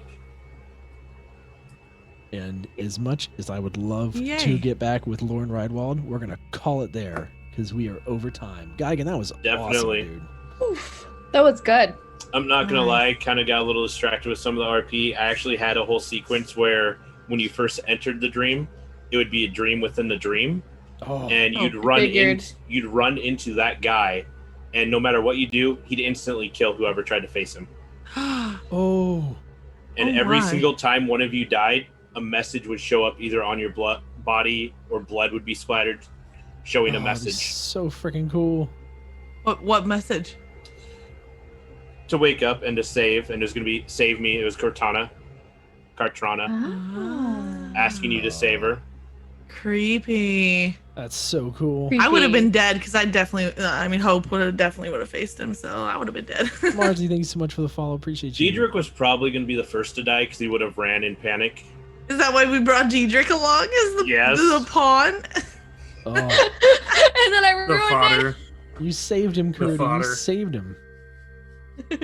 Yeah, I'm still not Jeez. convinced that the Lord is not the orchestrator of all the things. I'm not going to say if he is or not. Yeah, I know. We'll have to find out if Geigen ever does a part 2 of Village of the Mists. All right, guys. Thank you so much. It is way past a lot of our bedtimes, and I appreciate you guys so much. Geigen, seriously, thank you guys again. If you guys are catching this on YouTube, thank you guys for making this possible in the community that raised enough money for ExtraLife to get us to this tier. We still got one coming from Cataract here in a bit, so keep your eyes peeled for that. We also have new campaigns starting up in November on Monday nights on twitch.tv/nighttide. We're continuing the Saturday nights. We got more D&D coming for you. Lots of good stuff and new faces to see on Wednesday nights. I love you guys so much. Thank you, everybody. Thank you, Rit. Thank you, Geigen. Thank you, Magic, for being here tonight and for being a part of the awesome thing that is becoming our D&D fam. And let's go pass this off to somebody amazing. Good night, everybody. Good night.